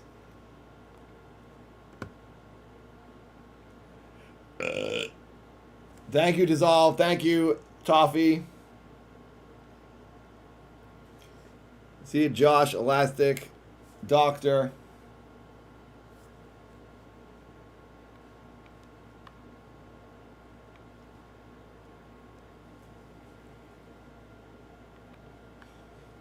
Is UTJ live right now? All right. The Midnight Experiment. UTJ is a cool person. They play retro games, right? All right, let's do it. We're rating UTJ on Twitch. Oh, Fika. Oh, Young Fika. So Love from H3 is live. Is it just Young Fika? That's his name on YouTube? All right, YouTube's the harder one to figure out, but I think I got it. So let's start the UTJ raid. Everyone check out UTJ. UTJ is a cool dude. Plays old games. Really nice person. And Young Fika is Love from the H3 podcast. Another great person. Check him out. Okay, let's see if I can do this here. Do I go to customization? Redirect. Okay, let's see. I'm going to search. Oh, this is so much easier. I figured it out. Young Fika is live. All right, Young Fika. Protect the redirected privileges needed. Ask Young Fika to add you to the... Oh, I can't rate him. Can you guys go to Love's stream and ask him to add my name, my YouTube name, if he wants to rate? If not, it's all good. I don't have to rate him. But yeah, it says that he needs to... I have to ask him to add me to their live redirect list in community settings. Otherwise, we'll just wrap it up. I'll wait to see what you guys say. And everyone on Twitch... Oh, he's on Twitch. Oh, I'm unfortunately rating UTJ on Twitch right now, but I see that Young Fika is live on YouTube as well. So I was gonna rate him on YouTube and UTJ on Twitch. So I'm gonna do the raid's happening now. Bye Twitch, it's happening now. See you soon. See you to Wednesday.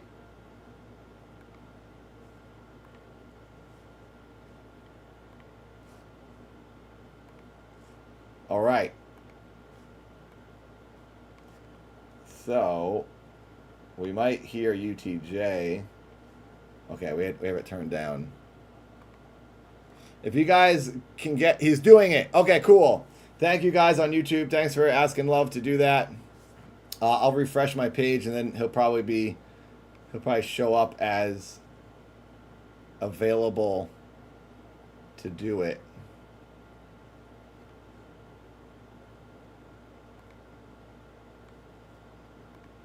It's actually easier to raid someone on YouTube than I thought. It's like right down here. It's like right in the settings.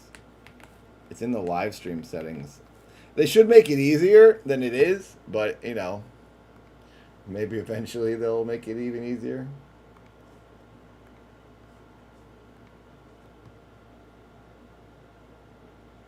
I won't leave. Don't worry. We'll wait for him.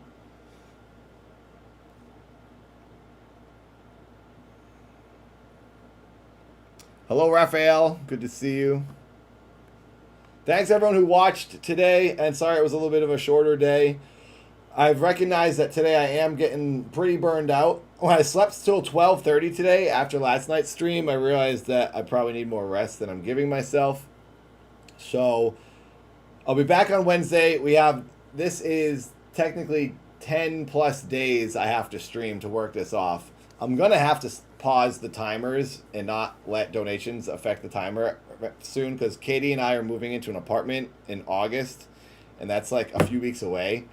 And I just can't... I really didn't imagine it going this long. I thought I would barely make the week. So the fact that you guys have supported so much is shocking and blowing my mind. And I don't want to deny everyone more stream, but I can only do so much, I guess. I would wish if I was single, I'd stream forever. But I got this nice lady in my life now, and I need to balance my life. Wednesday, I'm gonna try to start earlier in the morning, Johnny, on Wednesday. So it's more of a full day. And that's the day. So we'll probably chat, play some games, dance around in the morning. And then with my boxing coach, he'll come over. With Steven, we'll do some exercise, some boxing. And then Wednesday's going to be a pretty action-packed day. Then Wednesday night, we're watching the greatest show in the world, Passions, here on YouTube. Also to be on Twitch. But that's what we do every Wednesday. Normally, outside of the subathon, we watch Passions, the 1999 soap opera with magic, mystery, and mayhem. So, yeah. That's what's happening. Okay, all good, Mark. Thanks for letting me know. We should do another day of Passions as well.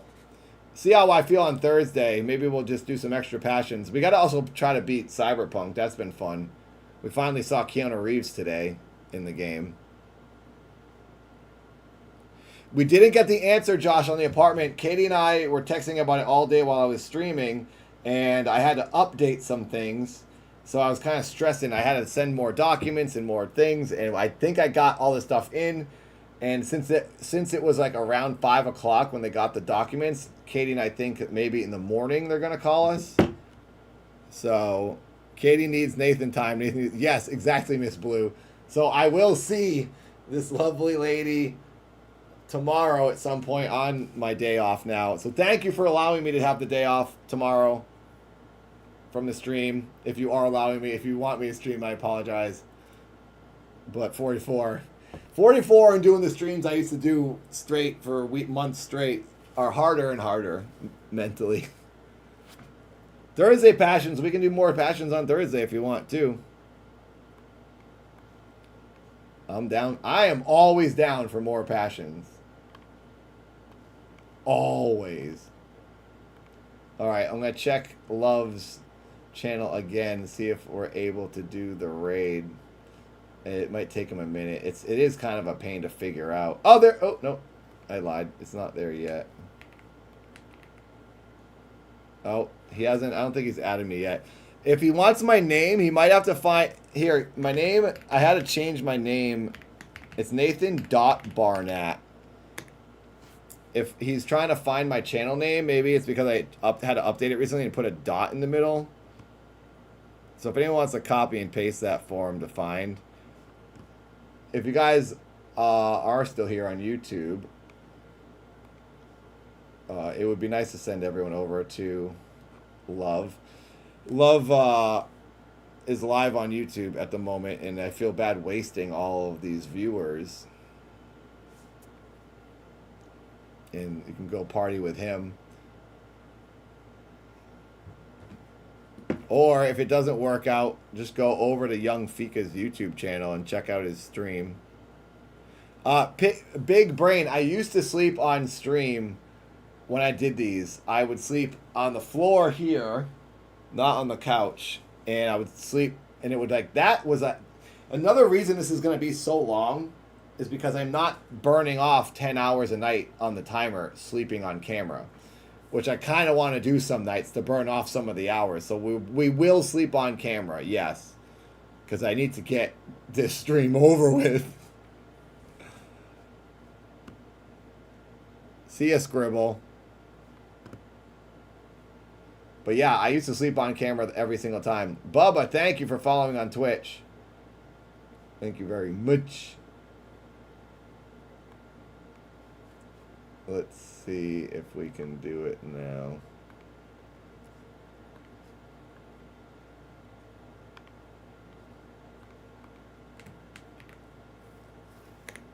He's still, I don't know if he's figured it out yet. If Love has done it yet. I still can't click it, unfortunately.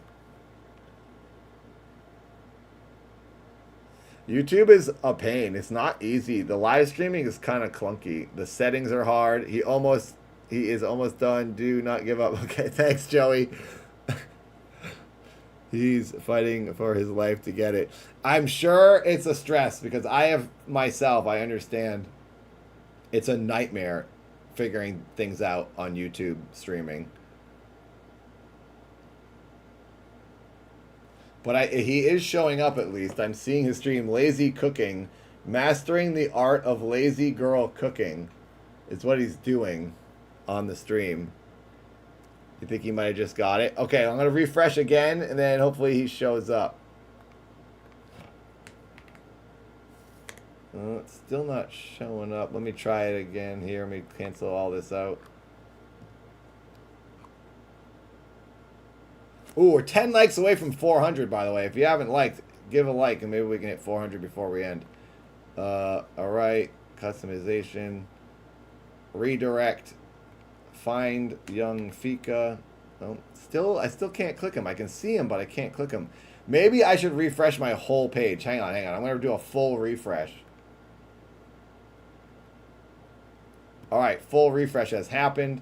Going back into the settings, searching for love. It's working! I needed to refresh. It's on me. Here we go. We're rating love, everyone. Thank you very much for helping me get him in the raid. I really appreciate it. Thanks to everyone who's been watching. I will be live forever on YouTube and Twitch going forward because you guys have donated so much. You've changed my life. Truly, truly, H3 has changed my life this year.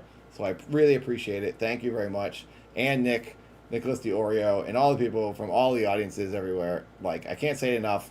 It might be annoying me repeating myself this much, but for real, I can't say how much I thank you all. So thank you very much. And I'll see you Wednesday. Have fun with love. Bye. Nope, that's not it. Bye.